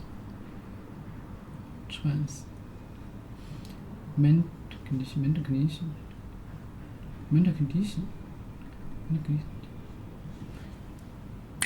Okay, he might be in this trance or stated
consciousness. This state of understanding and renaissance state. He might be in a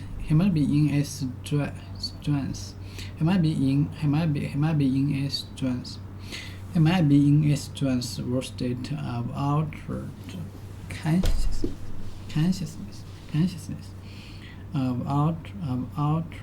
consciousness. He might be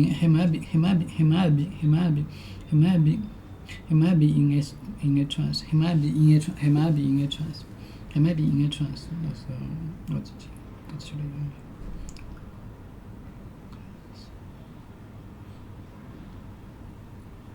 He might be in a trance.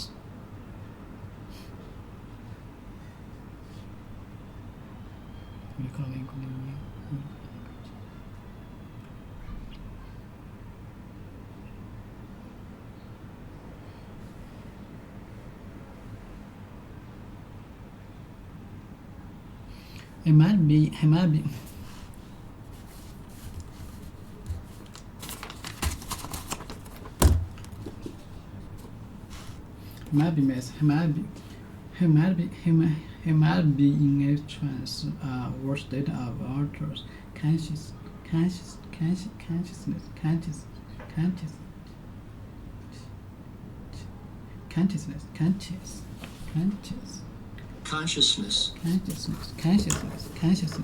Of altered consciousness. He might be in a state. He might be in a trance or state of altered consciousness. If the registration number appears, alter that. That's a warning. That's a warning sign. That's a warning sign. That's a warning sign. If the registration number appear, that is a warning. Registrants. It's funny. Registration.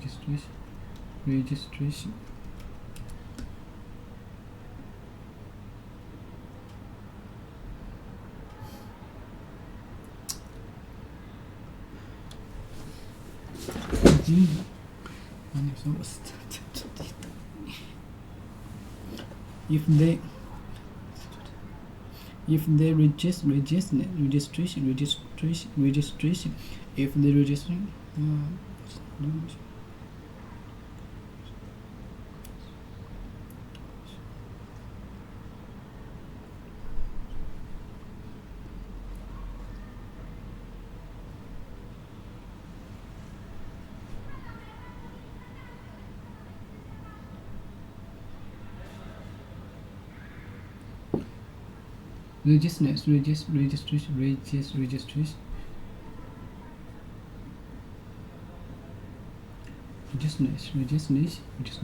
if they register, registration. If they registration, if they registration, if the registration number appear, sign. If the registration number appears, what to say? Start to say. If the registration number appears altered, that is a warning sign. Breeders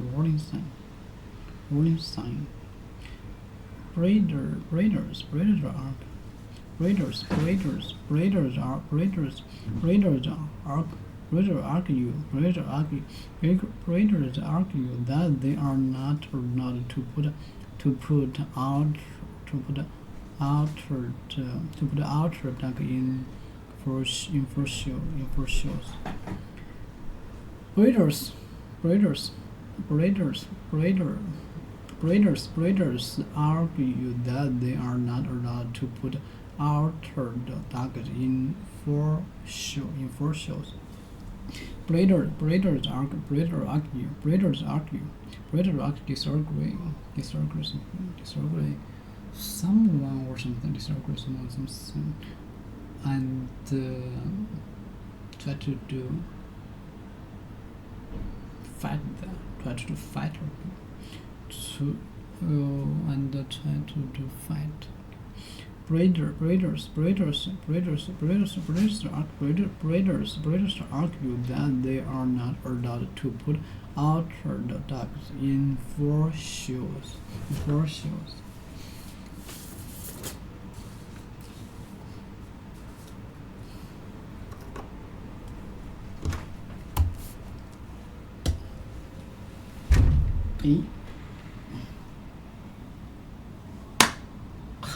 Jesus.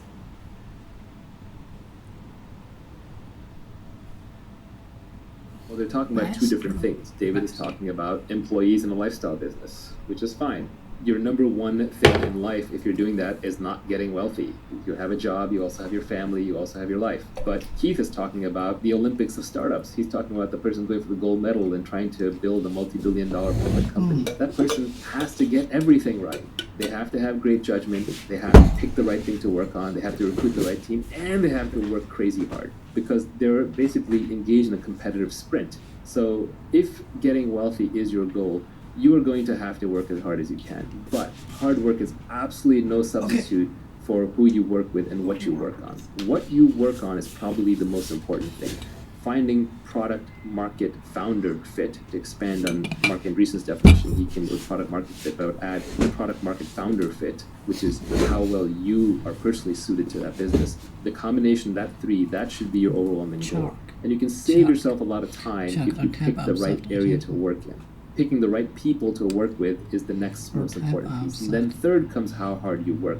But they're like three legs of a stool. If you shortchange on any one of them, the whole stool is going to fall down. So it's not like you can pick one over the other that easily. So the order of operations when you're building a business is, or even building your career, is first figure out what should I be doing? What is something where there is a market that is emerging, there's a product that I can build that I'm excited to work on, and something where I have specific knowledge and I'm really into it. And then second, surround yourself with the best people possible. And no matter how high your bar is, raise your bar.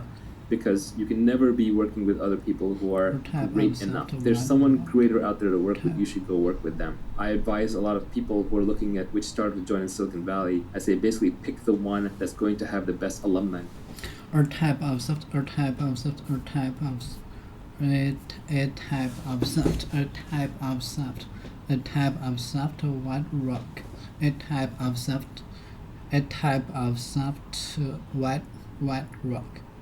Chalk, a type of soft white rock. A stick for draw.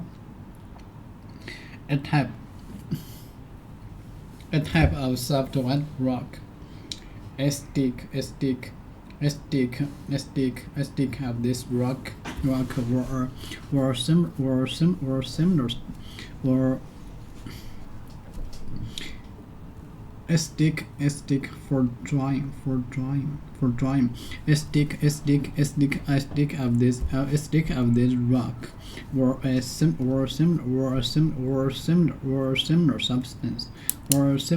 a similar substance used for writing or drawing.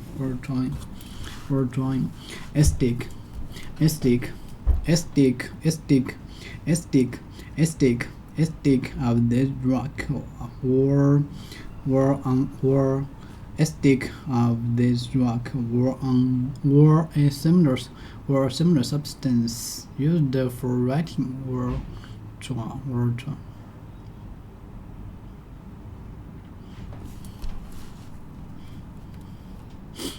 A stick of this rock or a similar substance, or a stick of this rock or a similar substance used for writing or stick of this rock.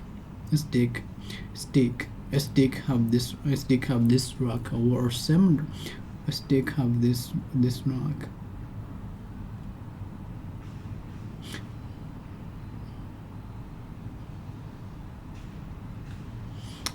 Or substance or stick of this rock or a similar substance used for writing or drawing.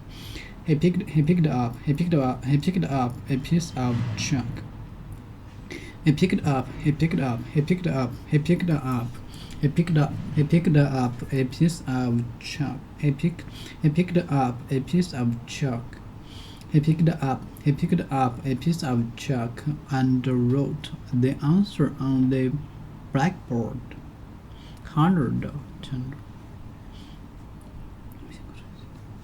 He picked up a piece of chalk.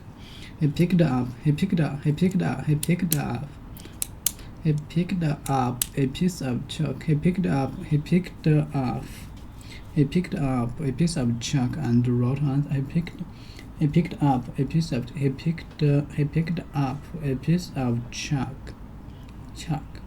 picked up a piece of chalk and wrote the answer on the blackboard.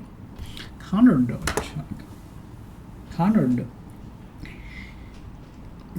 checks. They determined would be pronounced to refer to a particular things or people that have already been talked about or are already known or that are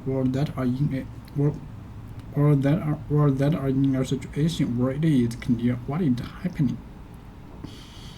It would be pronounced to refer to particular things where people that have already been talked about or are already known or that are in a situation where it is clear what is happening. I just bought a new shirt. I just bought I just bought a new shirt. I just bought a new shirt and some. I just bought a new shirt and some new shoes. This shirt was pretty. This shirt was pretty. This shirt was pretty. This shirt was pretty expensive, but these shoes weren't. I just bought a new shirt. I just bought a new shirt and some new shoes. This shirt was pretty expensive, but these shoes weren't. You'd be pronounced to refer. You'd be pronounced to refer to. You'd be pronounced to refer to. You'd be pronounced to refer to. Okay, let me see. You'd be pronounced to refer to. We are.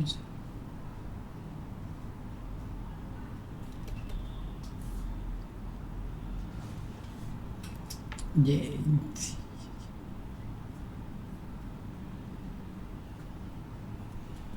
Use the before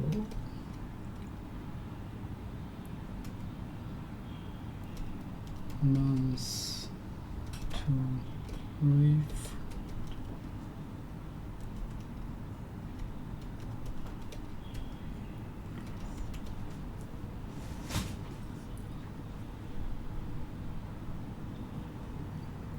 Referred.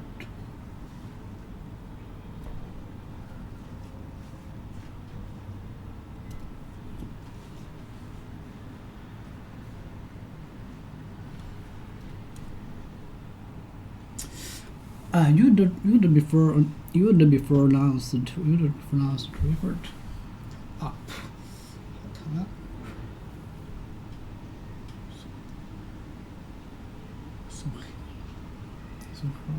So hurt up. Why it's hurt? My finger is hurt. A.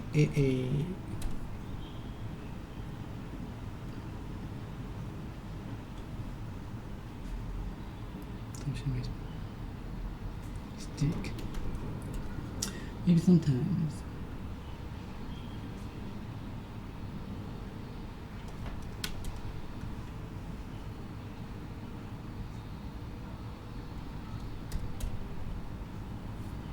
They stick.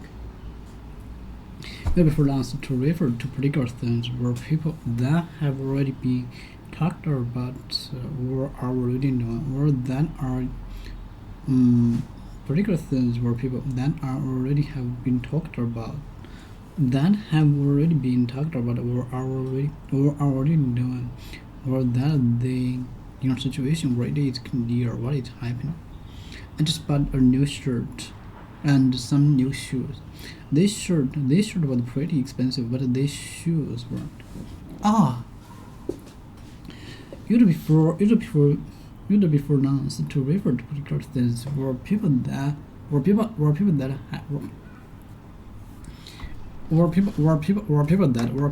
have already been talked where people that have already been talked about or are already known, or that are in a situation where it is clear what is happening, that are in a situation where it is clear what is happening. I just bought new shirt. I just bought new shirt and some new shoes. This shirt. Please pass this out.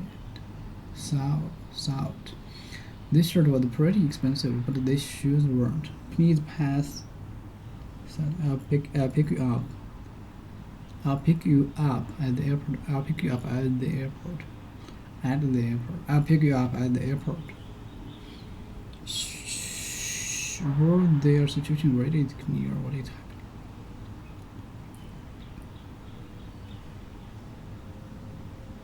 Talked about or are already known, or that is the situation where it is clear what is happening. Salad, arrogance, salad.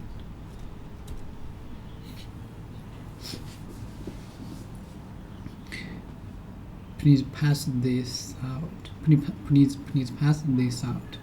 I'll pick you up at the airport. Use the before nouns. Use the before nouns that refer to place. When you want to mention that the type of place without showing exactly which examples of the place you mean, without showing exactly which examples.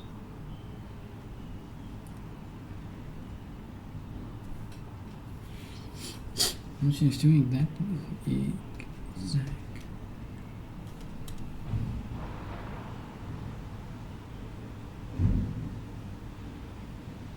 Exact.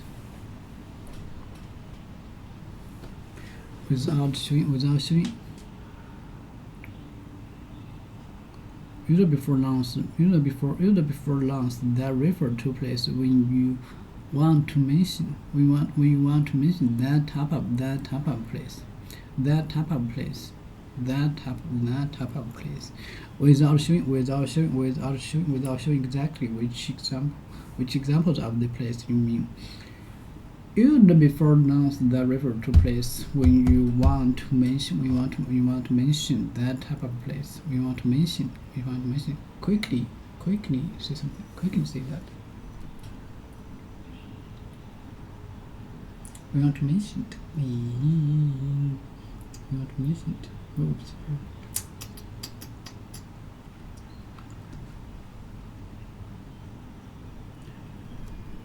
To speak about something quickly. To speak about something quickly. Giving little detail. Giving little detail or use few words. To speak about something quickly.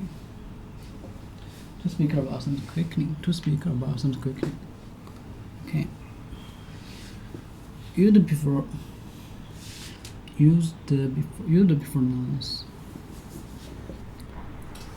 the before nouns that refer to place when you want to mention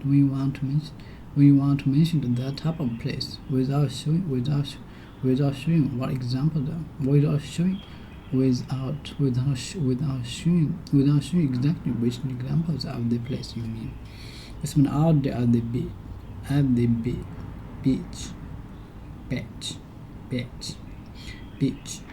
spent all day at the beach. We spent all day at the beach. Let's go to the movies. Let's go to the movies this evening. Let's go to the movies this evening. Let's go to the movies this evening. I have to go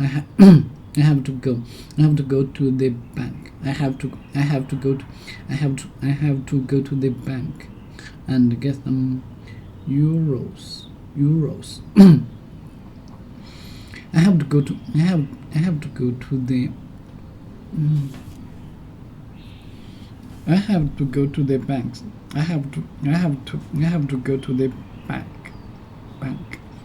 go to the bank and get some euros. I spent all day at the beach. Use the before noun phrases. Use the before nouns phrases in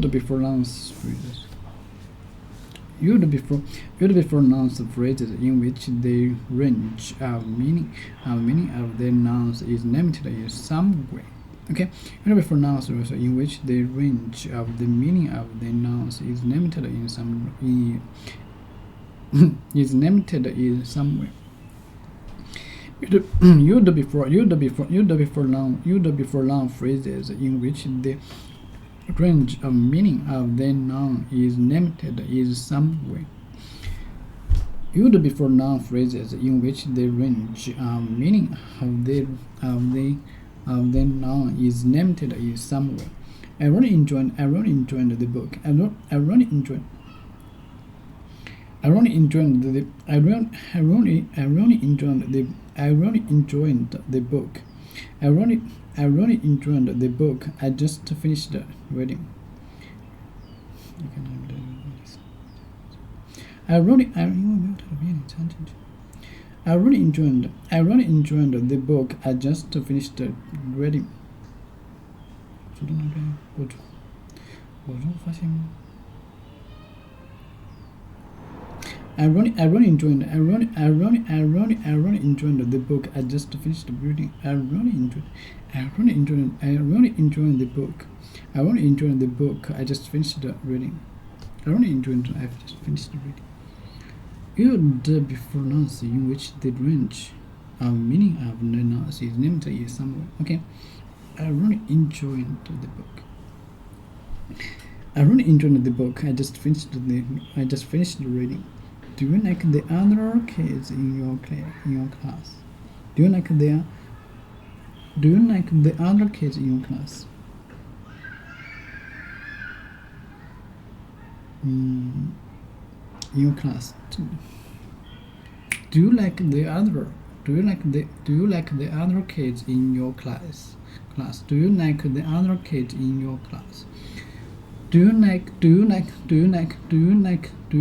the other kids in your class? Do you like the other kids in your class?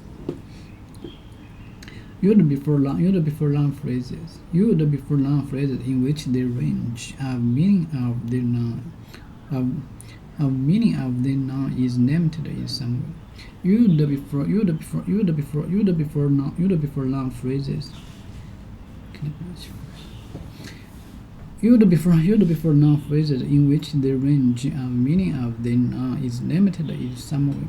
I really enjoyed the book I just finished reading. Do you like the other kids in your class? Do you like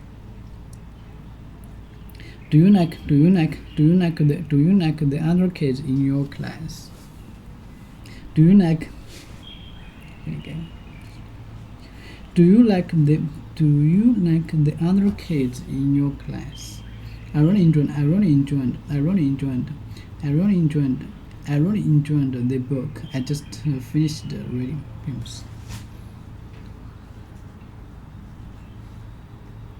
I really enjoyed the book I just I really enjoyed the book I just finished reading. Do you like the other kids? Do you like the other kids in your class? Used before noun phrases in which the range of meaning of the nouns is limited somewhere. I really enjoyed the book I just finished. Do you like the other kids in your class? Used before nouns. Used before the book I just. Used before nouns in which the range of meaning of the noun is limited in some way. Used to refer to things. Used to refer to things or people when only one exists.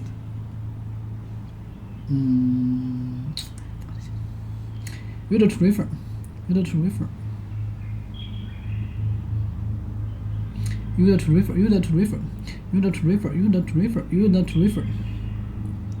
Used to refer. Used to refer. Used to refer. Used to refer. Used to refer. Used to refer to things or people. Used to refer to things. Used to refer to.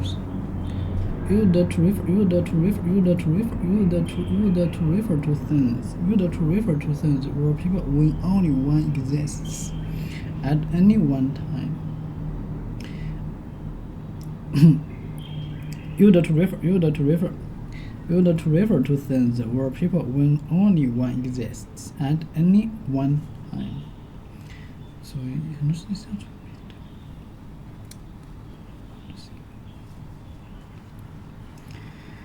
do you like the other kids in your class? Do you like the other kids in your class? Used to refer. Used to refer. Used to refer to things. Used to refer to things or people when only one exists. When only one exists at any one time. Okay, you to refer to things or people when only one exists at any one time. What will happen in the past? What will happen? What will happen? What will happen in the future? They live in the north of the Spain. They live in the north. They live in the north of Spain. Spain. They live in the north of Spain. After I get out of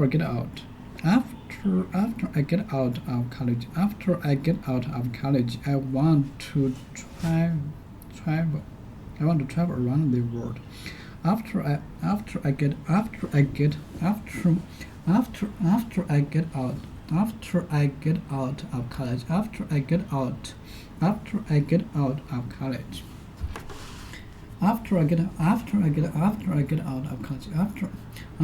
out of college, I want to travel around the world. After I get out of college, I want to travel.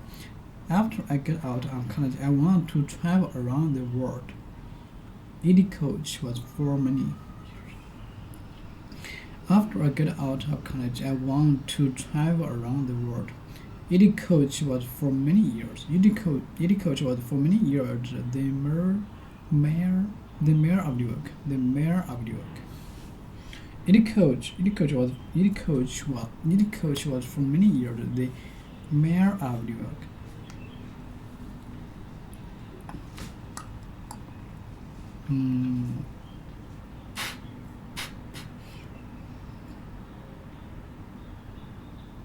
This is the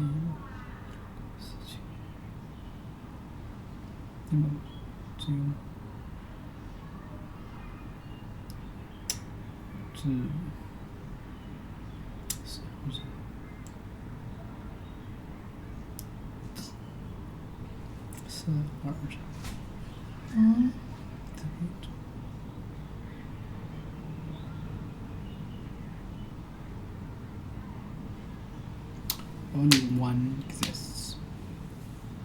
The coach was for many years the mayor of New York. The mayor of New York. The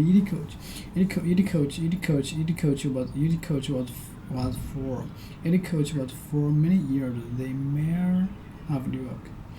When we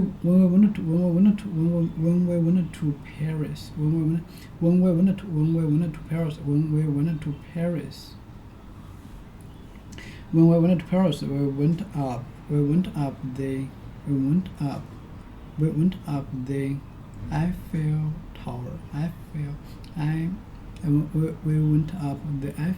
Eiffel Tower. When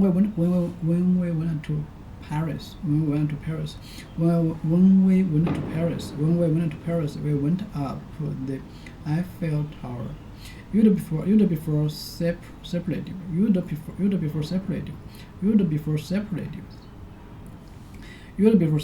And other words such as first. Superlatives. Okay. Before superlatives and other words such as first or only or numbered showing sometimes or numbers showing something's progress.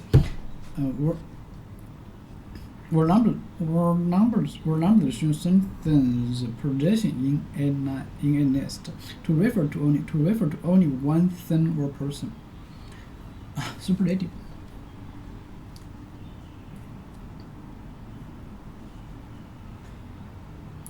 Let me see. Superlative.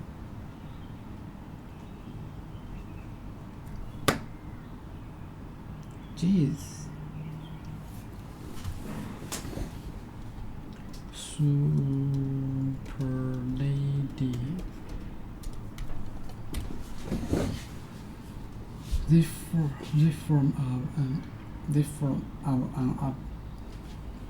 They form an adjective or adverb that expresses that the thing or person being described has more particular quality than anything or anyone else of the same type. Okay. superlative. Word before superlative. Word before superlative.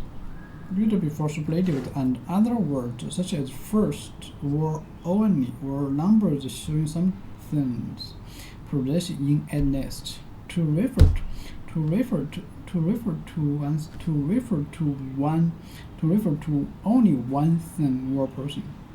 One thing or person. To refer to only one thing or person. Word before superlatives. Okay, Paris.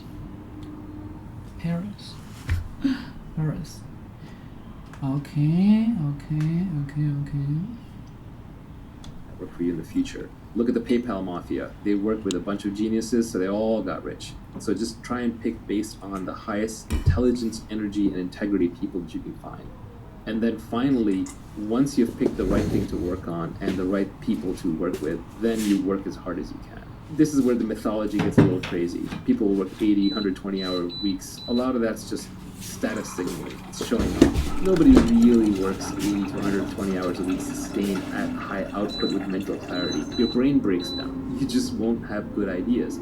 So really the way people tend to work most effectively, especially in knowledge work, is they sprint as hard as they can while they're working on something and they're inspired and they're passionate, and then they rest and take long breaks. It's more like a lion hunting and much less like a marathon runner running. So you sprint, then you rest, you reassess, and then you try again. And what you end up doing is you end up building a marathon of sprints. Maybe just made the point to me on the side that inspiration is perishable, which is a very good point. When you have your inspiration, do it right then and there. This happens to me a lot with my tweet storms. I've actually come up with a whole bunch of additional tweet storms besides the ones that are already out there, but sometimes I just hesitate or I just pause and then it just dies. And what I've learned is if I'm inspired to write a blog post or to publish a tweet storm, I should probably do it right away. Otherwise, it's not going to get out there. I won't come back to it. So inspiration is a beautiful and powerful thing, and when you have it, just seize it. So people talk about impatience. When do you know to be impatient? When do you know to be patient? My glib tweet on this was impatience with actions and patience with results. And I think that's actually a good philosophy for life. Anything you have to do, just get it done. Why wait? You're not getting any younger. Your life is slipping away. You don't want to spend it waiting in line. You don't want to spend it traveling back and forth. You don't want to spend it doing things that you know ultimately aren't part of your mission. And when you do them, you want to do them as quickly as you can while you do them well with your full attention. But then you just have to give up on the results. You have to be patient with the results because you're dealing with complex systems, you're dealing with lots of people. It takes a long time for markets to adopt products. It takes time for people to get comfortable working with each other. It takes time for great products to emerge as you polish away. So impatience with actions, patience with results. And as Nivi said, inspiration is perishable. So when you have inspiration, act on it right then and there. If I have a problem that I discover in one of my businesses that needs to be solved, I won't sleep until at least the resolution is in motion. And this is just a personal failing, but if I'm on the board of a company, I'll call the CEO. If I'm running the company, I'll call my reports. If I'm responsible, I'll get on there right then and there and solve it. If I don't solve a problem the moment it happens, or I don't start moving towards solving it the moment it happens, I have no peace. I have no rest. I have no happiness until that problem is solved. So solve it as quickly as possible. I literally won't sleep until it's solved. Maybe that's a personal characteristic, but it's worked out well in business. We squander our time with the death of 1,000 cuts. So another tweet I had was, you should be too busy to do coffee while still keeping an uncluttered calendar. People who know me know that I'm famous for simultaneously doing two things. One is having a very clean calendar. I have almost no meetings on it, and there are people that I meet with when they see my calendar, they almost weep. While at the same time, I am busy all the time. I'm always doing something. And it's usually quote-unquote work-related, but it is whatever the highest impact thing is that needs to be done at that time and that I'm most interested and inspired about. But the only way to do that is to constantly, ruthlessly decline meetings. People want to do coffee and build relationships, and that's fine early in your career when you're still exploring, but later in your career when you're exploiting and there are more things coming at you than you have time for, you have to ruthlessly cut meetings out of your life. If someone wants to do a meeting, see if you can do it with a phone call instead. If they want to do a phone call, see if they can do it with an email instead. If they want to do it with email, see if they can do it with a text message instead. If they're text messaging, you should probably be ignoring most text messages unless they're true emergencies. So one has to be utterly ruthless about dodging meetings. When you do meetings, do walking meetings, do standing meetings, keep them short. keep them actionable, keep them small. Any meeting with 8 people in it sitting around a conference table, nothing is getting done in that meeting. You're literally just dying 1 hour at a time. Doing coffee reminds me of an old quote, I think, from Steve Jobs when they asked him, hey, why doesn't Apple come to conventions? Or why don't you come to my convention? And his response was, well, then because we wouldn't be here working. Yeah, I used to have a tough time turning people down for meetings, but now I just tell them outright. I just say, look, I don't do non-transactional meetings. I don't do meetings without a strict agenda. I don't do meetings unless we absolutely have to. Nivi used to do this. He would email people when they would ask Nivi and I for a meeting, like coffee meeting, get to know you. He would say, we don't do meetings unless it's life and death urgent. And then that person has to respond, yeah, it's life and death urgent, or there's no meeting. When you have something important or something valuable, other busy, interesting people will meet with you. Your calling card has to be, hey, here's what I've done, here's what I can show you, let's meet, and I'll be respectful of your time if this is useful to you. And I find that there are very busy, important people who will take your meeting, but you have to come with a proper calling card. All the people who tweet and who email famous or rich people saying, hey, if I could just get one meeting with you, and they're vague about it, they're not going to get anywhere in life. You have to build up the credibility. When, for example, an investor in the tech business, in the venture business, looks at a startup, the first thing they want to see is they want to see some evidence of product progress. They don't just want to even see a slide deck, they want to see product progress. Because the product progress is the resume for the entrepreneur. It is the unshakable, unfakeable resume. So you have to do the work. To use a crypto analogy, you have to have proof of work. If you have proof of work and you truly have something interesting, then you shouldn't hesitate to put it together in an email and send it to somebody. But even then, when you're asking for a meeting, you want to be super actionable about it. But I would say even the other side, even if you yourself haven't made it yet, if you think you're going to make it by going out and networking and doing a whole bunch of meetings, you're probably incorrect. Yes, networking can be important early in your career. And yes, you can get serendipitous with meetings, but the odds are pretty low. And as we spent time talking about earlier, when you are just meeting people and hoping to get that lucky break, you're relying on type 1 luck, which is blind luck, and type 2 luck, which is hustle luck. But what you're not getting is type 3 or type 4 luck, which are the better kinds, where you spend time developing a reputation, working on something, developing a unique point of view, and being able to spot opportunities that others can't. A busy calendar and a busy mind will destroy your ability to do great things in this world. If you want to be able to do great things, whether you're a musician or whether you are an entrepreneur or whether you're an investor, you need free time and you need a free mind. We just finished talking about the importance of working hard and valuing your time. Next, there's a few tweets on the topic of working for the long term. The first tweet is, become the best in the world at what you do. Keep redefining what you do until this is true.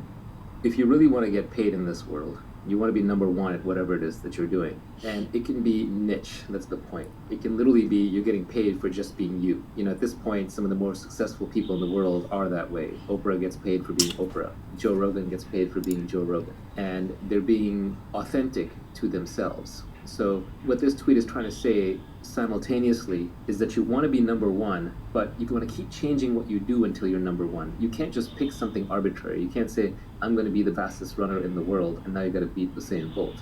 That's too hard of a problem.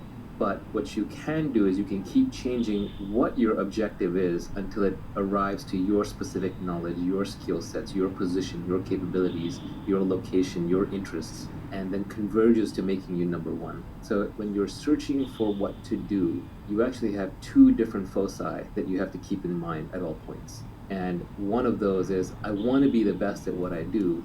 And the second is, what I do is flexible so that I am the best at it, until you arrive at a comfortable place where you're like, yes, this is something I can be amazing at while still being authentic to who I am. And this is not going to be an overnight discovery. It's going to be a long journey, but at least you know how to think about it.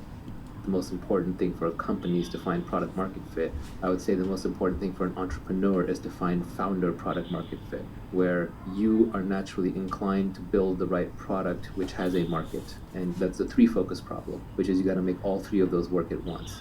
If you want to be successful in life, you just have to get comfortable managing multivariate problems, multiple objective functions at once. And this is one of those cases where you have to map at least two or three at once. This reminds me of your tweet about escaping competition through authenticity. It sounds like part of this is a search for who you are. It's both a search and a recognition, because sometimes when we search our egos, we want to be something that we aren't, and our friends and family are better at telling us actually who we are, or looking back at what we've done is a better indicator of who we are. Peter Thiel talks a lot about how competition is besides the point. It's counterproductive. We're highly mimetic creatures. We copy what everybody else is doing around us. We copy our desires from them. Everyone around me is a great artist. I want to be an artist. If everyone around me is a great business person, I want to be a business person. Everybody around me is a social activist. I want to be a social activist. That's where my self-esteem will come from. You have to be a little careful when you get caught up in these status games that you end up competing over things that aren't worth competing over. So Peter Thiel talks about how he was going to be a law clerk because he was in law school and everybody around him wanted to be a law clerk for a Supreme Court justice or some famous judge, and he got rejected, and that's what made him go into business. So it helped him break out of a lesser game into a greater game. So sometimes you just get trapped in the wrong game because you're competing. And the best way to escape competition, to get away from the specter of competition, which is not just stressful and nerve-wracking, but will often drive you to just the wrong answer, the way to escape competition is to just be authentic to yourself. If you are fundamentally building and marketing something that is just an extension of who you are, no one can compete with you on that. Who's going to compete with Joe Rogan or Scott Adams? It's impossible. Is somebody else going to come along and write a better Dilbert? No. Is someone going to compete with Bill Watterson and create a better Calvin and Hobbes? No. They're being authentic. This is easiest to see in art. Artists are by definition all naturally authentic. But even entrepreneurs are authentic. Who's going to be Elon Musk? Who's going to be Jack Dorsey? These people are authentic, and the businesses and products that they create are authentic to their desires and their means.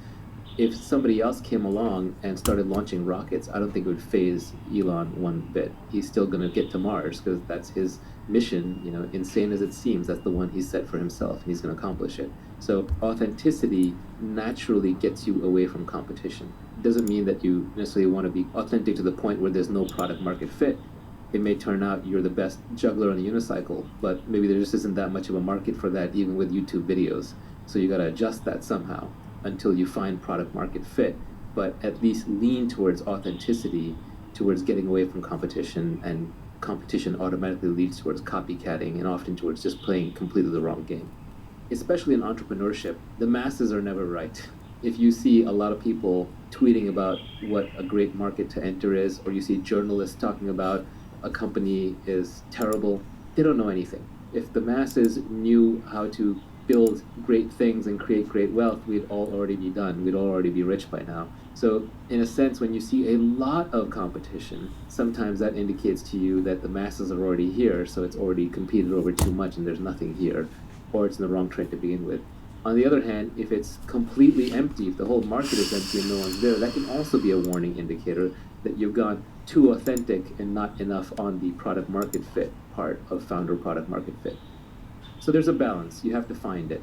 But generally, most people will make the mistake of paying too much attention to the competition and being too much like the competition and not being authentic enough. And the great founders tend to be authentic iconoclasts. I hate to bring up the Scott Adams skill stack one more time, but I'll still bring it up.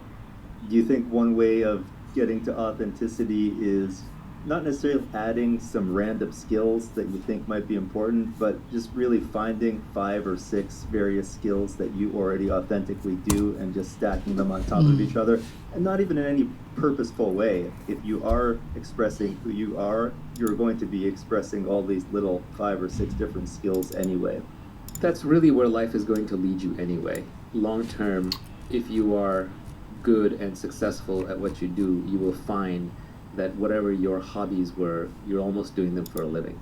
As Robert Frost said, combine your vocation and your avocation, what you love to do and what you do. So I think you'll find yourself there anyway, and you're right about the skill stack, and that everyone's got multiple skills. We aren't all one-dimensional creatures, even though that's how we have to portray ourselves in our online profiles to get employed.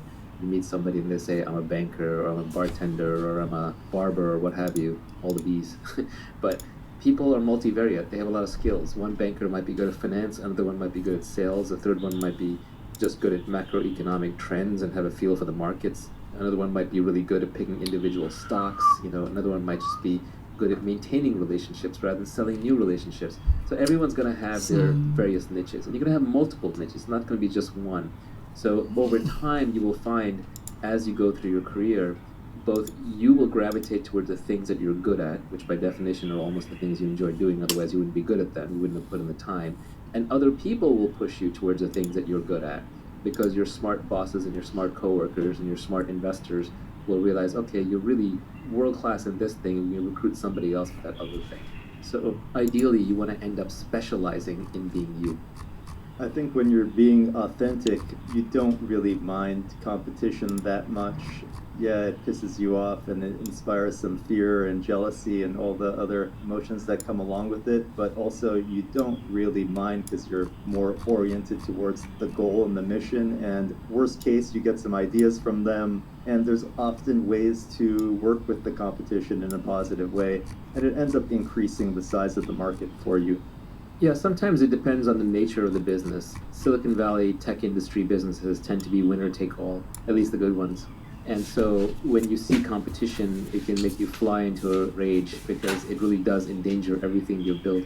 Whereas if I was opening a restaurant and a more interesting version of the same restaurant opens up in a different town, that's fantastic. I'm just going to lift from them what's working and drop what I can see that they have already figured out is not working. So it does depend to some extent on the nature of the business. That said, even the businesses that seem like that they are often in direct competition really aren't. They can end up adjacent or slightly different. You're one step away from a completely different business, and sometimes you need to take that one step, and you're not going to be able to take it if you're busy fighting over a booby prize. Kind of, you're playing a stupid game and you're going to win a stupid prize, and it's not obvious right now because you're blinded by competition, but 3 years from now it'll be obvious. To give a simple example, when I was first starting companies, one of my first ones was called Epinions, which was an online product review site for all the products out there that was independent of Amazon. And that space eventually turned into TripAdvisor and Yelp, which is where we should have gone. We should have done more local reviews because there's more value to having a review of a scarce item like in a local restaurant than it is of an item like a camera, which is going to have 1,000 reviews on Amazon. But before we could get there, we got caught up in the whole comparison shopping game. And so we ended up merging with Deal Time, and we competed with MySimon and BizRate, which became Shopzilla, and Price Grabber and Nextag, and a whole bunch of these price comparison engines. And we're all caught in fierce competition with each other, and that whole space went to zero because it turns out Amazon won e-tail completely. So there was no need for price comparison. Everyone just went to Amazon. But we got the booby prize because we were caught in a competition with a bunch of our peers, when really we should have been looking at what the consumer really wanted and being authentic to ourselves, which was reviews and not price comparison, and gone more and more into more and more esoteric items that needed to be reviewed where customers had less and less data and wanted reviews more badly. So if we'd stayed authentic to ourselves, we would have done better. We're still talking about working for the long term. The next tweet on that topic is apply specific knowledge with leverage, and eventually you will get what you deserve. I would also add to that, apply judgment, apply accountability, and apply the skill of reading. This one is just a glib way of saying that it takes time. Even once you have all of these pieces in place, there is an indeterminate amount of time that you're going to have to put in. And if you're counting, you will run out of patience before it actually arrives. So you just have to make sure that you give these things a proper time. Life is long. Charlie Munger had some line on this. Somebody asked him about making money, and he reinterpreted that and said what the questioner is actually asking is, how do I get rich like you but faster before I end up as a really old guy? And everybody wants it immediately, but the world is an efficient place. Immediate doesn't work. You do have to put in the time. You do have to put in the hours. And so I think you just have to put yourself in the position with the specific knowledge, with the accountability, with the leverage, with the authentic skill set that you have to be the best in the world at what you do. And then you have to enjoy it and just keep doing it and keep doing it and keep doing it, and don't keep track and don't keep count. Because if you do, you will run out of time. I can look back at my career and the people 2 decades ago that I had identified as brilliant and hardworking but hadn't thought much more about it, they're all successful now, almost without exception. On a long enough time scale, you do get paid, but it can easily be 10 or 20 years. Sometimes it's 5, and if it's 5 or 3 and a friend of yours got there, it can drive you insane. But those are exceptions, and for every winner, there's multiple failures. One thing that's important in entrepreneurship is you just have to be right once. You get many, many shots on goal. You can take a shot on goal every 3 to 5 years, maybe every 10 at the slowest, or once every year at the fastest, depending on how you're iterating with startups. But you really only have to be right once. My little equation is that your eventual outcome will be equal to something like the distinctiveness of your specific knowledge times how much leverage you can apply to that knowledge times how often your judgment is correct times how singularly accountable you are for the outcome times how much society values what you're doing, and then you compound all of that with how long you can keep doing it and how long you can keep improving it through reading and learning. That's actually a really good way to summarize it. It's probably worth even trying to sketch that equation out. That said, people try to then apply mathematics to what is really philosophy. So I've seen this happen in the past where I say one thing and then I say another thing that seems contradictory if you treat it as a math equation, but it's obviously in a different context. And then people will say, well, you say that desire is suffering, it's the Buddhist saying, and then you say that all greatness comes from suffering, so does that mean all greatness comes from desire? It's like, well, this isn't math, people. You can't just start carrying variables around and forming absolute logical outputs. You have to know when to apply things. So I think that is very useful to understand, but at the same time, one can't get too analytical about it. It's what a physicist would call false precision, when you take two made-up estimates and you multiply them together and you get 4 degrees of precision. Those decimal points don't actually count. You don't have that data. You don't have that knowledge. In a model, the more estimated variables you have, the greater the error in the model. So just adding more and more complexity to your decision-making process actually gets you a worse answer. You're better off just picking the single biggest thing or two. For example, what am I really good at according to observation and according to people that I trust, that the market values? Like that alone, those two variables alone are probably good enough. Because if you're good at it, you'll keep it up. And if you're good at it, you'll develop the judgment. And if you're good at it and you like to do it, eventually people will give you the resources and you won't be afraid to take on accountability. So all the other pieces will fall in place. Product market fit is inevitable if you're doing something you love to do and the market wants it. Regarding the guy that gets rich in 5 years, one of the tweets that you had on the cutting room floor was, avoid people who got rich quickly. They're just giving you their winning lottery ticket numbers. This is generally true of advice anyway, which is, it's back to Scott Adams, systems, not goals. If you ask a specific person what worked for them, very often it's just like they're reading out the exact set of things that work for them, which may not be applicable for you. They're just reading their winning lottery ticket numbers. It's a little glib. There is something to be learned from them, but you can't just take their exact circumstance and map it onto yours. The best founders I know, they listen and read to everyone, but then they ignore everybody and they make up their own mind. They have their own internal model of how to apply things to their situation, and they do not hesitate to discard information. If you survey enough people, all the advice will cancel to zero. So you do have to have your own point of view, and when something is sent your way, you have to very quickly decide, is that true? Is that true outside of the context of what that person applied it in? Is it true in my context? And then, do I want to apply it? You have to reject most advice, but you have to listen to and read enough of it to know what to reject and what to accept. Even in this podcast, you should examine everything. If something does not feel true to you, put it down, set it aside. If too many things seem untrue, delete this podcast. I think the most dangerous part of taking advice is that the person that gave it to you is not going to be around to tell you when it doesn't apply any longer. Yeah, I view the purpose of advice as a little different than most people. I just view it as helping me have anecdotes and maxims that I can then later recall when I have my own direct experience and say, that's what that person meant. 90% of my tweets are actually just maxims that I carve for myself that are then little mental hooks to remind me when I'm in that situation again, like, oh, I'm the one who tweeted, if you can't see yourself working with someone for life, then don't work with them for a day. So as soon as I know that this person is not going to be someone that I'm going to be working with 10 years from now, then I have to start extricating myself from that relationship, or just not investing that much more effort into it. So I use my tweets and other people's tweets as maxims that help compress my own learnings and be able to recall them. You know, the brain space is finite. You have finite neurons. So you can almost think of these as pointers, addresses, mnemonics to help you remember deep-seated principles where you have the underlying experience to back it up.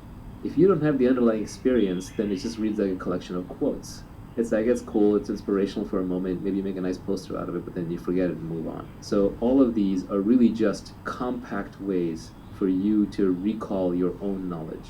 The last tweet on the topic of working for the long term is that when you're finally wealthy, you'll realize that it wasn't what you were seeking in the first place. But that's for another day. That's a multi-hour topic in and of itself.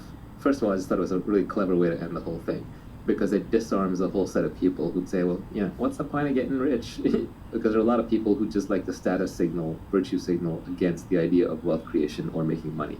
So it was just a good way to disarm all of them. But it's also true in that the things that you really want in life, yes, money will solve all your money problems, but it doesn't get you everywhere. The first thing you'll realize when you've made a bunch of money is that you're still the same person. If you're happy, you're happy. If you're unhappy, you're unhappy. If you're calm and fulfilled and peaceful, you're still that same person. I know lots of very rich people who are extremely out of shape. I know lots of rich people who have really bad family lives. I know lots of rich people who are internally a mess. So I would lean on another tweet that I put out, which is actually, when I think back on it, I think it's my favorite tweet of mine. It's not necessarily the most insightful, it's not necessarily the most helpful, it's not even the one I think about the most, but I just, when I look at it, there's just such a certain truth in there that it just resonates. And that is that a calm mind, a fit body, and a house full of love, these things cannot be bought, they must be earned. Even if you have all the money in the world, you can't have those three things. Jeff Bezos still has to work out, he still has to work in his marriage or whatever his next relationship is, and his internal mental state is still going to be very much not controlled by external events. It's going to be based on how calm and peaceful he's inside. So I think those three things, your health, your mental health, and your close relationships, are things that you have to cultivate and can probably bring you a lot more peace and happiness than any amount of money ever will. So that's what I meant. Now, how to get there is actually a tweet storm that I still need to put out. I've been working on it. I have probably 100 tweets on it. It's just very hard to say anything on the topic without getting attacked from 50 different directions, especially these days on Twitter. So I've been hesitant to do it because I want to target it for a very specific kind of person. There's a bunch of people who don't believe that working on your internal state is useful. They're too focused on the external. And that's fine. There's nothing wrong with that. They should do that, and that's who How to Get Rich Tweetstorm is for.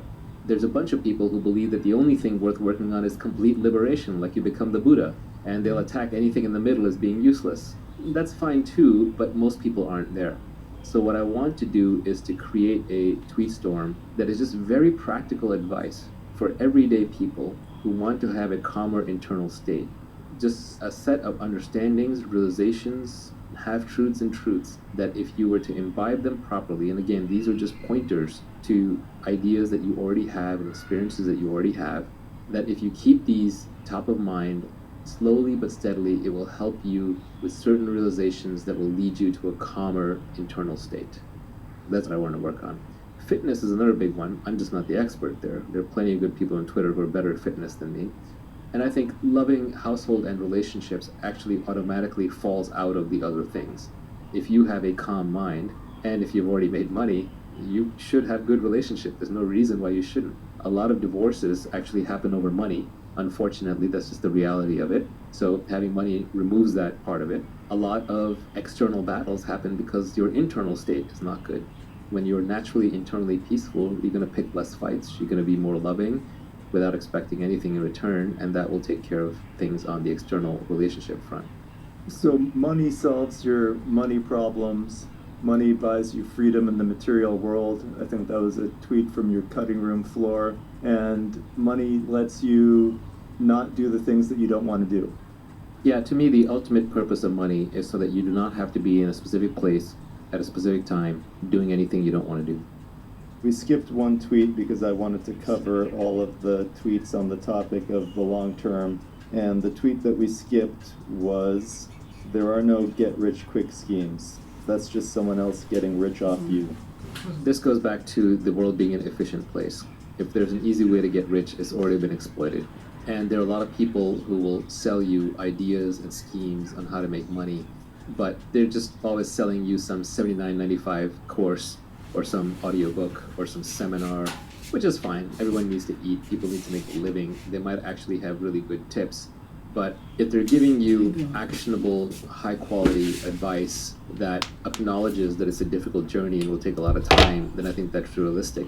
But if they're selling you some get-rich-quick scheme, whether it's crypto or whether it's an online business or seminar, they're just making money off you. That's their get-rich-quick scheme. It's not going to necessarily work for you. One of the things about this whole Tweetstorm and podcast is that we don't have ads on here. We don't charge for anything. We don't sell anything. Not because I don't want to make more money. It's always nice to make more money. We're doing work here. But because it would completely destroy the credibility of the enterprise. If I'm saying, hey, I know how to get rich and I'm going to sell that to you, it ruins it. When I was young and I was kind of studying up on the topic, one of my favorite books on the topic was actually called How to Get Rich by Felix Dennis, the founder of Maxim magazine, billionaire who passed away. And he had a lot of crazy stuff in there, but he had some really good insights too.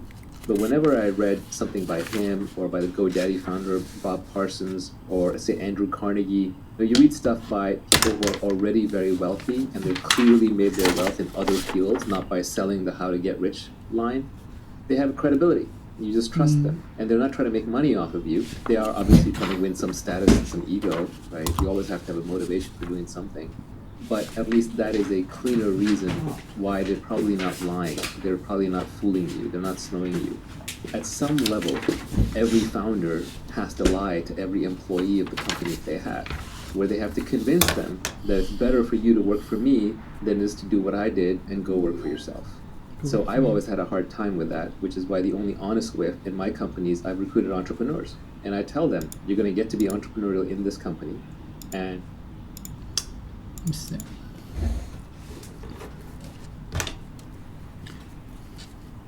sure. Beautiful language. Okay, that was one of the best movies. That was one of the best movies.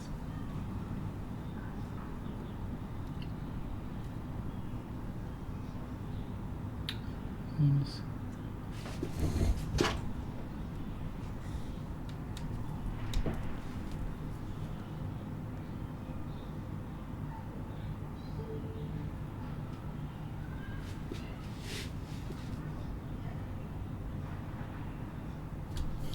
That was one of the best movies.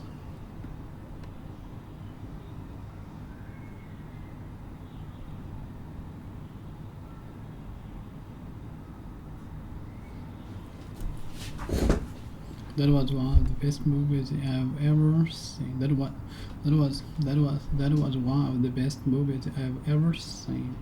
That was one of the best movies I've ever seen. What's the highest mountain in age? What's the highest mountain in age? What's the highest mountain age?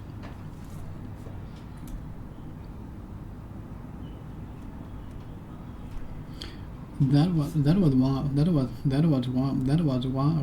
movies I've ever seen. That was one of the best movies I've ever seen. What's the highest mountain in aging? That was one of the best movies. That was one of the best movies. That was one of the best movies I've ever seen. What's the highest mountain in aging? What's the highest mountain in aging? What's the highest mountain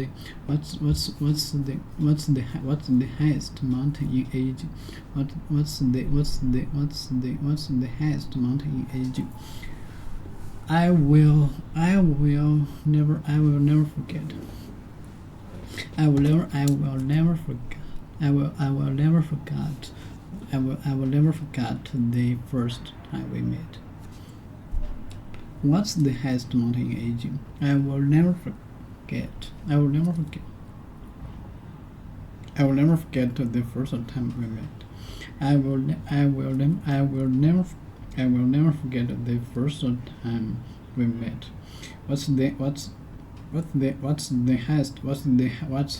What's the highest mountain in aging? That was one of the best movies I've ever seen. What's the highest mountain in aging? I will never forget the first time we met. You're the fifth person to ask me that question. You're the fifth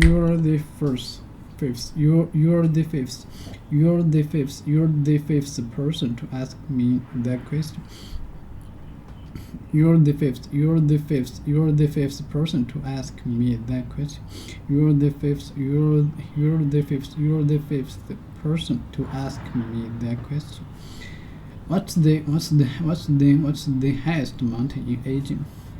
I will never forget the first time we met. You're the fifth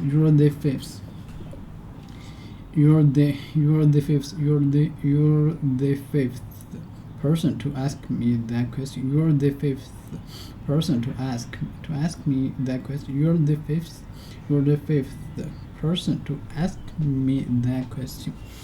What's the highest mountain in Asia? I will never forget for the first person to ask me that question.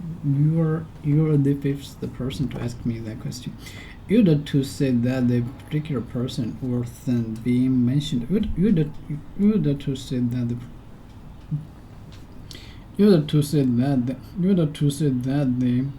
particular person worth being mentioned is the best, most famous.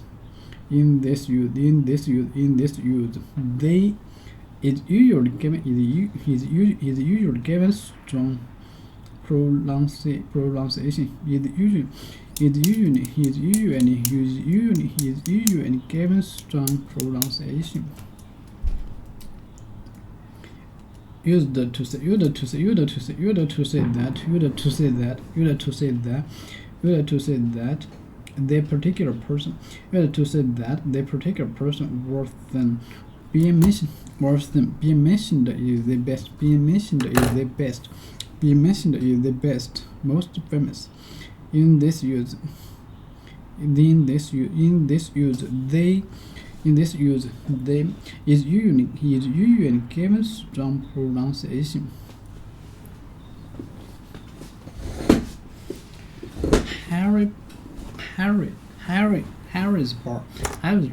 Harrisburg is the place.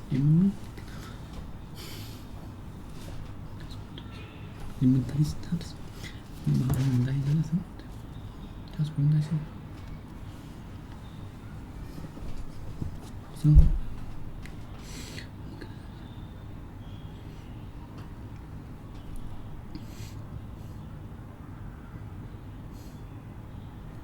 所以你们担心他的什么？Harrisburg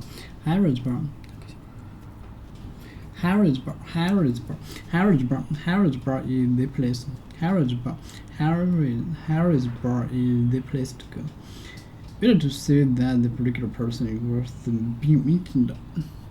Being mentioned is the best, most famous. In this use, they is usually given strong pronunciation. Harrisburg is the place to go. You don't mean you met the Will Smith. You don't mean you met the Will Smith, do you?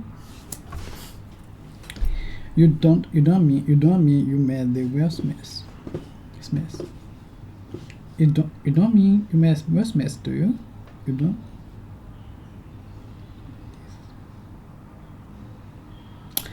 You don't mean you met the Will Smith, do you? Harrisburg is the place to go. Harrisburg is the place to go. To say the particular person worth being mentioned is the best, most famous. In this use, they is usually given strong pronunciation. You'd before some adjective. You'd before some adjective to turn the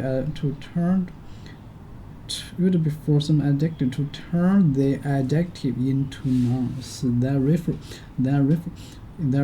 to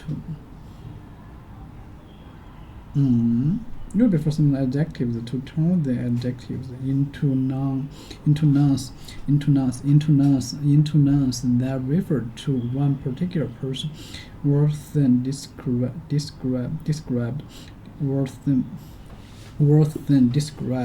by the adjective. Use before some adjectives to turn the adjectives into nouns that refer to one particular person, worse than described by the adjective. Assume that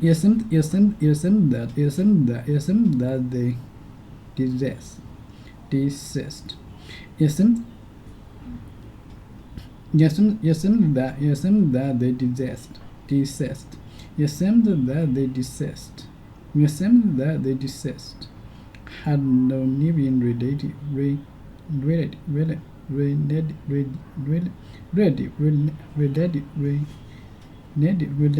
relatives have no. Assume that they desist. Assume that they desist. Assume that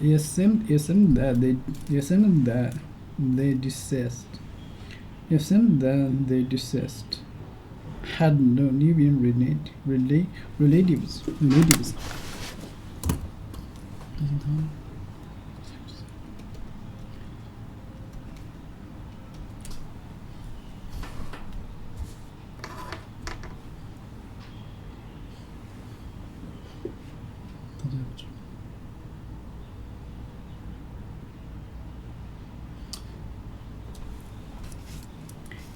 It assumed that they desist.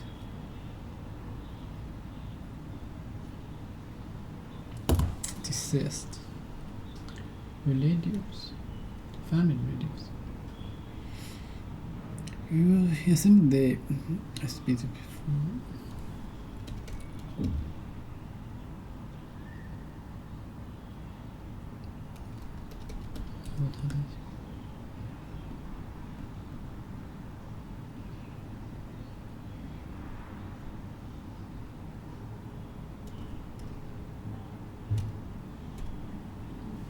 Relatives or number of your family member desist. The reason to desist.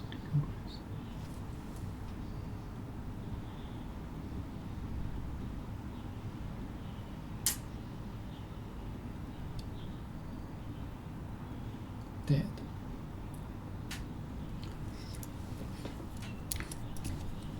Assume that they desist. Dead. Assume that they desist. Had no living relatives. Had no living relatives. This particular dead person. I suppose just wait. I suppose.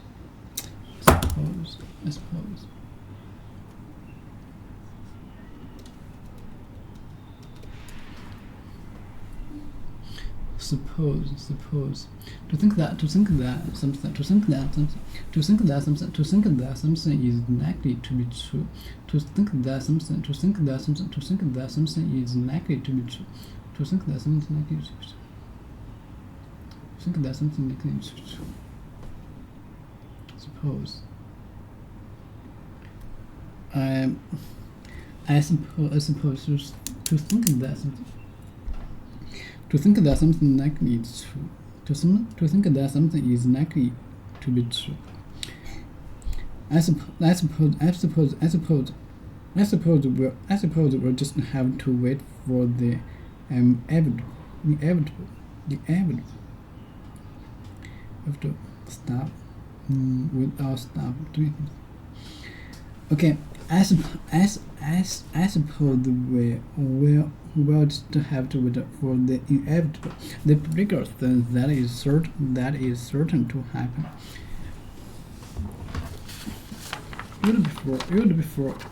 Use the before numbers that refer to.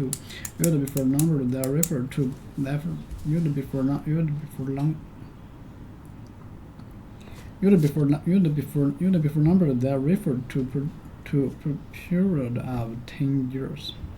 The 60s.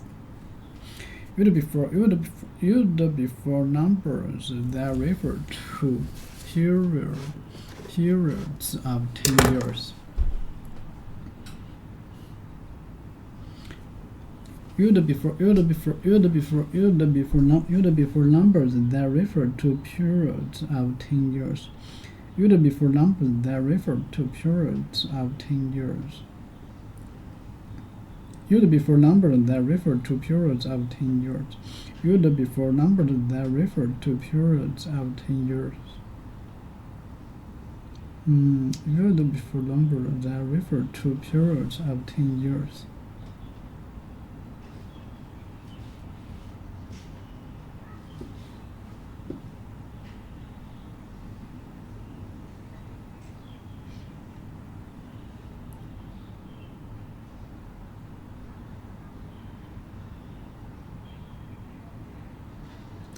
Use before numbers that refer to periods of 10 years. The 60s. Use before numbers that refer to periods of 10 years. Use before numbers that refer to periods of 10 years. Use before each of to comparative. Use before each of to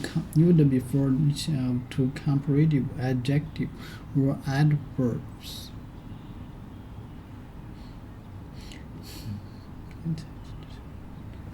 Use before each of to comparative adjective or adverb.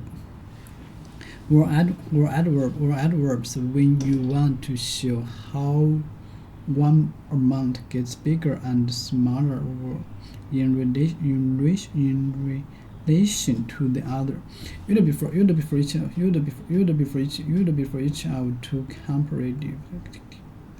Use before each of comparative.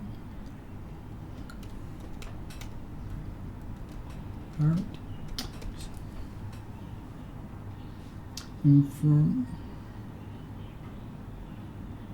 comparative. The form of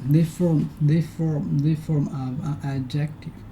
The form of an adjective or adverb that expresses a difference in amount, number, degree, or quality. Use before each of to comparative. Use before each of to comparative adjective or adverbs when you want to show how one amount gets bigger or smaller in relation to the other. Use before each of. Use before each of to comparative adjective. Use before each of to comparative adjective or adverb when you want to show how one amount gets bigger or smaller in relation to the other. When you want to show how one amount gets bigger, smaller is relation to the others. The sooner I get this piece of work done. The sooner I get this piece of work done, the sooner I can go home. The sooner I get this piece of work done, the sooner I can go home. The sooner I get this piece of work done. The sooner I get this piece of work done. Sooner get piece of work. The sooner I get this I get this piece of work done, the sooner I can go home. The sooner I can go.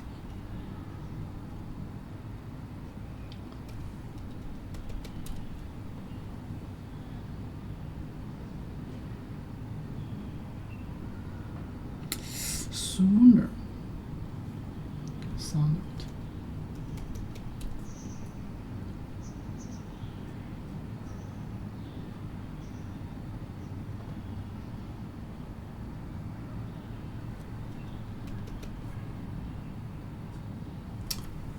Okay.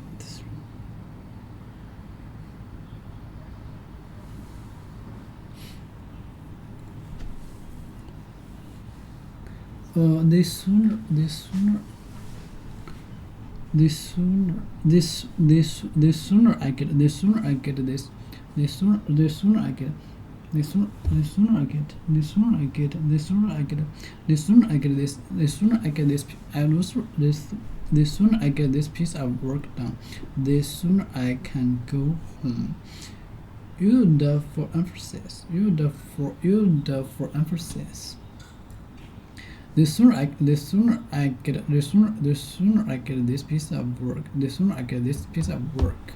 The sooner I get this piece of work done, the sooner I can go home. Before each of two comparative,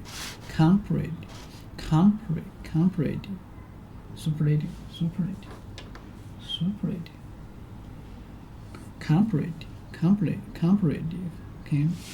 Right, or when you want to show how one amount gets bigger or smaller in relation to the other.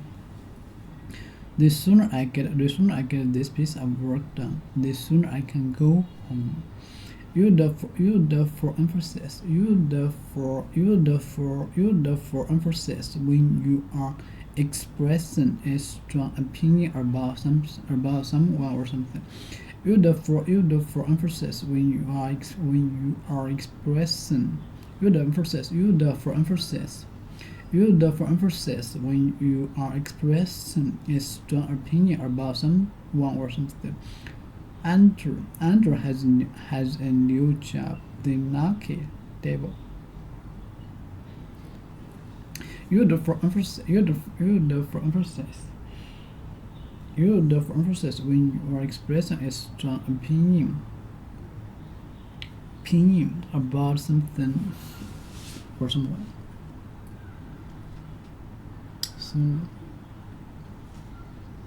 Sooner more number no emphasis. They predict particular importance or attention that is given to something. They predict particular importance or attention. The particular importance or attention that is given to something. The particular importance or attention that is given to something. The particular importance or attention that is given to something.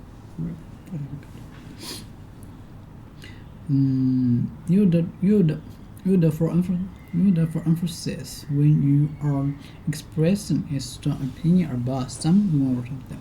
Andrew has a new job, a lucky devil. Andrew has a new job. Andrew has a new job, the lucky devil. Determined.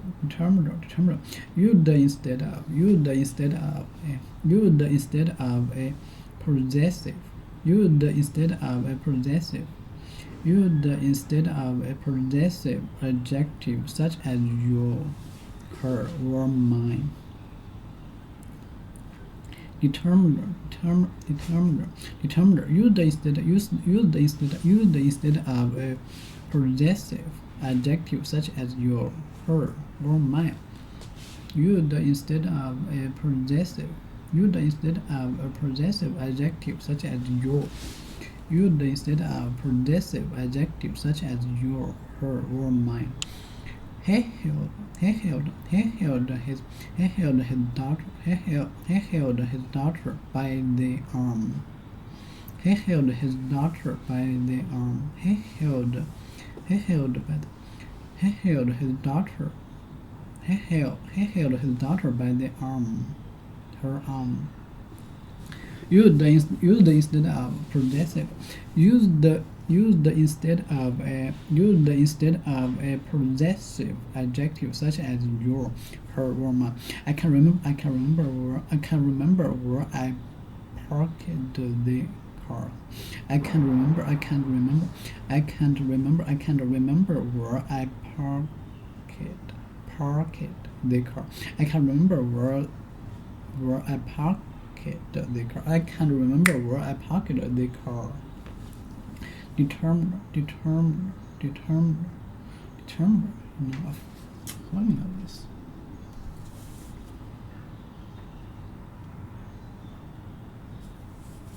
Determine.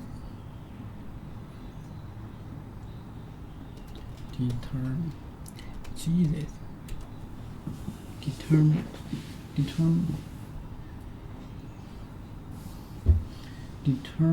Determine. In grammar, the word is used before lunch. Determine. Grammar, a word that is used before a noun to show which particular example of the noun you are referring. Determined enough. I'd like to go out tonight. I'd like to go out tonight, but I don't think I have the energy. Enough. I'd like to go out tonight. But I don't think I have the energy. I like to go out tonight. But I don't think I have the energy. I don't have the time to talk to you now. I don't have the time to talk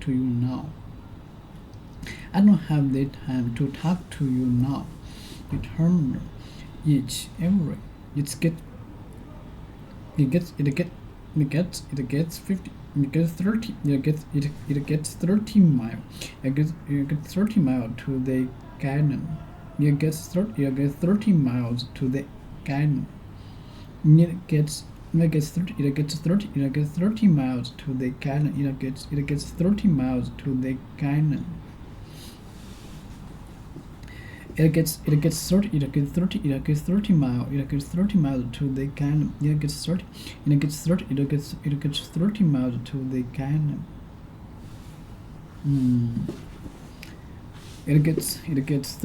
30 miles to the garden. It gets 30 miles to the garden. Okay, each, every. It gets 30 miles to the garden. The each. It gets 30 miles to the garden. Each. Infinite. Enough. And I don't think I have the energy. What I don't have the time. I don't have the time to talk to you now. I don't have the time to talk to you now. I don't have the time to talk to you now. No. Do not to talk to you now. Talk to you. I don't have the time to talk to you now. Each. Determine. In grammar, a word that is used before a noun to show which particular example of the noun you are referring to. You are referring to. Each, every. It gets 30 miles to the garden.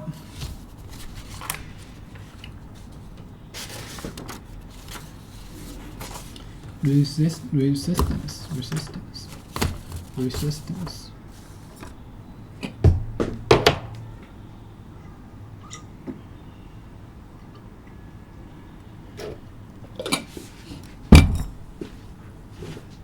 Okay.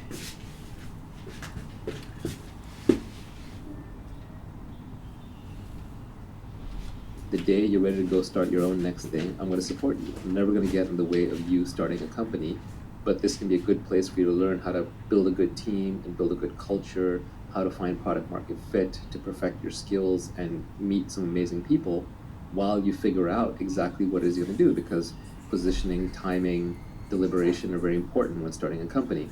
But what I've never been able to do is look them in the face and say, you must be at your desk by 8 a.m. because I'm not going to be at my desk by 8 a.m. I want my freedom. Or say to them that you're great at being a director today and you'll be a VP tomorrow, putting them into that career path track, because I don't believe in it myself. If anyone is giving advice on how to get rich and they're also making money off of it, they should have made their money elsewhere. Like, you don't want to learn how to be fit from a fat person. You don't want to learn how to be happy from a depressed person.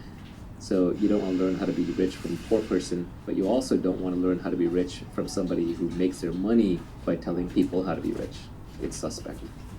Anytime you see somebody who's actually gotten rich following some guru's advice on getting rich, just remember that in any random process, if you run it long enough and if enough people participate in it, you will always get every single possible outcome with probability 1. There's a lot of random error in there, and then also this is why you have to absolutely and completely ignore business journalists and economists, academics, when they talk about private companies. I won't even name names, but like when a famous economist rails on Bitcoin, or when a business journalist attacks the latest company that's IPOing, it's complete nonsense. Those people have never built anything. They're professional critics. They don't know anything about making money. All they know is how to criticize and get page views, and you're literally becoming dumber by reading them. You are burning neurons. I'll leave you with a quote from Nassim Taleb that I liked, where he said, if you want to be a philosopher king, first become a king and then become a philosopher, not first become a philosopher and then become a king. I'm glad you brought up Taleb, because I was going to finish this by saying just remember the title of his first book, which is Fooled by Randomness. One of the reasons why we're a little vague in this podcast is because we're trying to lay down principles that are timeless, as opposed to just giving you the winning lottery ticket numbers from yesterday. You summarized this entire tweet storm with 2 words: productize yourself. Productize and yourself. Yourself has uniqueness. Productize has leverage. Yourself has accountability. Productize has specific knowledge. Yourself also has specific knowledge in there. So all of these pieces, you can combine them into these 2 words. Whenever you're doing anything in business, if you're looking towards the long term of getting wealthy, you should ask yourself, is this authentic to me? Is it myself that I am projecting? And then am I productizing it? Am I scaling it? Am I scaling with labor, or with capital, or with code, or with media? So it's a very handy, simple mnemonic. I mean, what is this podcast? This is a podcast called Naval. I'm literally productizing myself with a podcast. You want to figure out what you're uniquely good at, or what you uniquely are, and apply as much leverage as possible. So making money isn't even something you do. It's not a skill. It's who you are stamped out a million times. Making money should be a function of your identity and what you like to do. Another tweet that I really liked was, this was not mine, somebody else put this up. They said, find 3 hobbies. One that makes you money, one that keeps you fit, and one that makes you creative. I would change that slightly. So I would say one that makes you money, one that makes you fit, and one that makes you smarter. So in my case, my hobbies would be reading. Making money is I love working with startups, either investing in them, brainstorming them, starting them. I just love that ideation and initial creation phase around startups. Okay, resistance. The act of fighting. The act of fighting. The act of fighting against something that is attacking you. The act of fighting against something that is attacking. Resistance. The act of fighting against something that is attacking you. Resistance. The act of fighting. The act of fighting against something that.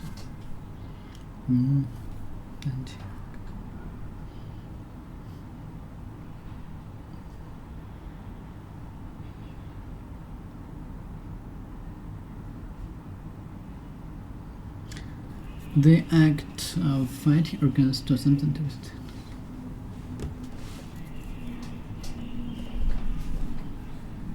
The act of fighting against resistance, the act of fighting against something that is attacking you, or refuse to accept something, resist disease,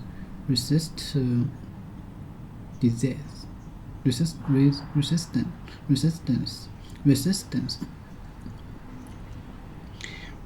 resistance to disease, resistance to disease, resistance to disease, resistance to disease. Government troops, government troops offered no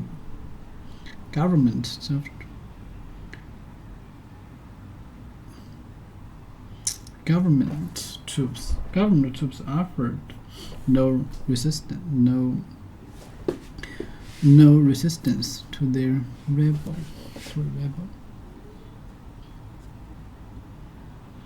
It is or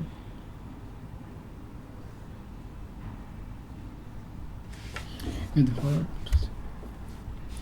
Government troops offered no resistance to their rebel.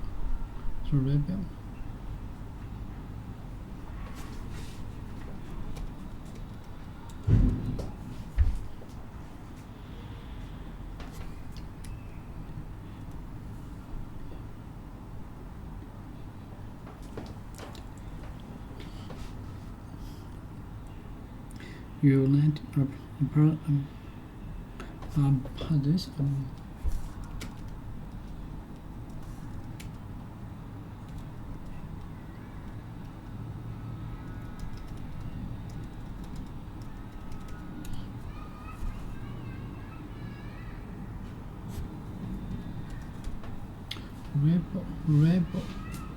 rebel, a person who is opposed to the political system in their country and try to change it use force. Operation strong disagreement.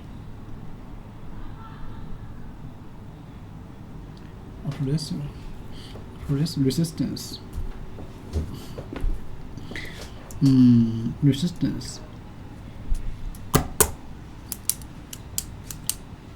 This is not opposed to the Holocaust.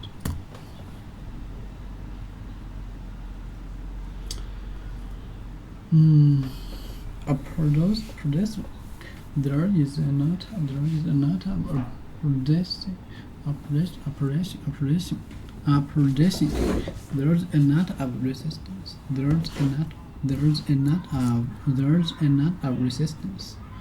There is a not of resistance to the idea of a united Europe. There is not of resistance to the idea of a united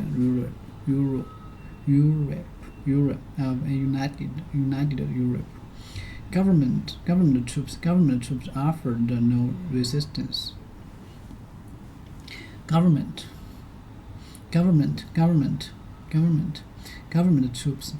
troops offered no resistance.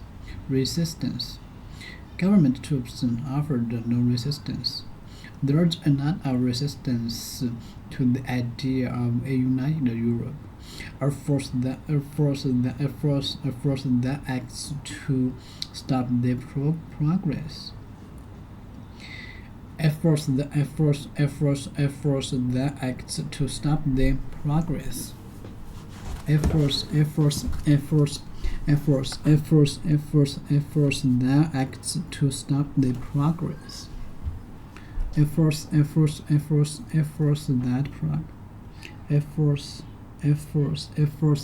acts to stop the progress of something or make it slower. A force that acts to stop the progress of make something or make it slower. The cars speed was reduced by air resistance. The car speed was reduced. The cars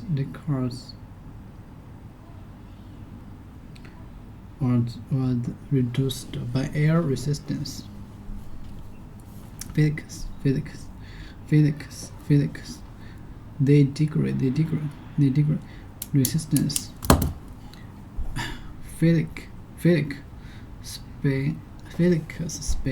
Specialized. They degrade to which a substance. They degrade to which substance. The degree to which substance prevents the flow of an electric current through it. They degrade to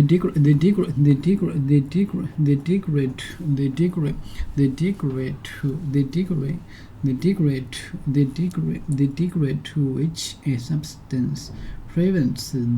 flow of an electric current.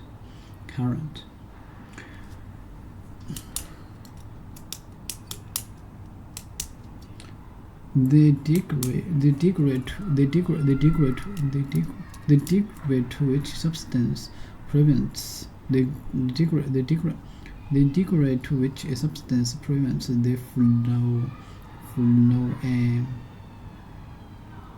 prevents the flow of an electric current through it. Physics specialized. The degree to which a substance prevents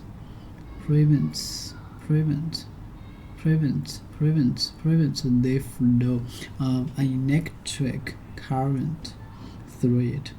Copper has no resistance.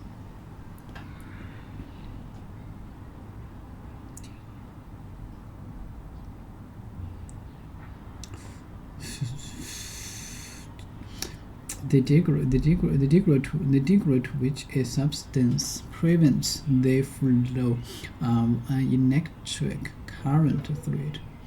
The degree to which a substance prevents the flow of an electric current through it. The degree to which a substance prevents the flow of an electric current through it. Copper has no resistance. More examples. The army reported to be encountering considerable resistance. The army is reported to be encountering considerable resistance.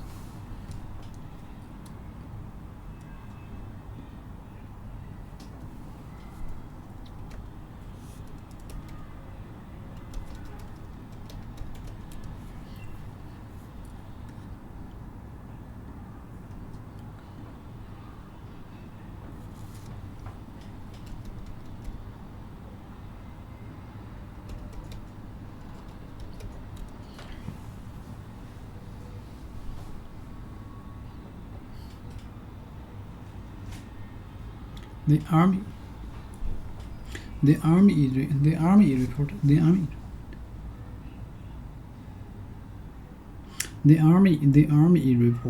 to be encountering.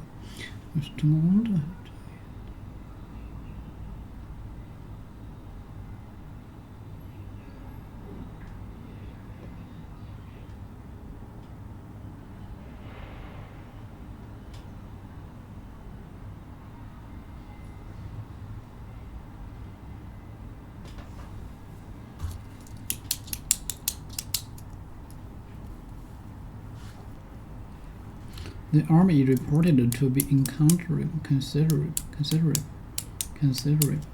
The army is reported to be encountering considerable.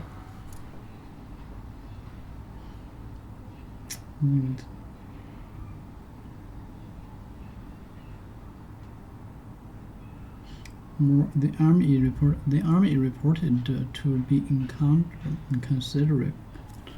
encounter considerable. A meeting, a meeting, especially one that happened by chance. Large, considerable, and large were of noticeable importance. The army reported to be encountering considerable resistance. Bacteria are involved. Bacteria are evolving resistance. The bacteria are evolving resistance to antibiotics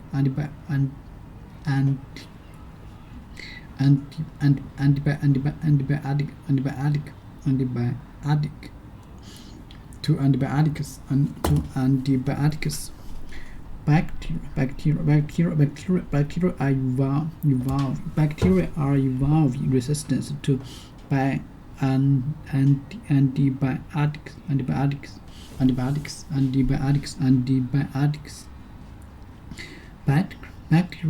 antibiotics. Bacteria are evolving resistance to antibiotics.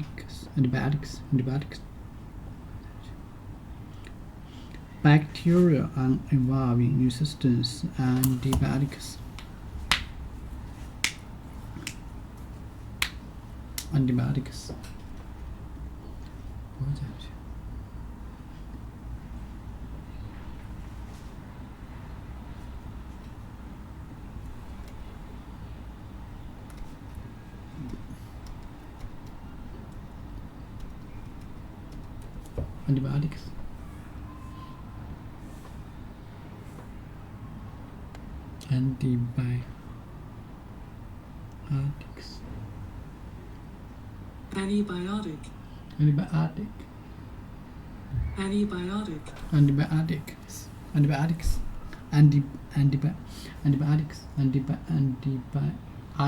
Antibiotic. A medicine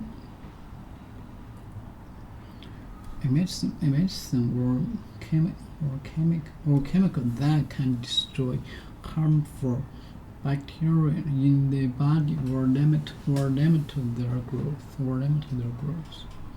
Medical. Bacteria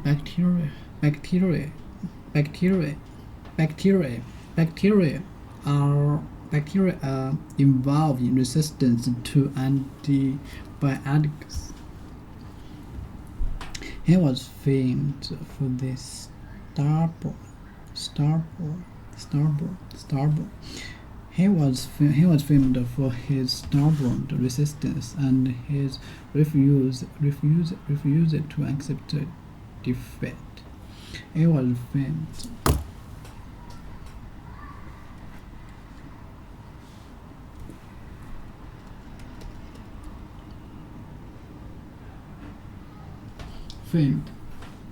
Famous or known. Famous were known to many people. Famous were known to many people. Famous were known to many people. Famous were known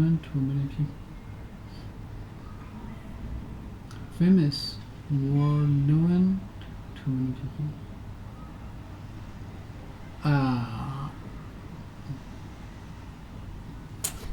He was famed for his numbers. He was famed. Okay.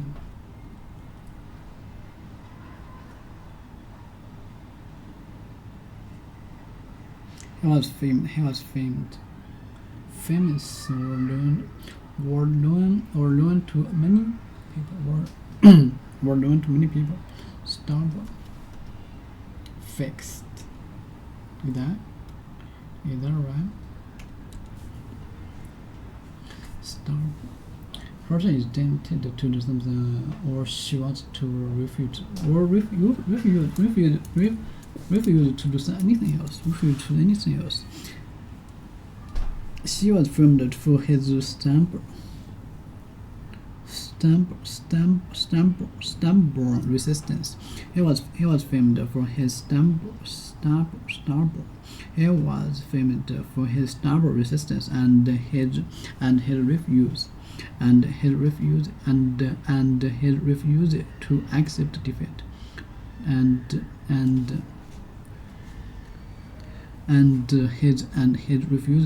his refusal to accept defeat. He was famed for his stubborn resistance and his refusal to accept defeat.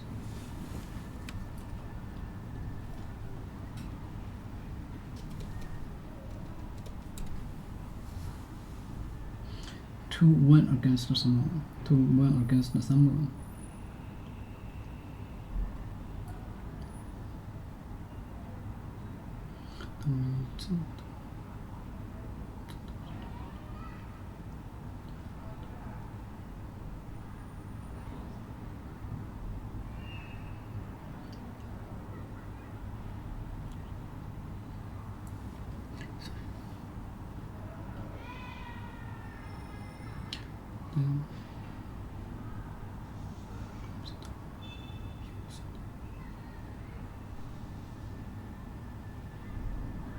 如果判定有效，如果判定这个有效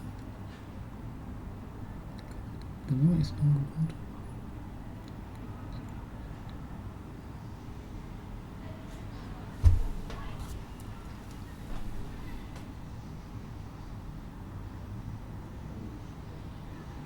首先，这个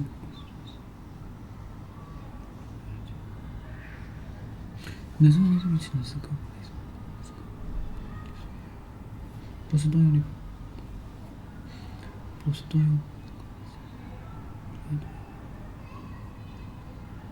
你说的一个在我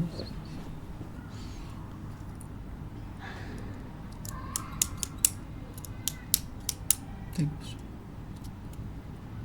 这个发现如果。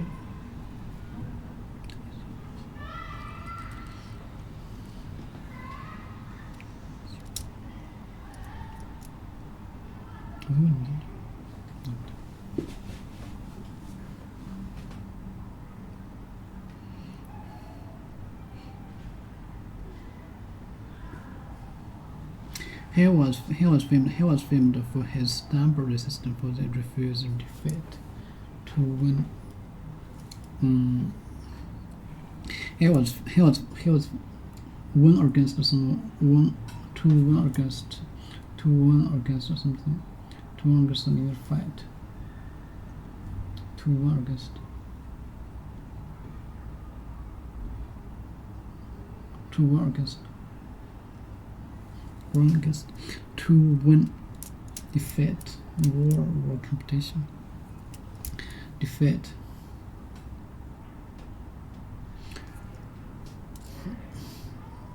He was famed for his stubborn resistance and his refusal to accept defeat. There has been strong resistance. There has been strong resistance to the proposal.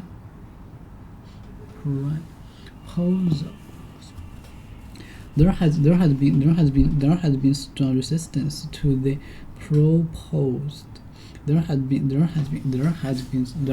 strong resistance to the proposals. Tax increases. There has been strong resistance to the proposed. There has been strong resistance to the proposed tax increases. Okay, there has been strong resistance to the proposed tax increase. There has been strong resistance to the proposed tax. There has been strong resistance to the proposed tax increases. There has been strong resistance to the proposed tax resistance. 如果你们不知道的话，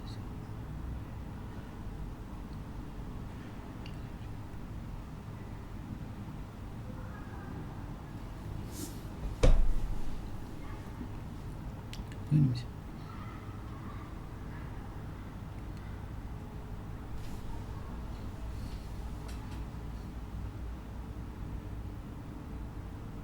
这个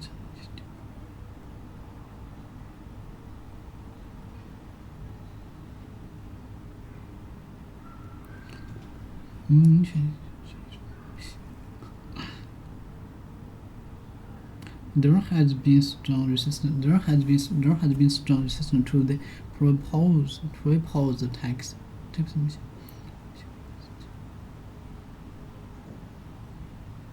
There has been strong resistance to the proposed tax increases. There has been strong resistance to the proposed tax increases. There has been strong resistance to the proposed tax increases. Following a determined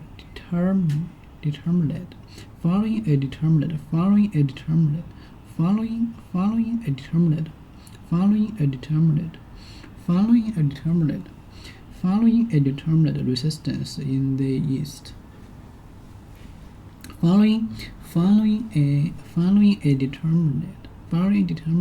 Following a determined resistance in the East.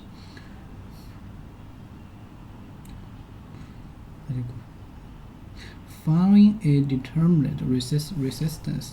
Following a determined resistance.另外，我提供一些。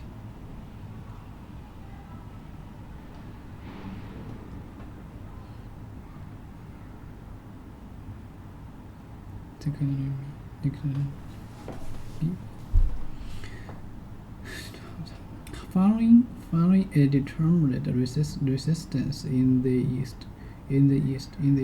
Following a determined resistance in the East. Following a determined resistance in the East. Following a determined resistance East. All this.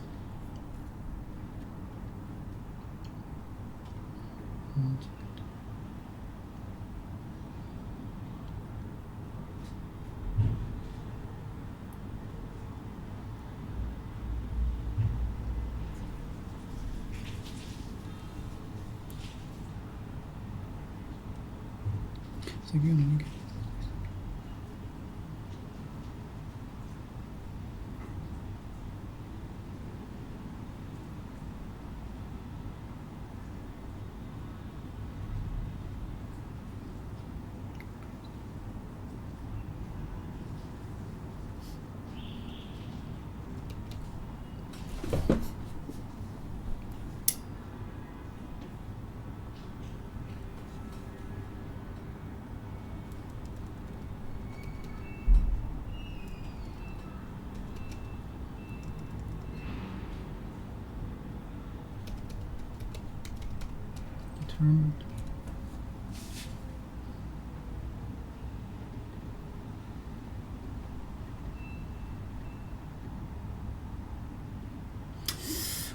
Wanting to do something very much. Wanting to do something very much.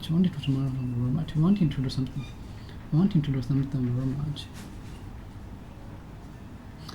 something very much and not annoying anyone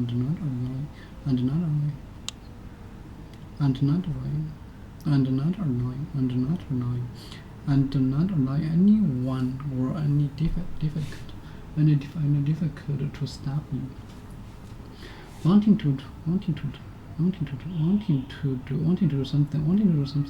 Wanting to do something very much and not annoying anyone or any difficult to stop you. Wanting to do something very much. Okay, determined There are eventually popular operas. There are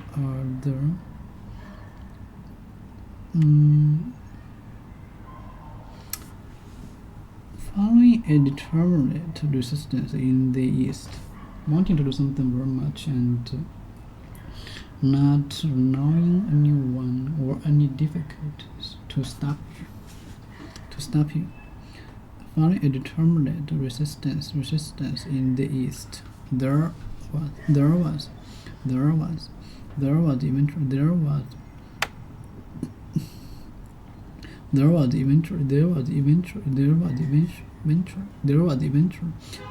eventually a popular.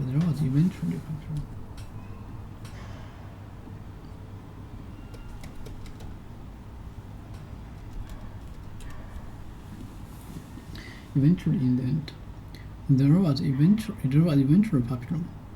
There was eventually a popular uprising in the capital. There was eventually a popular uprising.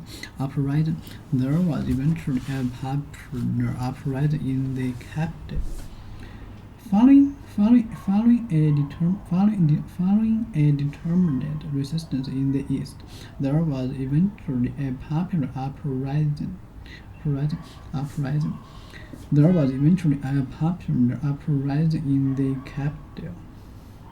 A situation in which people or organizations fight against. A situation in which people or organizations fight against something or refuse to accept or be changed by something. Okay, let me think. A situation in which people or organizations fight against something or refuse to accept or be changed by something. Resistance to something. The government faces resistance to the bill. Faces. The government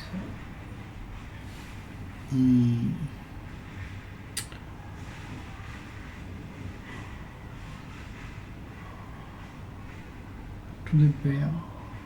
The government faces resistance to the bill. A situation in which people or organizations fight against something or refuse to.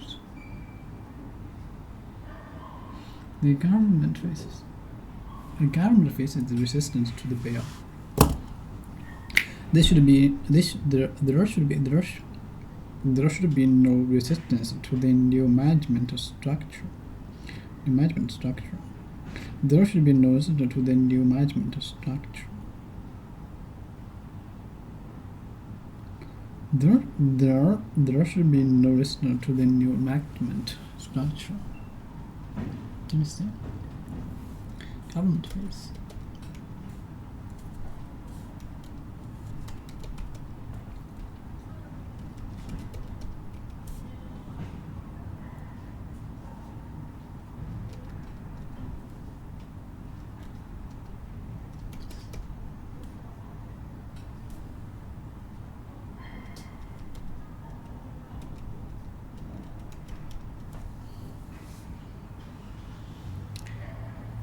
Bail.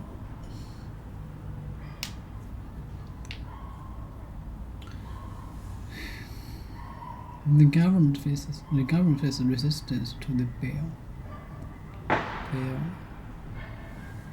The government.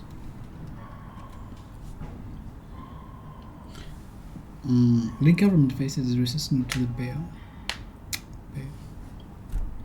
Eventually, in the end, especially after a long time or a long time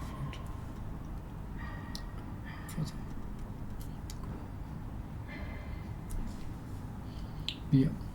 Bill. A request for payment. A request for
situation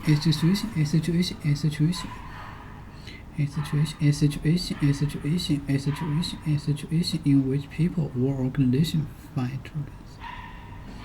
A force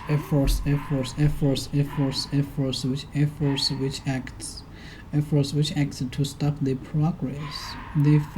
A force which acts to stop the progress. Structure. Yeah.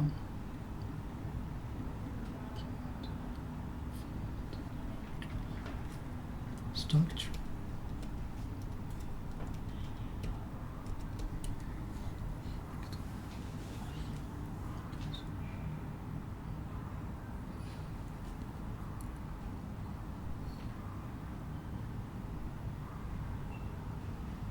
Created.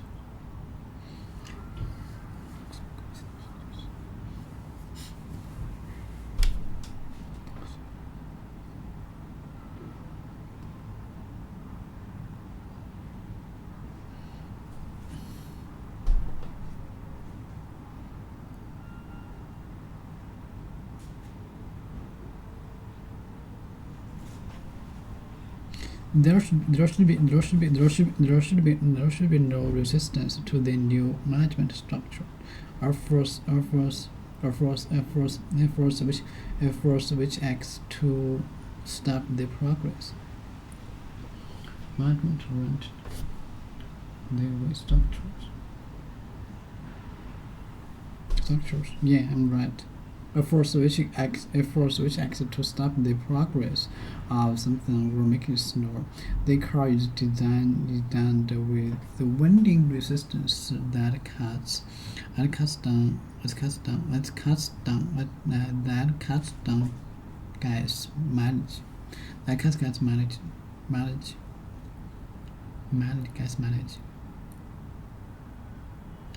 The car is designed with winding resistance. With winding. Is winding. The car is designed with winding that cuts down. The car is designed with winding resistance that cuts down gas mileage. Hang up. To fasten fixed. To fasten or support something that at the top, leaving the other parts free to move or to be held in this way. A heavy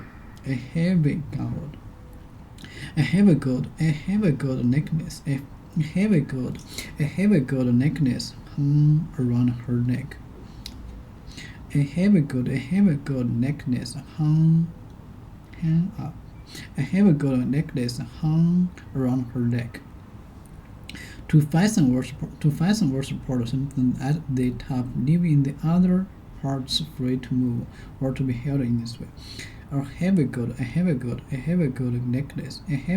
necklace hung around her neck. To fasten or support something at the top, leaving the other parts free to move or to be held in this way. To fasten or support something at the top, leaving the other parts free to move or to be held in this way. A heavy gold necklace hung around her neck. East. In the east. Determined. So, following the determined.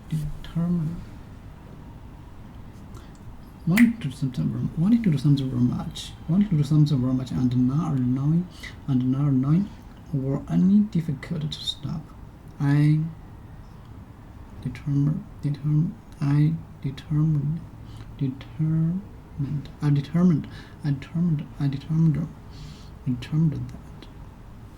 Following the determined resistance in the east, that is eventually in the popular.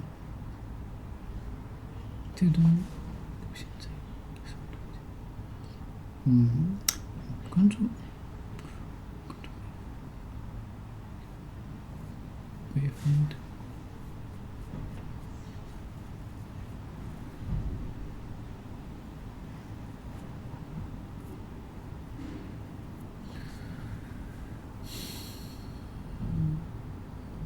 There was eventually the improper uprising in the capital.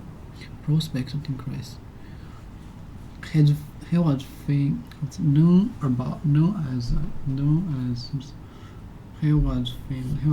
for his stubborn resistance and refused to accept defeat. Bacteria are involved in resistance to antibiotic.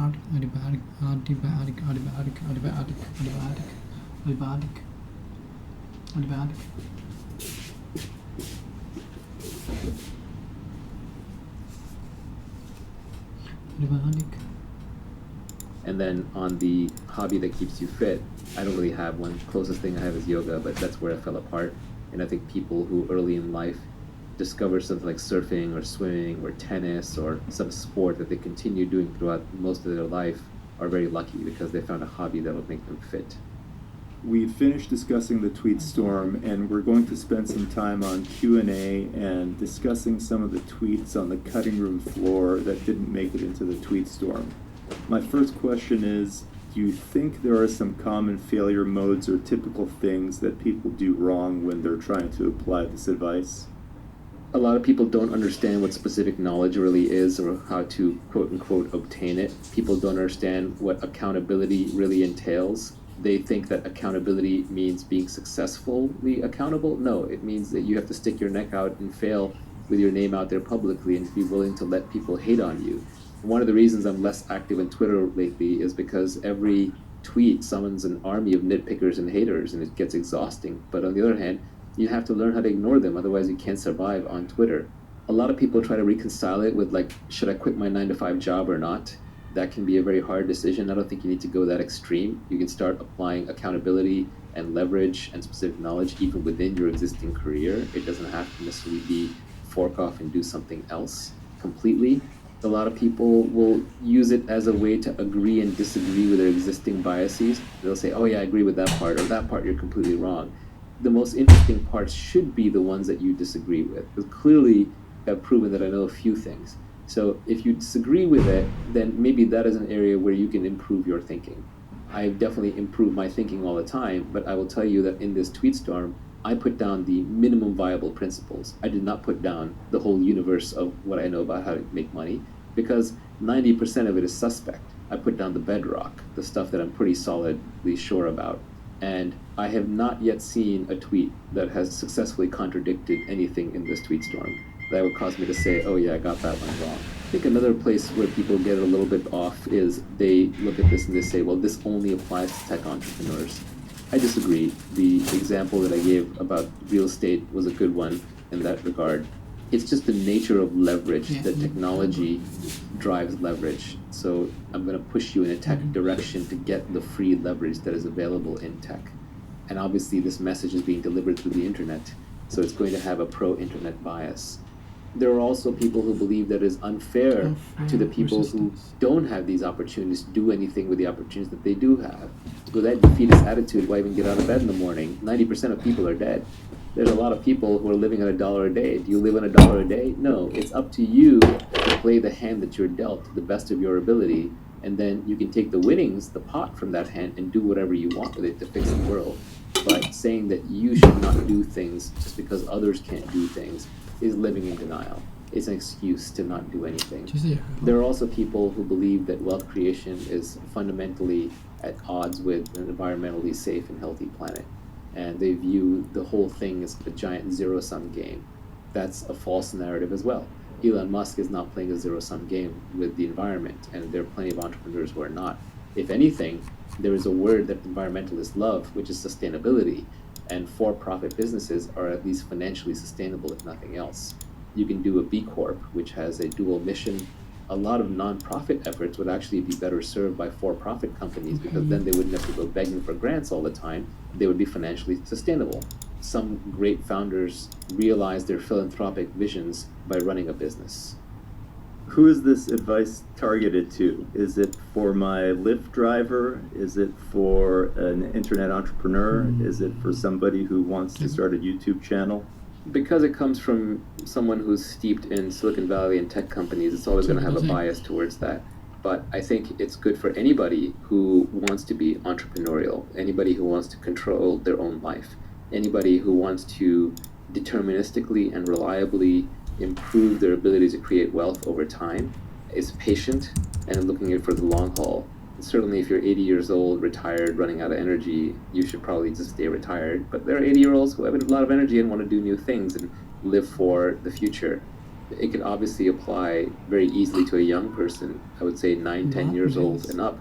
The most difficult one is probably middle-aged, because when we're in our 30s, 40s, 50s, we already have a lot invested. We have a lot of obligations because those are the years where we're earning and people are relying upon us. We don't want to change because we don't want to admit defeat in what we've been doing to date. But that's where it can actually be the most fruitful. It may be the most difficult pivot. You have a 9-to-5 job, you have a family relying upon you. And so it may seem like the things in this podcast are far too idealistic, but maybe it can inform your weekend projects. Maybe it can inform your self-re-education that you do at night on the internet. Maybe it can inform what roles you take on in the company that you're at, because they move you closer and closer to points of leverage, points of judgment, or points where you're naturally good at and you're authentic. It might cause you to take on more accountability. Even applied piecemeals, these principles can directionally guide you regardless of what stage you are at in life short of retirement. And if you're in retirement, just test them to see if they're true and then teach them to your kids or your grandkids. There's many different ways to participate. It should really apply to almost everybody who has a complete body, sound mind, and is looking to work. I think one way to apply the advice is to look at who is getting the leverage off of the work that you're doing. Look up the value chain, look at who's above you and who's above them, and see how they are taking advantage of the time and the work that you're doing and how they're applying leverage to it. People do that naturally in that they want to move up the corporate ladder, but that's mostly about managing other people. And what you really want to be doing is managing more capital, products, media, and community. People think about moving up the ladder in their organization, but they don't think that often about moving to a different organization or creating their own organization to get more leverage. In general, ceteris paribus, fancy Latin words for all other things equal, you will do better in a smaller organization than a larger one. You will have more accountability, it'll be more visible. You are more likely to be able to try on multiple things to find out the thing that you are uniquely good at. People are more likely to give you leverage through battlefield promotions. You're going to have more flexibility. There'll be more authenticity to how the company operates. A good progression for a career: start out in a large company and then progressively move to smaller and smaller ones. It's very hard to go from a small company to work in a larger company. Larger companies tend to be more about politics and less about merit. They're more stable, but they're less innovative situations. The goal long term is, if we are all wealthy, is that we're all working for ourselves, and the people who are working for us are essentially robots. And today that's software robots in data centers executing code. Tomorrow it could be delivery bots, flying bots, mechanical bots that are carrying things around. This goes back to this idea of the best relationships are peer relationships. If there's someone above you, then that's someone to learn from. If you're not learning from them and improving, then there shouldn't be anybody above you. If there's somebody below you, it's because you're teaching them and enabling them. If you're not teaching them and enabling them, then get a robot underneath. You don't need a human being below you. This is utopian, and it's a long ways off. But in the not too distant future, anybody who wants to work for themselves will be able to work for themselves. You may have to make other sacrifices. You may have to take on more risk. You may have to take on more accountability. You may have less steady income. But more and more, I think the younger generation is realizing that if they're going to work for themselves. In one of your tweets, you listed out some of the things you should study, like programming, sales, reading, writing, arithmetic. One of the items that ended up on the cutting room floor was that you should also study ethics. I was originally going to put that out there as a concession to people who believe that making money is evil and that the only way to make it is evil. But then I realized ethics is not necessarily something you study. It's something you think about, and it's something you do. Every one of us has a personal moral code. And where you got that moral code from is different for everybody. It's not like I can point you to a textbook. Sure, I could point you to some Roman and Greek text, but that's not going to suddenly make you ethical. There's the golden rule, right? Do unto others as you would have them do unto you. Or there's Nassim Taleb's silver rule, which is don't do unto others what you don't want them doing unto you. once you've been in business long enough, you will realize how much of business is about trust. And it's about trust because you want to compound interest. You want to be able to work for long periods of time with trustworthy people without having to reevaluate every discussion, without having to rethink each time, and without having to constantly look over your shoulder. And so over time, you gravitate towards working with certain kinds of people. And similarly, those people will gravitate towards working with other ethical, quote unquote, people. So being ethical turns out to be a selfish imperative. You want to be ethical because it attracts the other long-term players in the network, and then they want to do business with you. And if you build a good enough reputation for being ethical, eventually people will pay you just to do deals through you, because you're the one who will validate and ensure the deals by your presence, because you wouldn't be involved with low-quality stuff. So being ethical actually pays off in the long run, but it's the very long run. In the short run, being unethical pays off, which is why so many people go for it. It's a greedy algorithm. But you can be ethical simply because you're long-term greedy. And I can even outline a framework for different parts of so-called ethics just based on the idea of long-term selfishness. For example, you want to be honest because it leaves you with a clear mind. You don't have two threads running in your head. One is the lies that you told you to keep track of, and the other one is what you're saying. You just have to think about one thing at a time, so you have more energy to think about that thing, so you're a clearer thinker. Also, by being honest, you're rejecting the people who only want to hear the pretty lies, so you force those people out of your network, and sometimes it's painful, like friends and family, but long term you create room for the people who like you exactly the way that you are. So that is a selfish reason to be honest. For example, in negotiations, if you're the kind of person who always tries to get the best deal for yourself, you will win a lot of very early deals and it'll feel very good. But on the other hand, there are a few people who will recognize that you're always scrabbling and not acting fairly, and they will tend to avoid you. Over time, those people end up being the deal makers in the network because people go to them for a fair shake or to figure out what's fair. And so if you are cutting people fair deals, you don't get paid in the short term, but in the long term, everybody wants to deal with you, and you end up being a market hub. You have more information, you have trust, you have reputation, and people end up doing deals through you. A lot of wisdom is just realizing the long-term consequences of your actions. And so the longer term you're willing to look, the wiser that you're going to seem to everybody around you. Do you want to tell us about some of the jobs that you had as a youth and the specific job that kicked off your fanatical obsession with creating wealth? This gets a little personal, and I don't want to do the humble brag thing. There was some thread going around on Twitter about, like, name 5 jobs you've held, and every rich person on there was trying to signal how they've held, like, normal jobs. So I don't want to play that game. I've held a bunch of menial jobs. There are people who had it worse than me, people who had it better than me. There was one point where I was washing dishes in the school cafeteria, and I said, F this, I hate this, I can't do this anymore. And I sweet-talked my way to a computer science prof of helping TA his CS class in algorithms when I myself was completely unqualified for that. And so it forced me to learn computer science algorithms so I could TA the rest of the course. But that desire came out of the suffering of washing dishes in the college cafeteria, which is not to say there's anything wrong with that. There's nothing wrong with anything, really. But it was just not for me. I did not enjoy it. I had an active mind, and I wanted to make my money and earn my living through mental activities, not through physical activities. But sometimes it takes the suffering of doing the wrong thing to motivate you enough to do the right thing.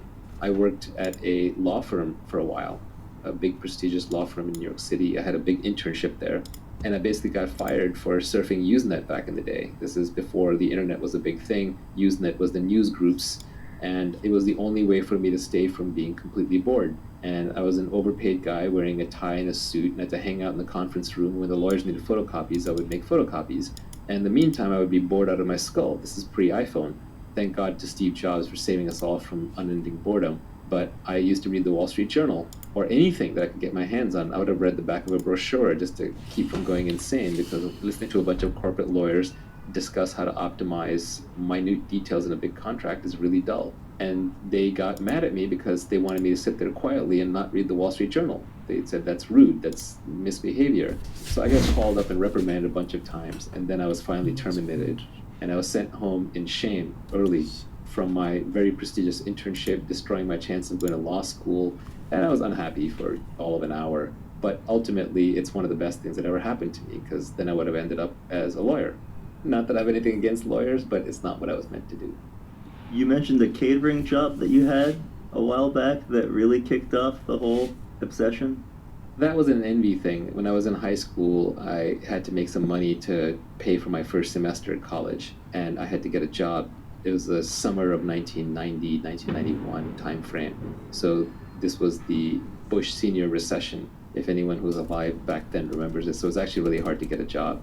So I ended up working for an Indian food catering company, and I ended up having to serve at a birthday party for a kid who was actually in my school. So I saw my classmates, and I was out there serving food and drinks to them. And that was incredibly embarrassing. I wanted to hide away and die right there. But you know what? It's all part of the plan. It's all part of the motivation. If I hadn't had that happen, I probably wouldn't be as motivated and I wouldn't be as successful. So it's all fine.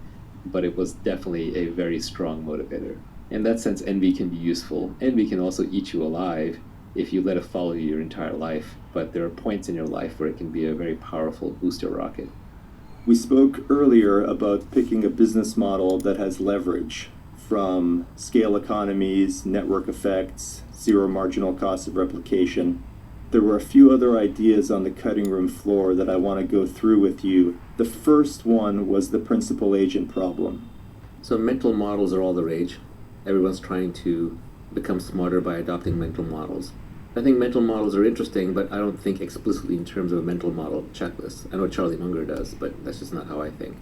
Instead, I tend to focus on the few lessons that I've learned in life over and over that I think are incredibly important and seem to apply almost universally. One that keeps coming up from microeconomics, because as we've established, macroeconomics is not really worth spending time on, is what's called the principal agent problem. Principal in this case is principal with a P-A-L, not P-L-E, so it's not a principal that you follow. It's a principal who is a person. A principal is an owner, and an agent is the person who works for the owner. So you can think of it as an employee, the difference between a founder and an employee. I can summarize this by a famous quote that either was said by Napoleon or by Julius Caesar. It's generally attributed to either one. But he said, if you want it done, then go. If not, then send. Which is saying, if you want to do something right, do it yourself, because other people just don't care enough. Now, the principal agent problem pops up everywhere. In microeconomics, the way that they try to characterize it is that the principal's incentives are different than the agent's incentives. So the owner of the business wants what is best for the business and will make the most money. The agent generally wants whatever will look good to the principal, or might make them the most friends in the neighborhood or in the business, or might make them personally the most money. You see this a lot with hired gun CEOs running public companies, where the ownership of the public company is distributed so widely that there's no principal remaining. So nobody owns more than 1% of the company. The CEO takes charge, stuffs the board with their buddies, and then starts issuing themselves low-price stock options or doing a lot of stock buybacks because their compensation is based directly tied to the stock price. So agents have a way of hacking systems. This is what makes incentive design so difficult. As Charlie Munger says, if you could be working on incentives, don't work on anything else. Almost all human behavior can be explained by incentives. The study of signaling and signals is seeing what people do despite what they say. People are much more honest with their actions than they are with their words. You have to get the incentives right to get people to behave correctly. It's a very, very difficult problem, because the good people aren't purely coin operated. They're not just looking for money, they're also looking for other things like status or meaning in what they do. Principal agent problem is the one that as a business owner, you're always going to be trying to figure out, how do I make this person think like me? How do I incent them? How do I give them founder mentality? And I think you have to truly have been a founder to fully appreciate how important this founder mentality thing is, and what a difficult and gnarly problem the principal agent problem is. What I would say to you is, if you are a principal, you essentially want to spend a lot of your time thinking about this problem. What that means is, you want to take your top lieutenants and you want to be very generous with them in terms of ownership and incentives, even if they don't necessarily realize it, because over time they will, and you want them to be aligned with you in how they operate. When you do business deals, it's better to have an aligned partnership where you both have the same incentives than a partnership where you got the advantage in the deal. You negotiate in such a way that you got the better end of the transaction, because eventually the other person will figure it out, or they'll be misaligned and the partnership will fall apart. Either way, it's not going to be one of those things that you can invest into with the benefits of compound interest over decades. Finally, if you're in a current role where you're an agent, you're an employee, your most important job is to think like a principal. The more you can think like a principal, the better off you're going to be long term, because it's training you how to be a principal long term, and eventually you will become a principal. It's also going to align you with the principal, and a good principal will then promote you or empower you or give you accountability or leverage way out of proportion to what might be your menial role.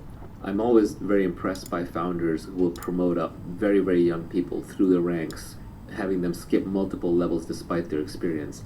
And invariably it happens because this agent who's way deep down thinks like a principal. So if you can hack your way through the principal agent problem, you've probably solved half of what it takes to run a company.